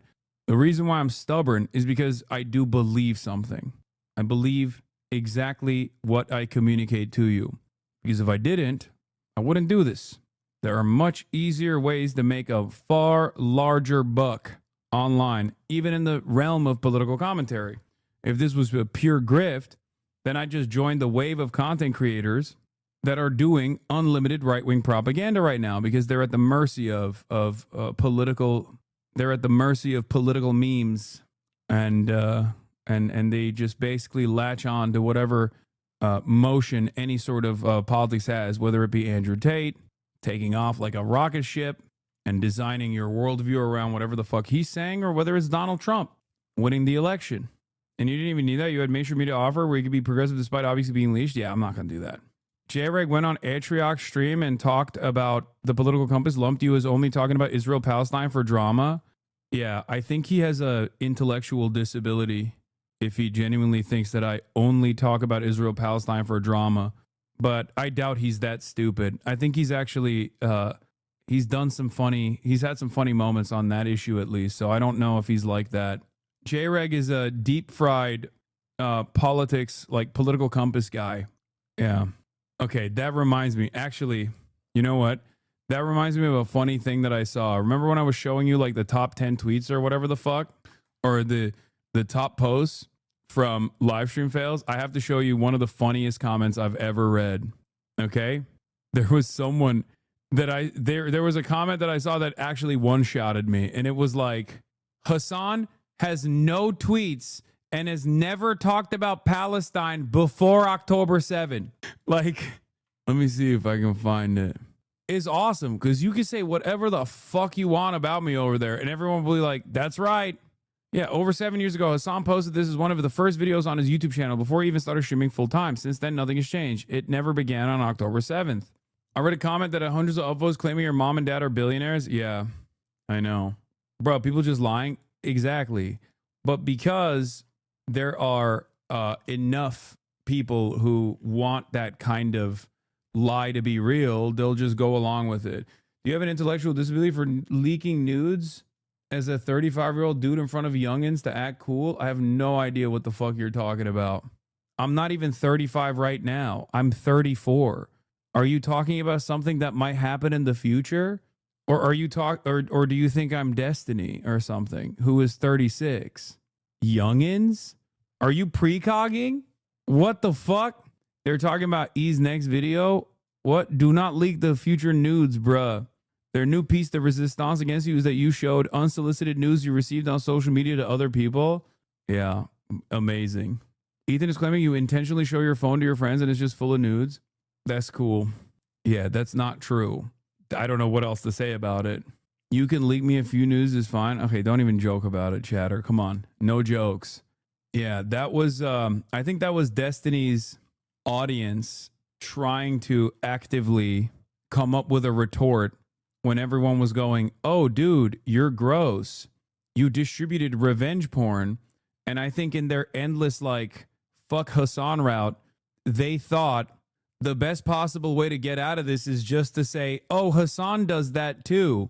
But because they couldn't find something like that, because I have not done something like that, they had to basically turn around and be like, well, here in this Cosmo article that very clearly defines that in the process of showing, which, by the way, before I was even a Twitch streamer, when I was at the Young Turks, in the process of in the process of like showing the journalists on Cosmopolitan magazine, fans that were sending me merchandise, like what their merch photos, there was nudes, unsolicited nudes that I was the recipient of. It's okay. It happens. It's just not even remotely within the same realm of filming people both consensually and unconsensually in the process of having sex and then sending all of that footage to other people without the consent of the parties involved. How will all this end? Will they eventually become so irrelevant that we collectively move on? Ethan's community has a Gone Wild sub for sharing their news law. Wait, what? What? They have like 5 or 6 clips of your friends accidentally seeing stuff on your phone, which they're assuming to be nudes, including Cutie on a Fear End episode. Without context, that could be anything. That could be a weird text message that, unless they're going, wow, I just saw a nude of a random person on your phone. How the fuck are they interpreting that as, how the fuck are they interpreting that as like me showing people my the news that I've gotten or something. Wasn't Ethan's whole shtick showing a prolapsed anus to people without their consent? Yes, he did do that quite a bit. It was a big bit on his show. And I believe he even did that at one of his live shows where they were not checking IDs. So he might have actually shown a prolapsed anus to minors, as a matter of fact. But, of course, that's different. It's not. Noah shows Ethan talking about you showing nudes in this vid. What is this? Israel slop tuber army? Covering something that happened. What is in this video? At what time code? Isn't this just like our stream? I'm telling you, dude, he's going to release a video on your sex life and he's going to frame it to make you look bad. If anybody watches a video from a 40-year-old man who has spent the last year actively stalking me, whose obsession, whose psychosexual obsession, his pathological obsession was so clear and present that it was basically calcified in a GQ article by a random journalist who brought it up himself, is going to watch a YouTube video like that and go, yeah, he's not the weirdo. The guy who is actively trying to frame as a bad guy is the real weirdo here. That's on them. Starting a podcast with Ethan was your biggest L. 100%. That is true. Major mistake. If you were to have asked me like a year and a half ago, I would not have said that. I would have said, you know, it's the friends we make along the way that matter. But oh my God, it's not just like a cancerous. It's not just like a cancerous entity on my life, but also on the lives of others who are not even like completely associated with me. You know, like there is very little association that I have with like Denims. You know, we've collaborated like one time. Brogan obviously is a different story. She was my mod. She's a content creator, like on her own, but still. But like Casey Tron, for example, again, so ridiculous. What is this? Foul moi. Ethan Klein reads an article saying he has a psychosexual obsession with a soundpiker. Ethan vehemently denies these claims. Then just 1 hour later, he accidentally leaks a multiple-page Google Doc all about Hasan's sex life while live on his podcast. What the fuck? Can't make this shit up, man. It's almost cartoonishly stupid. This is one of the funniest cell phones Ethan Klein has ever had. He's like, I'll show everybody. I'm not obsessed. I think part of the animosity you receive from Ethan is to show other people in his life what he'll do to them if they turn their back on him. Oh, for sure. Click on the video. I'm not going to watch the video. I don't care. I do think that he has made his own life miserable for no real reason. Like, he didn't have to behave like this. And he, at any point, can still stop doing this, but I don't think he will. One of Ethan's links was about you and Austin arguing who was the more selfish top. This man proved his own obsession. Wait, what? Selfish or selfless? Guys, don't listen to them. Women have driven hundreds of miles to have sex with him. And did you hear him talk on the test yesterday? He's had webcam sex, and he doesn't even turn his camera on. Are you kidding me? That doesn't mean selfish top behavior. It's because I need to protect my. I want to protect my identity, and I would of course never. But because I'm not, because I'm selfless. They know I would never in a million years like screenshot their nudes or anything like that. So they trust me. Oh, so it's just mostly stuff like this, just like shit that's like very clearly a joke. That is, there's only one fucking method, man. There's only one method. Is literally take anything that a person is saying in jest as a joke to their fucking friends with the utmost sincerity and act like this is a political advocacy that I'm engaging in. You know what I mean? This is like, that's psychotic. I met a D-fan in real life again. I pretended not to know who he was and Googled his name then and was like, bro did revenge porn in the hope that he would be embarrassed since we were in public. Instead, he doubled down and said that D had done nothing illegal. What happened to shame? I mean, if someone is like openly admitting that they're a Destiny fan with the knowledge of that stuff too, then yeah, they're fucking shameless. He also brings up the brothel when you have explained it to him. No, it's really funny. It's really funny because it's not, the brothel thing is not even just me explaining it to him. The brothel thing is literally him reading the article where the brothel successfully sued the government for lying about without actually doing a proper raid and a proper investigation. He debunked that himself. That's what's so crazy. So he's just like putting things in there. Cheat on their wives because they're not. It's video. not about. That It's usually he not about like himself looks or is like whatnot. fucking actively argued against. Ethan Klein is smearing us on again. He says the brothel was rated for human trafficking. On 2021 on Leftovers, he debunked the claim himself. Look. I must have missed something. No, you didn't miss anything. I was talking about Hassan Piker going to have sex with a prostitute at a brothel. You know what I want for my birthday? A prostitute? For us to enjoy the ice cream. And I believe the brothel is now suing the city of Berlin for damages too. On top of that, I actually have an excerpt here. It says, the Berlin authorities raided Artemis in a human trafficking investigation. Some people on, let's see here. Basically, what they do is, I guess the authorities do routine investigations. They drop in. I mean, this with no hate, but didn't you say you were going to cover him in this drama again a while ago? No, you're right. Absolutely. It's just the dynamic has shifted a little bit, don't you think? Considering that apparently he is like actively slandering me and also is once again trying to trigger an apocalypse on Twitch by lying about my positions. Hopefully it won't work. It didn't the last time. But the reason why I'm covering this is because we started off talking about who has been funding Ethan Klein's podcast and what the reasons as to why he's engaging in this kind of smear operation. They're stalking my family. This is just another part of the multifaceted, multi-pronged approach. Just to see if there's any like human trafficking there. They didn't find any human trafficking there. Yeah, but he's implying that there was. Right, because what they actually did arrest people for, as you said, was tax fraud and withholding Social Security contributions. So there was no arrests about human trafficking, in fact, and it's routine. And anyway, it was the people arrested were related to tax fraud. Yeah, I mean the fucking brothel bullshit. is still in operation. Yeah, it's not like you know what I mean. Total bullshit. I mean, what the fuck? Why would he do that? Well, yeah. Why would anybody fucking smear someone like that? Especially when they're, on a YouTube video directly reading out. You can find a clip like this for every issue. October 7 really broke his brain. I know. It really did. It really fucking did. And you can tell it's genuine because I saw this. Ethan Klein changes the title on his H3 podcast for the third time as the episode struggles to pass 200K views. Hassan Piker put my family in danger. I need your help. The title references Hassan citing violence against Israeli soldiers in the West Bank is legal under international law.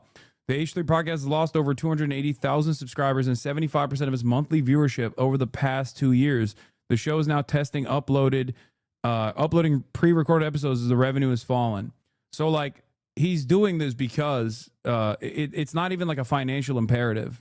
Like there is a real reason why he's doing this shit. Okay, he is like upset. He is genuinely obsessed, so much so that he will fuck up and light on fire what remains of his businesses, whether it be Teddy Fresh, whether it be the H3 Productions podcast, whether it be the good reputation that he had built over years and years of being one of like the OG YouTubers. It's clear he's willing to destroy everything that he's built over the past 2 decades for himself in an effort to like take me out with it, which is so crazy. And I don't know where this goes. I just don't know where this goes. I don't know where this goes for him. I don't get it. What I also don't get is like how there are still remaining like supposedly progressive fans who just like, I guess, turn a blind eye and tune out this shit or have like totally believed everything that he's saying. And legitimately think I'm like the primary villain. But yeah, it's a narcissistic smear campaign. Like Ethan, I also have a psychosexual obsession with Hassan Piker. Anyway, here's Nick Fuentes giving advice to Destiny's son Nathan. Mo Money Mo Problem sent $15. The generational run you're on Red Pill, Destiny's son lol. I don't know. I don't want to get mixed up in that because you know what happens when you got kids is when you're 14 years old. Okay, people got to lay off this guy. He's 14 years old. People are on his Twitter. He's giving fatherly advice to Destiny's Child now. Too long, don't watch. He doesn't want to get involved. I'm not going to go through it. You're right. It's fucking ridiculous. The amount of fucking clout that Nick Fuentes has been able to garner by basically presenting him as like the #1 fuck Israel guy is also insane. Well, his dad did suck his dick. Yeah, I guess. I mean, I don't know if... Did you see that the kid got banned on Twitter for having a list that you were on? Yes, I saw. I feel really bad for him, dude. You didn't talk about Platner, dog? Yes, I did. It was the first thing I talked about. I feel very, very, very bad about that situation. That's all I'm gonna say. It's so sad that he just has a real piece of shit for a father, and I think it's just like broken. How do 30K people watch such a cooked R-tard? Thanks, man. Yeah, the world is already hard enough before, you know, we arrive at like having a fucking absent dad who's like too fucking busy running around trying to fuck like Nazi e-girls, Nazi e-boys, who has spent most of his interactions with his family in a Discord server. Like, no child should be in a Discord server, especially not Destiny's Discord server. This dude was like doomed from the start. Dad leaving him behind to go fuck girls all around the world. Textbook edgelord to incel pipeline. Yeah. Have you seen the nuanced PCM test? Libs are freaking out after getting matched with you. No. Okay, link that to me. That's very funny. Liberals finding out that they actually are closer to my worldview and therefore perhaps maybe more radical than they think they are. But because they've been positioned into thinking I'm the great evil, that is incredible. I need to see this shit. What the fuck is that? Send it to me, chatter. She's trying to gaslight us now. What is this? Hewlett Klein really trying to rewrite history. She literally said in her own words that she volunteered for a raid. Now she's a poor innocent secretary. Give me a break. Yeah, I don't fucking understand that. Like, I guess there's the I guess the one positive side of this is that they're like at least embarrassed now. They're embarrassed of what she formerly did and openly talked about. Always spoken against settlements before this motherfucker even knew what that was. She's talking about me? Okay? I've always been against it. So shut the fuck up, Hasan, and go learn something before you talk about other people's business. He's not into learning. The other... Bro, I don't understand. Like, what kind of entertainment value could this have for motherfuckers? You know what I mean? Unless they're like watching it to just like laugh at it. I don't know. Like, what? It's just like two people nervously talking about how much they fucking hate me, and then how Israel is the most misunderstood nation on the planet. I feel like that's all they do. How is there any sort of entertainment value you could derive out of this? Unless you're like a real freak and you're like, I just desperately crave the exact same fuck Hasan content, but this time being nervously reiterated with a little bit of chat GPT botted talking points along with it. You know, this is thing that I wanted. This is just a beacon of mental health here. To say is that now when people say, oh, she just did mandatory service, he's like, oh no, it was way more than mandatory. She volunteered to go into raids. In this raid. No, it was just mandatory service. Yeah, you are okay, but she did participate in a raid. Secretary, and you went on a ride along. And I was a secretary. Don't rewrite history. I'm not gonna sit by and let people rewrite what I did and what is my life. It was mandatory service, and I was a secretary. 20 years ago. Now I'm an American citizen. You got a problem? I don't. I don't know. Once you went on like a mission with them Mm-hmm. to like a terrorist city. Yeah. That was kind of a crazy story. Yeah, It's a terrorist city. He's talking about Ramallah, by the way. So my officers and like the soldiers in that brigade. Like, why would I know any of this? I didn't know any of this when I actually I didn't know any of this when I actually did the podcast. I didn't even think that they were pro-Israel. They would go every night on a raid. Right. In Ramallah to arrest terrorists. And so I always saw them preparing for it and leaving, and then I would stay in the base. So one time I wanted to go with them just to experience it. Why? You just were all of a sudden had an urge to go with them? I just wanted to see what it's like. Right. I wanted to see it. Okay.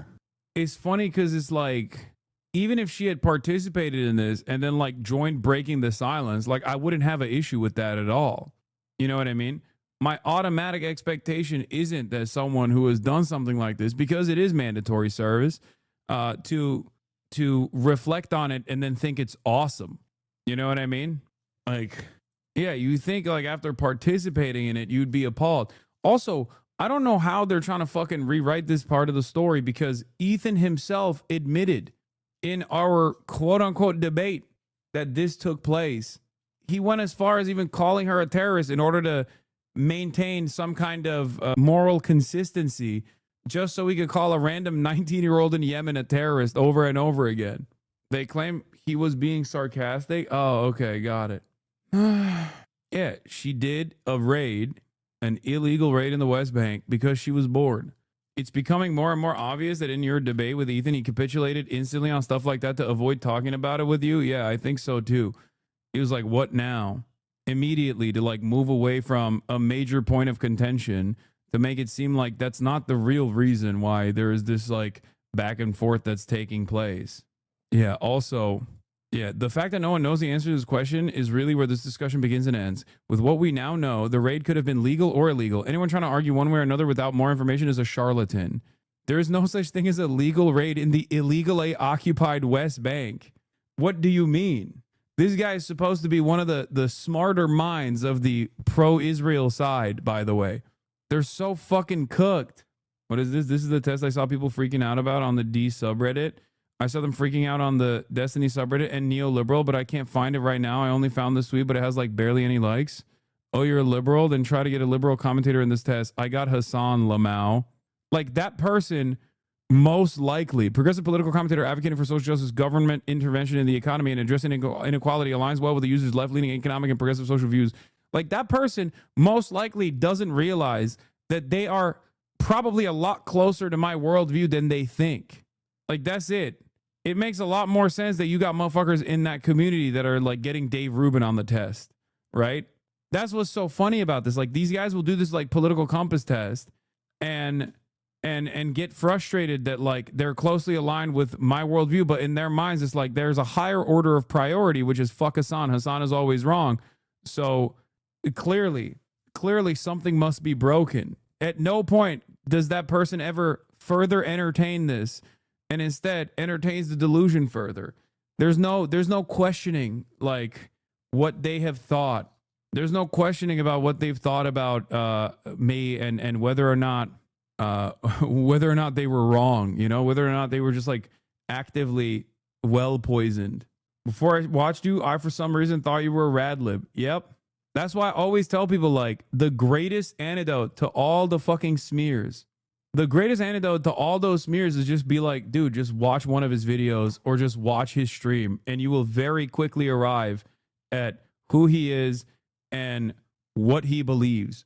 But yeah, them disliking me is a load-bearing structure in their entire worldview, because their entire worldview and their entire politics is designed around the opinions of one madman, and that one madman has basically made hating me his only consistent ideological position. So for those guys, they literally can't even comprehend that like they might just have been wrong and duped. Here's an example of a Reddit post. Me taking the new nuanced PCM test, satisfied with my results as a sock dem.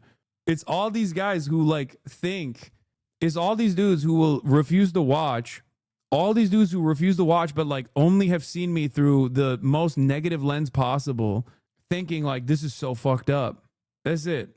The notion that anyone would be surprised by a political analysis test of their views is like as a game or something. Yeah. Also, this probably doesn't show the nuance of my worldview anyway. A second leaked DM has hit the timeline. I don't even know what the fuck you're talking about. The test is run by AI, by the way. It says on the website. The hate HasanAbi industrial complex is hiding a pedophile cult. It's true. It's true. Anyway, let's get back to this. Pro-Palestinian protesters interrupt Representative Wesley Bell's town hall. Within the past 2 hours, a contentious town hall debate wrapped up with Congressman Wesley Bell in downtown St. Louis. A group of demonstrators. They hate me, so they're pedos? Wait, no. I mean, I'm not saying that. I'm saying they're pedos. Them hating me has nothing to do with them being pedophiles. It's just weird that like a lot of people who hate me do turn out to be active pedophiles. But I'm not saying that about them for this reason. I'm saying that because they were soliciting CSAM from a minor, allegedly, and have actively defended hooking up with or talking about how hot 15-year-olds are, for example. I think if it walks like a duck, it quacks like a duck.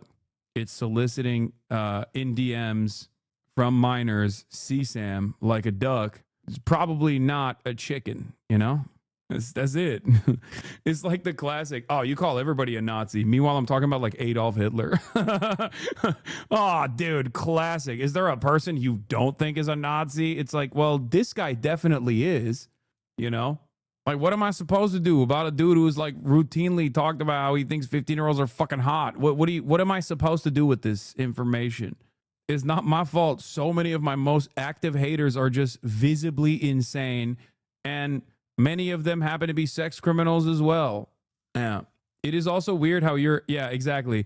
I call all my enemies Nazis, is what a lot of Nazis say, to undermine when I call them Nazis. But then, of course, I'm always Hamas and anti-Semitic. I'm an anti-Semitic Hamas terrorist and an Epstein affiliate. I always go back to this banger meme about your haters. Oh, yeah. Every year, this meme has to be updated because more and more people, more and more of Hasan Piker's enemies are outed as predators or their collaborators. How is this my fault?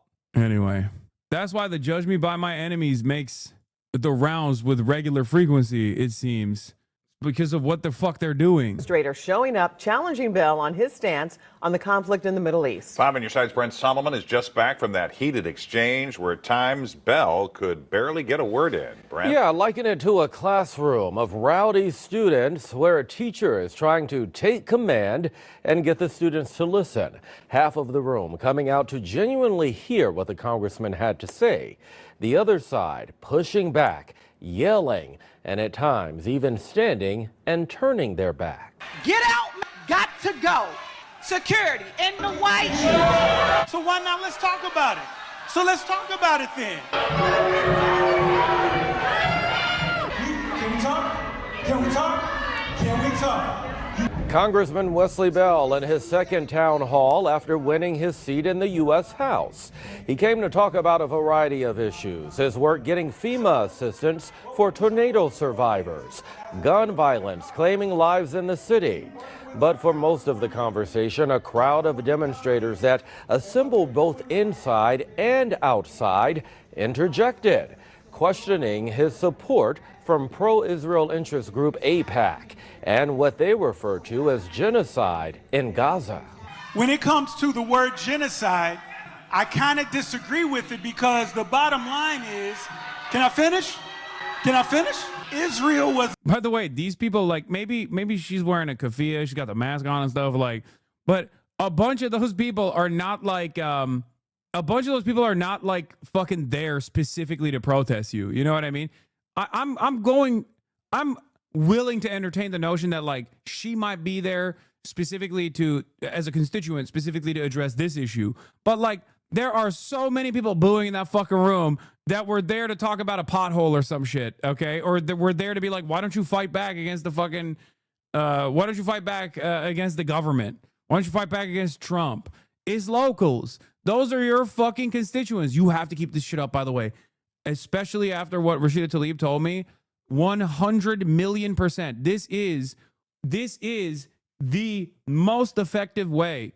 These motherfuckers literally are worried that there are going to be people doing this, but for pro-Israel purposes at their town halls. And that's precisely the reason why they ahead of time will, engage in this like pro-Israel sentiment out of fears that like their donors are going to pull out or some shit. I'm telling you, dude. Attacked by an openly genocidal terrorist group. Like, how do you get around that? We need to surge aid to make sure that people get fed in Gaza. What is this? Bro is a sponge for AIPAC. What? It's because it's literally all from the primary, bro. That's what's so crazy. That is just one primary, bro. That was the money spent to defeat Cory Bush. At first, I was like, what the fuck? How did he fucking clock that much money? God damn. And then I'm reminded it's because that money was spent by AIPAC and pro-Israel affiliate groups specifically to unseat Cori Bush, who was actively calling out Israel's genocide at the time, as opposed to my goat, Connor Eats Pants, live streamer and host of the famous internet talk show Fortnite Friday, $0.00 received from AIPAC. We need to end the war. We need to return every single hostages, and Hamas has to go. At the end of that town hall, I got an opportunity to catch up. Yeah, like all these people are not, these people are your constituents, big dog. Yeah, you got to face them. With the congressman. Did this go as 12 million to ride Israel silly style? Oh, he's doing tricks on it, blowing bubbles on it. It's crazy. It was 90% locals asking about tornado relief and genocide, bro. I was outside this shit. Yup. He's out there literally doing unlimited gymnastics on it, okay? On the Israeli penis. You expect it. It actually did. And actually, you did expect it. He was like, well, I had to show my tongue game, okay? See, now I saw this in a video. I was blowing bubbles, gargling on it, sexual style. Oh my God. I thought it would be a little even more contentious, to be perfectly honest, because there's a lot of people that are passionate about their issues, and we're seeing this around. So I fucking hate this lip speak, dude. It's like, oh, it's just a very passionate issue. And I did, of course, win this primary specifically because I was blowing bubbles on Israeli dick. Okay, Israeli penis. That's why I won it. They gave me 12 mil. They dumped 12 mil into my race. It's not just here. I learned if you put your thumb inside of your hand and make a fist, you can gag on it without gag reflex kicking in. That's what I got for $12 million from the Israel lobby. You want me to show you? Despite the uproar and chanting from the crowd, we have seen politicians call it quits and wrap up early. Bell stayed for that hour-and-a-half conversation. We spoke about a few other topics, including his former opponent, Cori Bush. You can watch that unedited conversation on KSDK.com right after this newscast. Read the top comment about what happened. It was so much worse than they're showing. I would say about a good 40% of the audience booed almost the entire time, and it ended 30 minutes early. People and police got into scuffles as well. Not sure if Bell knew what he was getting himself into. Clown Hall. I was there. The event started with the moderator at the end of her lengthy self-congratulatory introduction, pointing at a woman and demanding security remove her before pointing to another and doing the same. She was trying to make an example out of them and was clearly getting off on the proximity to power. We surrounded them and didn't let security take them, and I don't believe anyone was successfully removed during the town hall. It ended with Wesley Bell encouraging everyone to stay so we could talk more and answer questions. Didn't think it would happen, but wanted to hold him accountable, so many of us stayed. About 5 minutes after, he walked off stage and immediately into the back to speak with the media, meaning media cameras all left the space. Cops went from 0 to 100. No warning, no request to leave. In fact, our congressperson told us to stay, but they started shoving people, shaking them, throwing them into the ground and into folding chairs.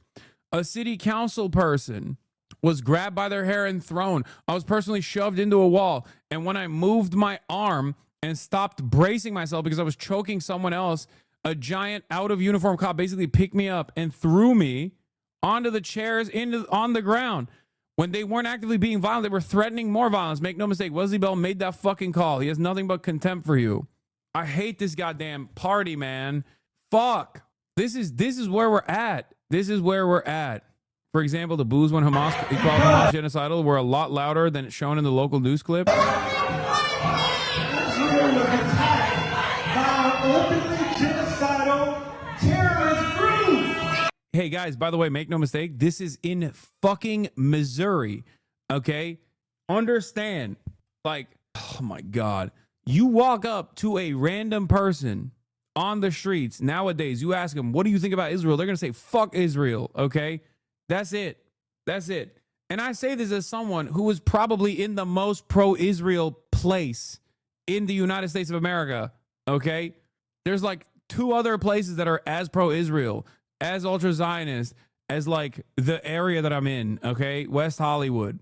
You got like Boca Raton and like maybe one segment of New York. And it's like, it's so fuck Israel o'clock that, you know, the people that are refusing to recognize that are so delusional, dude. And to add insult to injury, these motherfuckers present a hurdle for us to get health care. Okay? They don't want you to get free health care. Meanwhile, Israel has free health care, bro. What the fuck? They can spend all that money on free health care because we got their defense and offense covered. You can't keep running around and going, but Hamas around this country, man. It's fuck Israel o'clock.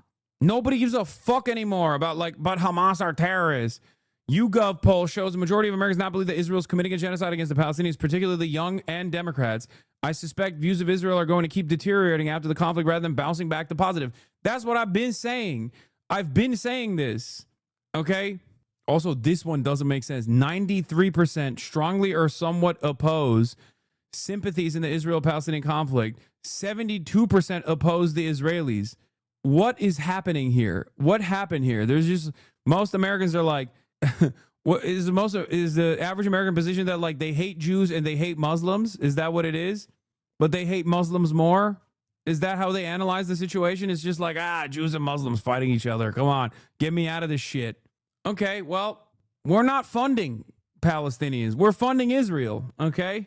God, Americans are fucking so stupid. I always think like, hopefully there's something salvageable there. Unironically, that's how a lot of normies see it. Unironically, yes, they recognize Israel's in the wrong and hate Israel more, but also hate Muslims, so they don't hate Israel as much. I guess that's what it is. It's all good. Keep pushing. Keep making noise, okay? I just went to my Dem congressman's town hall, and holy moly, the echo chamber, we are so cooked. I went to Dem congressman Medicare town hall, and let me just say, we're so incredibly cooked. My rep, Gil Cisneros of CA31, is so incredibly useless in the info he gave tonight. His staff, of course, didn't give him my questions on the 90% approval rating of congressional Dems, which isn't shocking, but they read him an audience question on how the so-called big, beautiful bill was an impact on VA benefits. The congressman just stuttered his way through, looking at the clock in the back of the auditorium in order to hit the 1 hour mark. He also gave the dumbest answer to someone who asked what the Dems are going to do to mitigate the worst impacts of the BBB. Again, just stuttering to run out the clock. He sounded like he was giving a presentation for a book he didn't read. Then he just said the generic, nothing we can do except elect more Dems, I guess. I also found it gross how he purposely went out of his way to take as few questions as possible by having a super old guy he brought it ramble on in his place. Sorry for the long essay. I just wanted to confirm what Rashida Tlaib said to Hassan. These guys are not fighting at all. And that's that. He purposely did this at a senior center on a work day. Also, this was Wesley Bell less than 2 weeks ago. Instead of being in St. Louis meeting with Isaac Herzog. Oh, yeah, Wesley Bell was on the fucking freshman Democrat AIPAC trip. Oh, God, what a fucking gross little monstrous piece of shit he is. God, I have so much hate in my heart for these fucking scumbags, dude. Oh, my God. Nazis, all of them. So unimaginably stupid. Dude, I don't know where the fuck we go from here, dude. They're just straight up throwing it back. More Americans oppose and support Israel taking military control of all of Gaza. I sent a letter to my Dem congressman, and he sent back a copy-paste email about how much he loves Israel and how protesters in America are supported by Hamas, and he wants them to be arrested, i.e. me. 28% of Americans strongly or someone could support Israel taking military control over Gaza, while 42% oppose it. 52% of Republicans support Israel taking over Gaza. Reuters Ipsos poll found that 58% of Americans support recognizing Palestine, only 28% oppose. 59% describe Israel's response in Gaza is excessive, a 6 points increase from the last poll. It's not enough. We got to get those numbers up. It's up to you and me and everyone else around us to get those numbers up. I'm telling you right now, if you think you hate Israel, you don't hate Israel enough. Okay? It's fuck Israel o'clock. Some people are having a hard time reading that watch. Okay? That's it. We can do better. We can do better. In January 2024, by the time of the ICJ's first order for prime ministers or for PMs, it was extremely controversial to say Israel was committing genocide. At this point, it's controversial to say it isn't. Share of Americans who say Israel is not committing genocide against Palestinian civilians is 28%. Okay? Like April 2024, it was already the plurality. The yes had overtaken. What happened here? What the fuck was this? Did they do like a mass blast of remember October 7 shit in October 2024? Is that why when they were like, oh, wait, maybe it's not a genocide or something? Election polling? Yeah, maybe. Also, peak of Kamala Lib momentum? I don't know. In any case, I'm going to keep repeating it again and again. Is fuck Israel o'clock. I gotta pee while we watch this beautiful sight.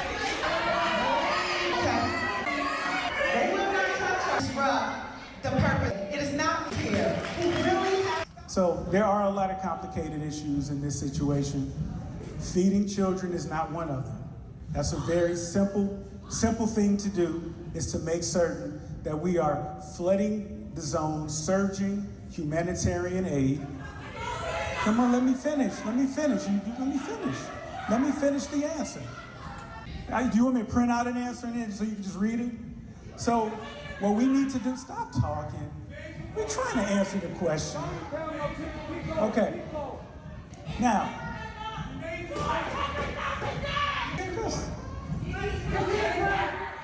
After months of physical violence and humiliation on the Le Local group's Kick channel, 298 hours into a live stream, one of the group's other members reached for a bottle to throw at Jean Pormanov to wake him up. But the 46-year-old streamer had died in his sleep. His autopsy, scheduled for Thursday, will look to establish whether his co-streamers bear responsibility. Authorities have come under fire for failure to prevent the months of violence in plain sight. The death of Jean Pormanov and the violence he was subjected to are absolutely horrific. My condolences are with his family and his friends. Jean Pormanov was humiliated and mistreated for months during live streams on the platform Kick. The group consisted of Pormanov, a former soldier, Kudu, who has disabilities, and the two ringleaders, Naruto and Safin. The latter two came under investigation after website Mediapart shone a light on the channel last December. They were briefly taken into custody in January, but after both Pormanov and Kudu refused to undergo medical or psychiatric... This video shows some wild shit. Oh, did they show like some of the torture or something? What the fuck, Kick in France? Dude, this is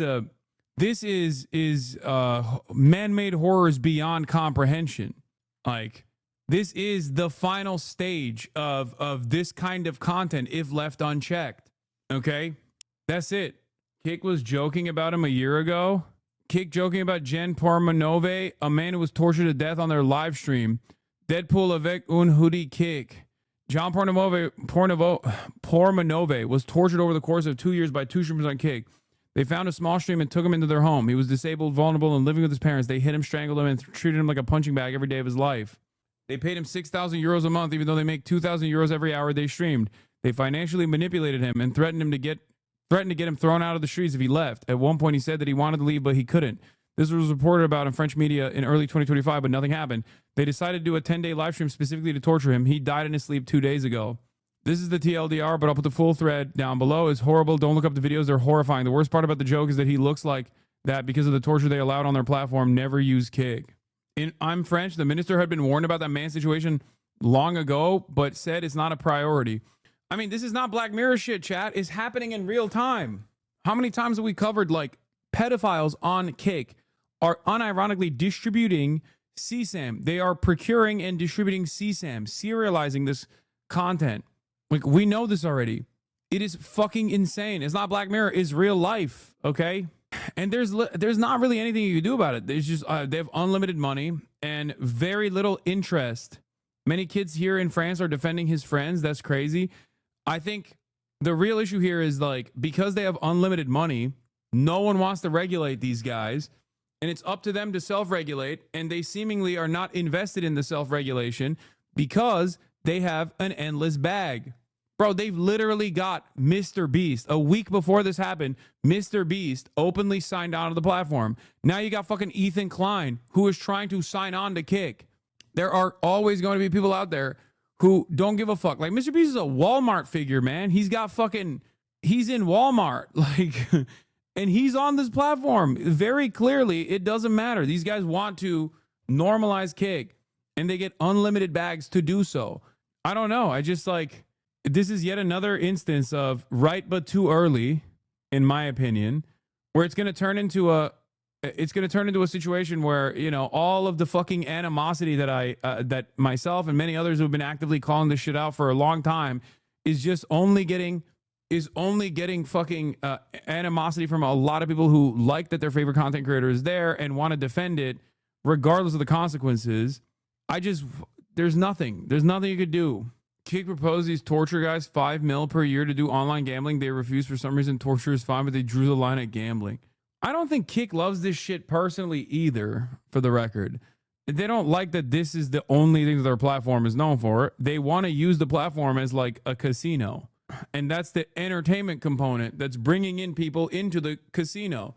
You don't want your casino online to be known as the casino where people are getting tortured to death for entertainment purposes. Okay? And look at the fucking psychos, dude. Twitch has a dark history too. Brother, Twitch, YouTube, these are mass platforms, okay? Owned by major conglomerates. And they've been around for decades. There have been mass shootings that have taken place on Twitch. Like someone has live streamed it. These guys immediately clamp on it. They have an entire moderation team dedicated in real time to fucking handle stuff like this. Okay? As opposed to a dude who did a 10-day snuff film, like a bunch of content creators on the platform who did a 10-day snuff film that ended up with the dude that they were torturing dying. Like, this is endless cope to be like, oh, Twitch does this too, or YouTube does this too. Yeah, I'm not going to fucking sit here and act like there isn't fuck shit on this platform too. Certainly there is. But at least like this platform and all the other platforms like try to actively mitigate the harm. Whereas Kick very clearly does not implement this harm mitigation at all. They do not give a fuck about moderation. Years ago, when Kick was first starting out, I said, great, competition is not a bad thing. And I told straight up to Train, to his face, if you don't actively pursue moderation on this platform that you are an advisor of, it is going to turn into open season, a shithole filled to the brim with pedophile Nazis. And that's precisely what happened. Lo and behold, that is exactly what happened. Of course, Train and all the Kick enjoyers and all the content creators that went there never let me fucking forget, never let me forget that warning. I did. I warned him. I directly warned him straight to his fucking face. I said, listen, this is what's going to happen. I know this shit. I know what happens when there's no moderation. Kick and new Twitter has basically busted the brains of so many young kids that get a lot of content from that side. I'm sure someone has the clip of me saying straight to Train's face, like, this is going to be fucked up. And in this day and age, clearly there's increasingly less interest in moderation, and people basically just like wear it on their fucking sleeves.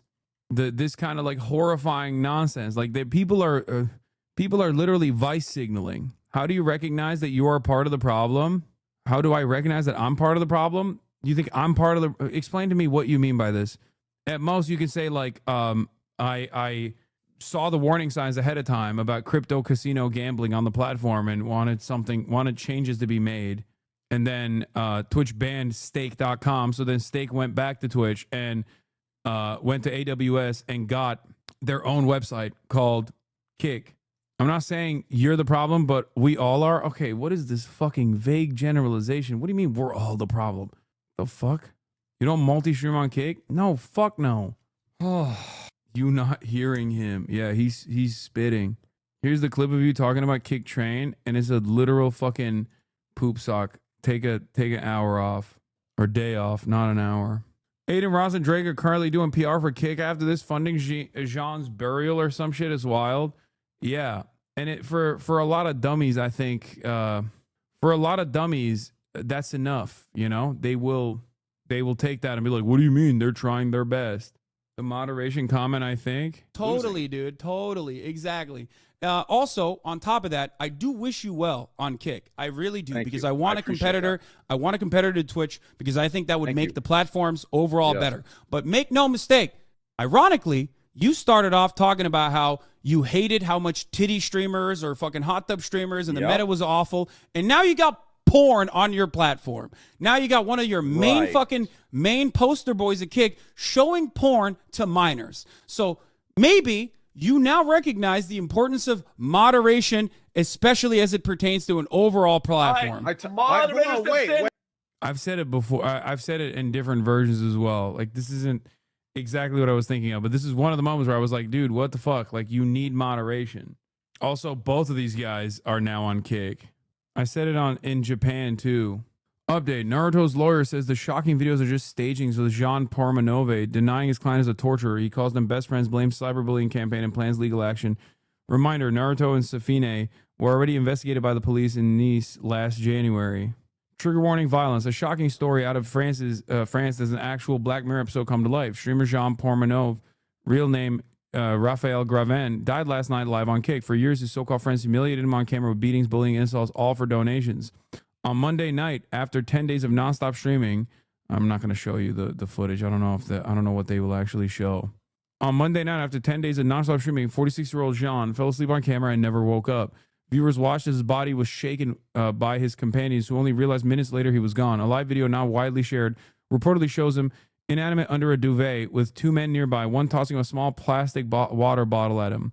Those 10 days weren't just harmless gaming or chatting. They were 10 days and nights of humiliation, extreme physical violence, sleep deprivation, even being made to swallow toxic products, all live and fully monetized for donations. The channel behind this is called Le Local, run by streamers known as Naruto V and Safine. Mediapart exposed them last year for live humiliation and violence for audience shares. They were detained, then released, and the channel kept going. There's a clip from weeks ago that is especially haunting. His friends laugh about what could happen if he died live. One insists he should stay on camera, that if he ever dies, it'll be because of his health, not them. Under pressure, Jean said it. Some people are now arguing he was a consenting adult, fully aware of what he signed up for. But in reality, in a message to his mother, Jean wrote, "It's going too far. I feel like I'm being sequestered with their shitty concept." Jean, a fragile man in his 40s who spent much of his life streaming alone from his parents' house, wanted community and to belong. Instead, he ended up surrounded by people who made him the punchline. After falling in with his new group, he moved in. Streaming became his whole life. On camera, his friends kept reminding him how they had rescued him, how he owed everything to them. Clips show them mocking his past, saying he never had friends, never had love. They call him disabled, beat him, even strangled him. And all of it was played for laughs, with viewers sending money to keep the abuse going. Other streamers saw it coming. Ava Mind said months ago, this channel should have never been public, both for the damage it did to viewers and the way Jean himself clearly wasn't in control. After his death, she said, "It pisses me off to have been right." Arkuner, one of France's biggest streamers, wrote, "I have rarely been so shocked, frightening that such content could continue for years without anyone intervening. Whether it is the disgusting shit or on the videos or Kick, I hope they all pay." Meanwhile, the man behind Le Local are now posting tributes, calling Jean their brother and asking people not to share the footage of his death. One wrote, "No one knows, but everyone talks. We loved each other. That's all that matters." France's digital minister, Clara Chapaz, called the case an absolute horror, announced a judicial investigation, and says she contacted Kick directly. But Mediapart says the government was warned months ago. Back then, Kick simply wasn't a priority. Kick, the Australian streaming site, said it couldn't comment due to privacy rules. Their terms ban heinous violence, but moderation is looser than Twitch. In the end, someone died on their platform, sparking a national debate in France on social media responsibility. And the community literally laughed when he died on stream, being like, "Oopsie, no more content. He's dead, lol. Fucking monsters." You're a grown man. It feels like too much pressure. Get up and leave. Everyone's a victim. Lol, now I'll speak how I feel, bud. Dude, you're talking about a dude who had like major disabilities and was lonely. He's like 46 years old. These people clearly took advantage of him. What the fuck's wrong with you? They tortured him and then he died. Jesus Christ. Dude, there's always a special type of person who will just like endlessly find ways to victim blame, no matter how heinous the situation is. They were also his landlord, chatter. Yeah, exactly. Like they literally were providing him housing too. Like they were exploiting him. I don't know, man. It's just like, I don't know what compels someone to be that much of a piece of shit. I don't know what compels someone to be that much of a piece of shit in this circumstance, when they're analyzing a situation that they're not even remotely involved in, where they immediately find a way to fucking...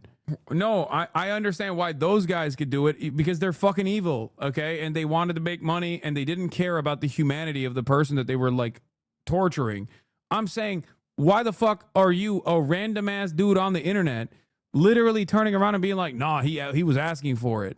Like, what the fuck? You're not even making money off of it. Like, there's not even a financial incentive for you to fucking defend this kind of thing. Like, how the fuck?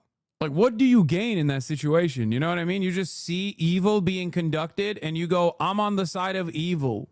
I guess it's like, it's the same principle behind people who like entertain lolcowing people, right? Which is just like stalking and harassment of a person who oftentimes has the exact same kind of disability that they have online. You know, it's just like everything that they hate about themselves that they want to attack and destroy. It's a lot of fucking shut-ins who engage in this kind of thing, and they have like crippling disabilities that render them unable to go outside. So they spend every fucking waking moment online literally targeting people with similar kinds of disabilities online and make it their life's mission to ruin their lives, right? It's just misery loving company.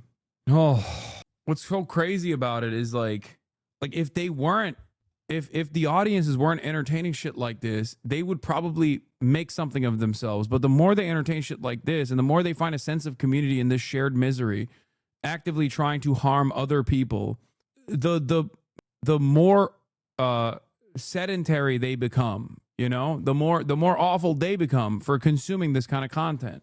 Shone a light on the channel last December.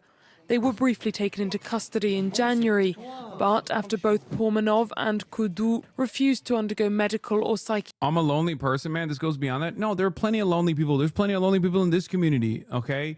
There's a difference, though. You're not entertaining that shit. You're not letting your own personal problems turn into, like, other people's issues. You're not like, I'm in a fucking shitty situation, so I'm going to make sure that I find a sense of community with other people in similar shitty situations, and we actively fucking gang stalk people online and try to ruin their goddamn lives. You know? A lot of people are lonely. A lot of people go through horrible straits in their lives. They don't just like make it everybody else's problem. That's the point. Like... psychiatric evaluations and told investigators they were participating freely in an enterprise Pormanov said was making him up to €6,000 a month. The streams continued on the platform Kick.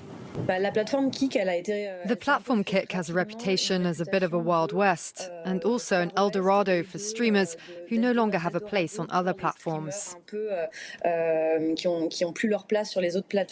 Kick posted to X that they were deeply saddened by Pormanov's death, promising to cooperate fully with the authorities and undertake a full overhaul of their French-language content, also banning the rest of the Local group from the platform, pending the results of the investigation.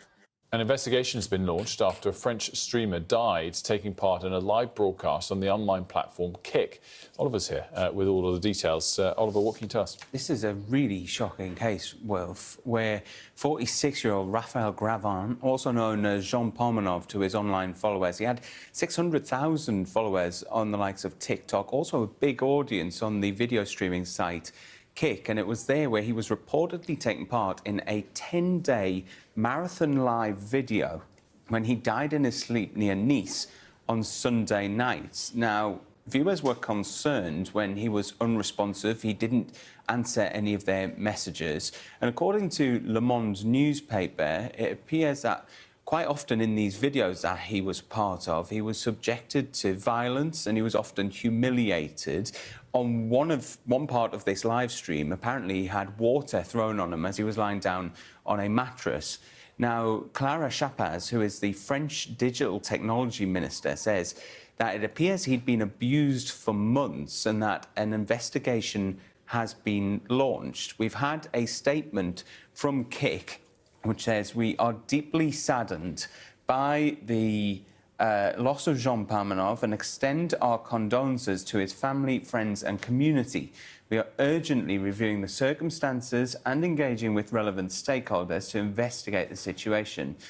This statement goes on to say, "Kick's community guidelines are designed to protect creators and we remain committed to upholding those standards across the platform." But it's clear that French ministers are really wanting to hold Kick to account here. They believe that the platform should be held responsible for the content that is on its site.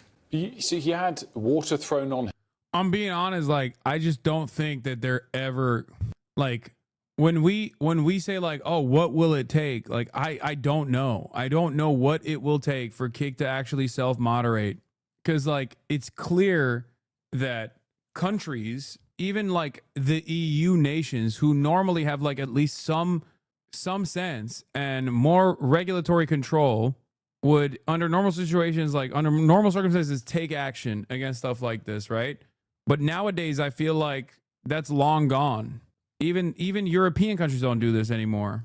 They got to lose money. That's all they care about. They're never going to lose money. The entire platform is losing money all the time.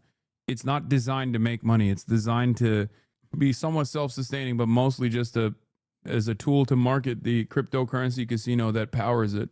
Like, for example, Stake is a crypto casino. It tried to do ads on Formula One and numerous other competitions, and they were told no. But they can do it for Kick, because Kick can present itself as the entertainment function of the casino and not directly the casino itself.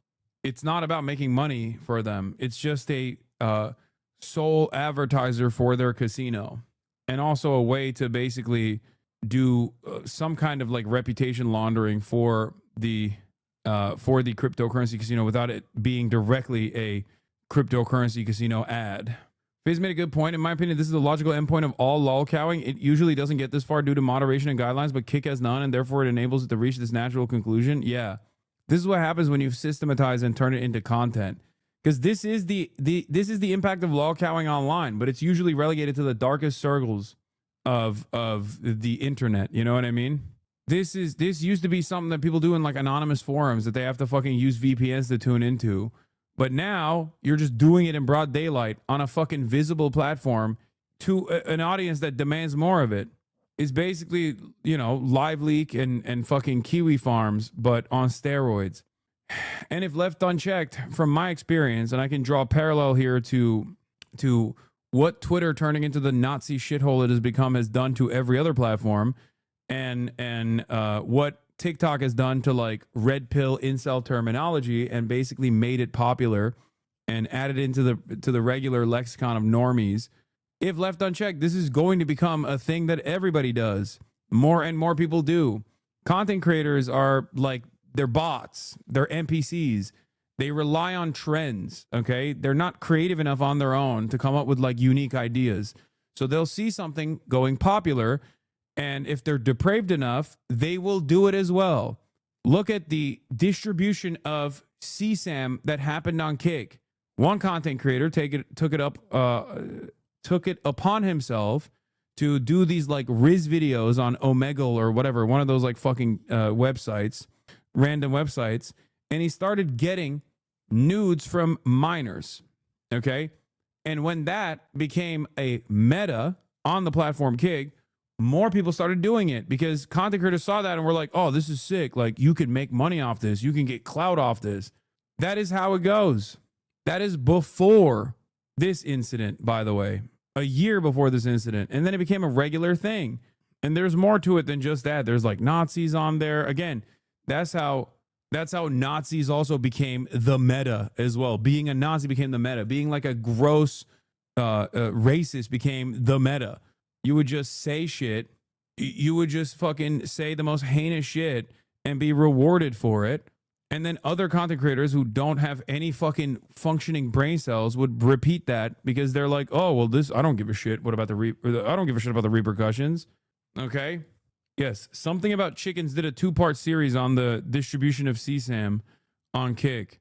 Sequencing and serializing and turning it into content for a bunch of content creators who saw one guy doing it and they all did it as well. It even goes, I mean, the same thing is happening with right-wing commentary in general, okay? That's what it is. Monkey see, monkey do. Other content creators see people like Asmongold popping off, fucking making like Nick Fuentes jokes or pointing to like anti-Semitic memes and shit.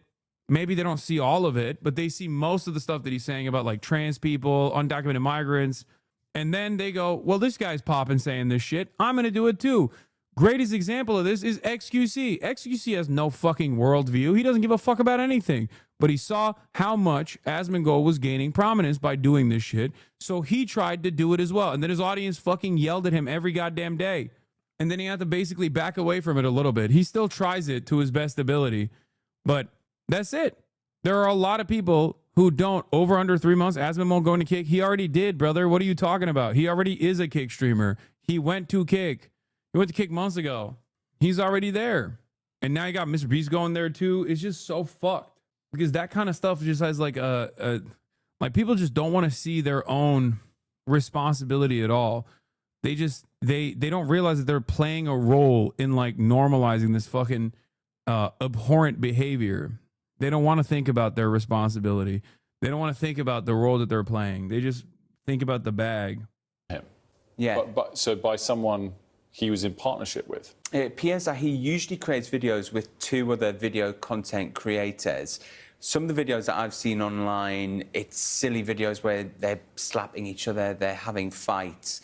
It's not clear whether this was something consensual that he took part in or whether this was an escalation in this sort of extreme videos that they were taking part in. But it's very, very unusual set of circumstances. Entertainment or ritual online humiliation? French content creator Raphael Gravin was known for his video stunts, like taking on these attack dogs. But other clips show the 46-year-old being doused in water, shot with paintballs, and apparently even being strangled. I'm so happy Kaisenat held the line and denied them early on. Yeah, I mean, Speed too. It's so funny. Kai and Speed got the bag from Rumble, and then they never really fucking streamed there too. They were like, Rumble was so desperate for clout that they just gave him a fat bag, and then they streamed one time on that platform and then never again. And look where they're at in their careers. They could have taken the kick bag. They could have. Let's not give Kai too much credit. Yeah, sure, but like on that front, he was smart enough and had surrounded himself with smart enough people that knew better, that like that was a major problem. What's also crazy about the Kai situation is that all the kick streamers fucking hate his ass now because he literally said, I don't want to stream with Aiden Ross because they spam like, monkeys in the chat every time I'm on camera. Yeah, dude, they're like, what do you mean? That's the most normal thing on the planet. Like, that's the most normal thing for a black content creator to be like, I don't want to be a part of this. It's racist as fuck. And they hate him for it. They literally hate him for it. They're like, oh, how dare you? Why the fuck would he want to be a part of that? It's crazy. Drake is promoting ED pills. We're in dark times. I think that's because he must have like a crippling gambling addiction or something. I got your back online. I said, respectfully, in real life, I got you, bro. But when it comes to this content shit, I'm not in the mental state to be in front of your niggas. As soon as a nigga of color hop onto the stream, it's straight watermelon and gorillas, nigga. I'll watch. I just wish he didn't say that, though. I really wish he didn't say that as soon as there's somebody with color on your stream. We don't have to make this about race at all. Brother, come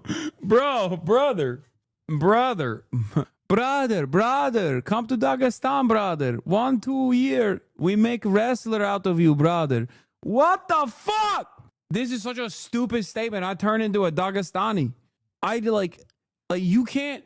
This is such weirdo behavior. I don't know how to describe it. It's like you got a black dude being like, hey, man, it's really fucked up that your community is insanely racist whenever there's someone of color on your stream. And he's like, why you got to make this racism about race, man? Oh, my God. We don't have to make this about race at all. Like, there's no reason to do that at all. I get what he's saying. Like, when there's somebody with color on their stream, they spam monkey and watermelons and stuff. When there's a Jew on stream, they'll spam the craziest shit in my chat. When there's a Bro, what? His responses. Let me tell you all the other groups that they're racist towards as well. Hey, yo, man. Dude, how echo chamber do you got to be to think this is a good line? This is bars, man. He's spitting. Yeah. You don't understand, bro. We're not just racist towards black people. We fucking hate the Jews as well. Aiden Ross is Jewish, for those of you who don't know. Skin on stream, they'll spam shit on my chat. When there's a Chinese person on stream, they'll spam my shit on my chat. Oh, Chinese people too. God, okay. It's not just one specific race, guys. It's every fucking race. Bro, if you ever need something. Oh, I didn't realize it was worse than I thought it was. Why would that be inviting? Why would this be welcoming? What the fuck? I'll bet there's one race that doesn't get spams. Oh, yeah. Well, because that doesn't work. You know what I mean? Like anti-white racism doesn't hit the same. And anyone who will try to sincerely engage you with that argument is a silly person, okay? It just doesn't work that way. Andre is a relevant tweet about anti-Semitism on Kick. Yeah. After Ethan said he is announcing that he may begin streaming on Kick. Remember that Kick allowed anti-Semitic imagery as official channel emotes on Aiden's channel. Looking back at getting banned for Cracker is even more crazy now. Oh, yes. I mean, you know Kai, right? Why does he allow himself to believe someone like Aiden is his friend, is actually his friend IRL? I don't fucking know Kai like that. What are you, crazy? No, I don't. Like, I've collabed with him in the past, like when he was first coming up. He is far too much of a household brand for me to actively be around him like that. I don't fucking know. All streamers are best friends. Yeah, Kai knows Aiden a lot better than he knows who the fuck I am. You and Agent collab with Hit? Yeah, I love Agent. Agent is great. Chris is great. I don't really know the other dudes on AMP that well. Oh, Phantom also. I love Phantom. Yeah, we love Agent. He's been on the Fear podcast. Yeah, Chatter. Kai has Nike shoes, bro. He's not cool like that with us on. Yeah. Like I said, he's too much of a brand. Okay, let's be real. I'm gonna work on something with Phantom too. I've been talking to him. This was XC's racist drawing and Aiden's racist prompt when playing Gartic phone. I don't care about that. Come on, man. It's just, who cares? They literally just showed off putting Kai in Fortnite. Yeah. He used to beg to be on Aiden's stream, and Aiden is the main reason why Kai dramatically grew. He feels like he don't need him anymore, so now he wants to manipulate to try to slander Aiden. Big fucking L. Okay. Two things could be true at the same time. Like, Aiden could have played a formative role in Kai's, like, popularity, but also Aiden himself literally is not the same Aiden from, I don't know, fucking 4 years ago. Why do these people think that he owes him something still? Like, he has to sit there and go through like ritualistic humiliation. What the fuck? It's so crazy. It's like, nah, you just have to sit there and be tight. You have to sit there and be tight with a dude who's like hanging out with Nazis and shit. Yeah, also, you can go back to like, I mean, you can go back to Bronny. Bronny was responsible for Aiden's career taking off, you know, and Bronny doesn't fuck with Aiden anymore either. So, you know, I just like people lack object permanence, I think, where they personally think that like people stay the same forever or something. Like there was a good long moment. There was a long period of time where Aiden was just like kind of funny. You know, he was. I mean, he still is kind of funny. Like when he was asking Donald Trump to deport me, like that's pretty funny. He has his moments still, but it's like it went from like him being funny because he's kind of dumb to him being him going from like relatively harmless, haha, funny because he's kind of dumb but like well intentioned for the most part, to him being like a horrible monster. That's it. A lot of these people think growth equals self-censorship, which equals First Amendment violation, obviously. Yeah, no, that is definitely, I mean, there is truth to that, for the record. There is truth to that. Brands have kept a lot of these motherfuckers in check. 100%, okay? I think a lot of people have shown their true colors in this new age of Donald Trump, where they're just like, oh, hell yeah, we have the freedom to be as vicious as we want to be. And I don't think like a lot of people look at that and go, this is great. I'm glad that you're an incredibly toxic person. I really like that. There are plenty of people who like that, for sure. And I'm certain that there are people who also go along with it because they think that's the cool thing. Like a lot of young, impressionable people that probably think like, this is cool. This is the way to be funny. And it's most likely melting the minds of so many young people all around the world. Having said that, however, it's just, it's totally fucked up that if it wasn't for like fear of cancellation, a lot of these guys aren't like, I guess, personally invested in being good people. Where, you know, it was just like the bag that was stopping them from behaving like repulsive little monsters. And now that there is a bag out there to let your freak flag fly, plenty of people are taking that opportunity to do just that. Terrible circumstance. This is sort of the same as saying we need religion to not kill people or behave. Wait, what? No, I'm not saying that. First of all, a lot of those dudes literally act as though they are religious, for the record. I don't think that like it shouldn't be outside forces that are like preventing these people from behaving like little monsters. It should be their own morality, but I digress. In the absence of that happening on its own, I'm fine with any sort of external pressure that stops these people from actively recruiting more young people who are malleable, who are impressionable into behaving like this because they think it's the cool way to behave. Zero gaming again, typical liar. I didn't say I was going to game today. I don't know where you guys got that information from. Okay. Yeah, Niall Strange post, the political and media discourse in the U.S. over Palestine is framed in a way that is so disconnected from public sentiment. Is Israel committing a genocide against Palestinian civilians? Yes, 43%. No, 28%. America's under 30. Yes, 55%. No, 21%. I mean, those numbers should even be higher. And I think how low those numbers are clearly indicate that people are still duped, because you're asking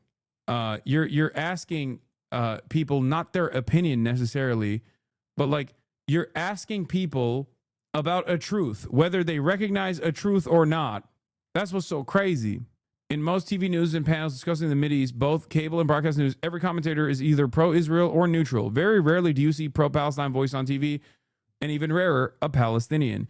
New York Times had a front page news story authored by a former Israeli intelligence officer without any journalism experience. It turned out to be full of fabrications, but you can imagine the New York Times ever hiring a former Palestinian intelligence official to write for the news section? Of course not. Yeah. Oh, there's also this as well. Now confirmed that this episode led 60 Minutes to be stripped of its editorial independence and led to the selling of CBS to David Ellison, who now plans to merge the company with Barry Weiss and the Free Press. Yeah. 60 Minutes put out this video, if you guys recall, later, after the fact, months after the fact, across the now decimated Gaza Strip. America's mark is everywhere. In the footage shot by CBS News in May, the ground is littered with U.S.-made ammunition casings, some used to prop up tents, others turned into playthings by children. Here is the report. Shari Redstone hoped Trump's 60 Minutes suit would root out anti-Israel bias at CBS News, and she sold Paramount partly over October 7. Redstone told The Times that for years she had resisted entreaties from potential suitors eager to buy Paramount. What pushed her finally to agree to sell the family business was the October 7th massacre of an estimated 1,200 Israelis. Now, let me tell you something. Why is there this much fucking power in the hands of one person?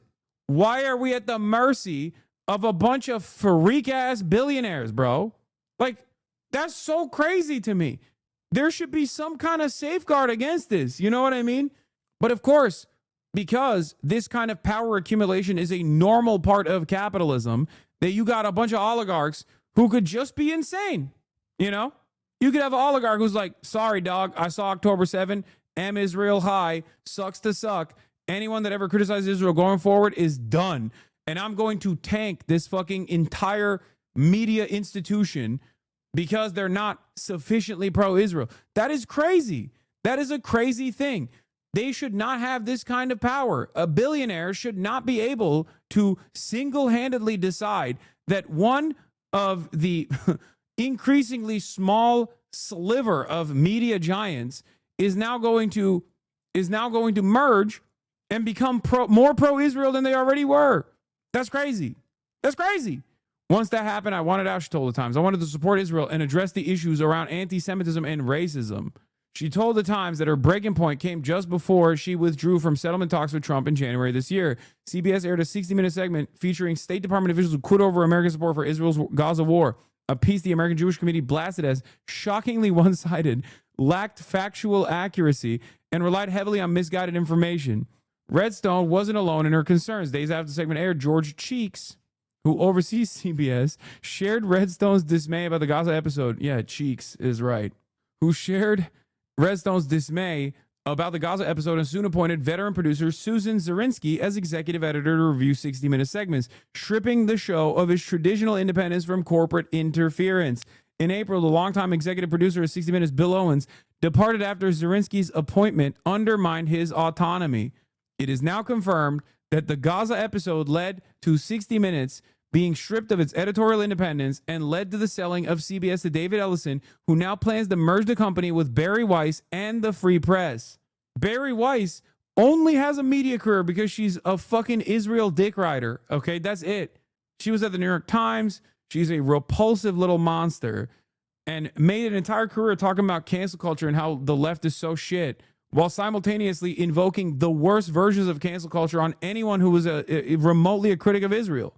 Her Free Press outlet routinely does fucking hit pieces on me, relying on information that was compiled by the previous pedophile sex pest cult that I just showed you, Sex Pest and his community. Like, literally, They just straight up have like DGG points on Free Press. That's how fucking ridiculous that outlet is.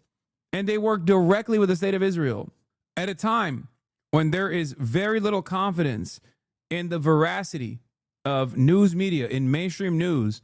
These guys are at a time when mainstream news is most necessary as a resource to speak truth to power.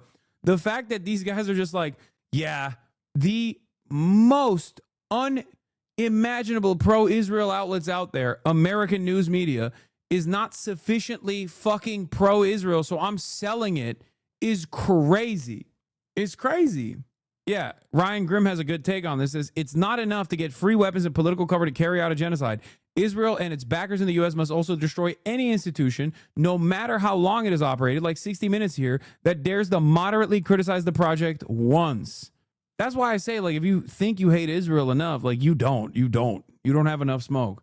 Here's Tim Dillon. Political fallout from this scandal, it would be monumental, and it would affect some of the wealthiest people in the world and our relationships with different countries, namely Israel.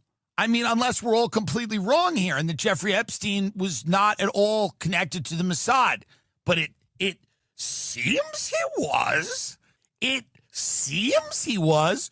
So again, it would call into question this relationship that we've had with our, quote, greatest ally for a very long time. That can't happen. I don't care how many, Barry Weiss, whose company is, sold. Barry has no audience. How can shareholders feel at all confident in his plan? It doesn't matter. She has power players. She has the eye of the most important audience. Their numbers are very marginal. Billionaires. Billionaires love her shit. They think she's fucking brilliant. So while CBS's numbers tank when they do this kind of insane fucking collaboration, it still won't matter because for a lot of billionaires, like, they understand something that the online liberal and the online leftists do not. The value of propaganda. Why the fuck do you think the Wilkes brothers, the oil tycoon, fossil fuel industry giants, have funded both PragerU and the Daily Wire? They know how important it is to just constantly pump out bullshit and delude people to the best of their fucking ability. So as long as they subsidize her fucking idiotic operation, okay, even if it's on CBS and it has no fucking real audience, it doesn't matter. They'll fucking try to do everything they can to create motion around her. Now he's going to sell to CBS for $3 trillion or something. Larry Ellison's son's buying the Free Press. The very important Free Press blog that is on Substack is worth $250 million. Yes, and I like Barry, but the free, the one that gets. I don't. It's like 7,500 views on YouTube. That powerhouse conglomerate media company is worth $250 million. By the way, so the Tim Dillon show is apparently worth $1 billion. Hello, Miriam. Where's my fucking money? $300 million, $250 million for Barry Weiss's blog, in which she interviewed megastar Ross Douthat from the New York Times about why conspiracies have taken the hold of the American mind. And Ross goes, well, the thing about conspiracies is there's an element of truth. Not in this one. There's not an element of truth. It's all truth. It's all the elements of all of the truth. It's not a kernel of truth. It's lots of kernels in a bag of popcorn. The State Department fired a spokesman for Israel-Palestinian affairs because he drafted a statement clarifying that the United States government opposes ethnic cleansing. What a proud legacy for Marco Rubio. The State Department fired his top press officer for the Israeli-Palestinian affairs following multiple disputes over how to characterize key Trump administration policies, including a controversial plan to relocate hundreds of thousands of Palestinians from the Gaza Strip that critics consider ethnic cleansing, according to U.S. officials in documents reviewed by the Washington Post. Monday's firing occurred days after an internal debate about releasing a statement to the news media that said, "We do not support forced displacement of Palestinians in Gaza." Shahid Qureshi drafted the line, which resembled previous remarks made by Donald Trump and Middle East Special Envoy Steve Witkoff, who said in February the United States would not pursue an eviction plan for Gaza. State Department leadership vetoed the move, instructing officials to cut the line marked in red and clear, according to a memo dated last week. Incredible. Incredible stuff, man. It's just so fucking repulsive, dude. We are villains, okay? This is like Google deleting "do no evil" from their company motto, you know? Actually, evil is fine, says Google. Google came out and was like, actually, we're fucking pro-evil. What do you mean, do no evil? I was wrong about that shit. What the fuck was I saying? Don't listen to me. I love evil. As a matter of fucking fact. Yeah, do no evil, more like do evil. We took out the more, or we took out the no. Do more evil. It's an inevitability that every single for-profit institution, unless they're like a one-off, is always going to put profits over the interests of people. That's it. There are no safeguards. The only way that you could actually democratize this process is if workers had a say. That's why you see so many people doing sit-ins and protests internally at places like Microsoft, because they're like, this is unconscionable that like Microsoft is compiling data for the Israeli government so they can use it to like create assassination targets and shit. That's it. That's it. Really fucked up. Anyway, on that note, I'm going to end it here at 7 hours and 55 minutes. Another half day, long ass stream. You already know what it is. I'll be back tomorrow. I have some very special guests coming tomorrow. I mean, not tomorrow, next week as well. Another doctor that went to Gaza and some other guests as well. Also, I have some travel planned as well for the People's Conference in Michigan. And we shall see. We shall see what happens. But love you all. Stay safe. Be kind to one another. And yeah, free Palestine. Peace, everybody. Love you all.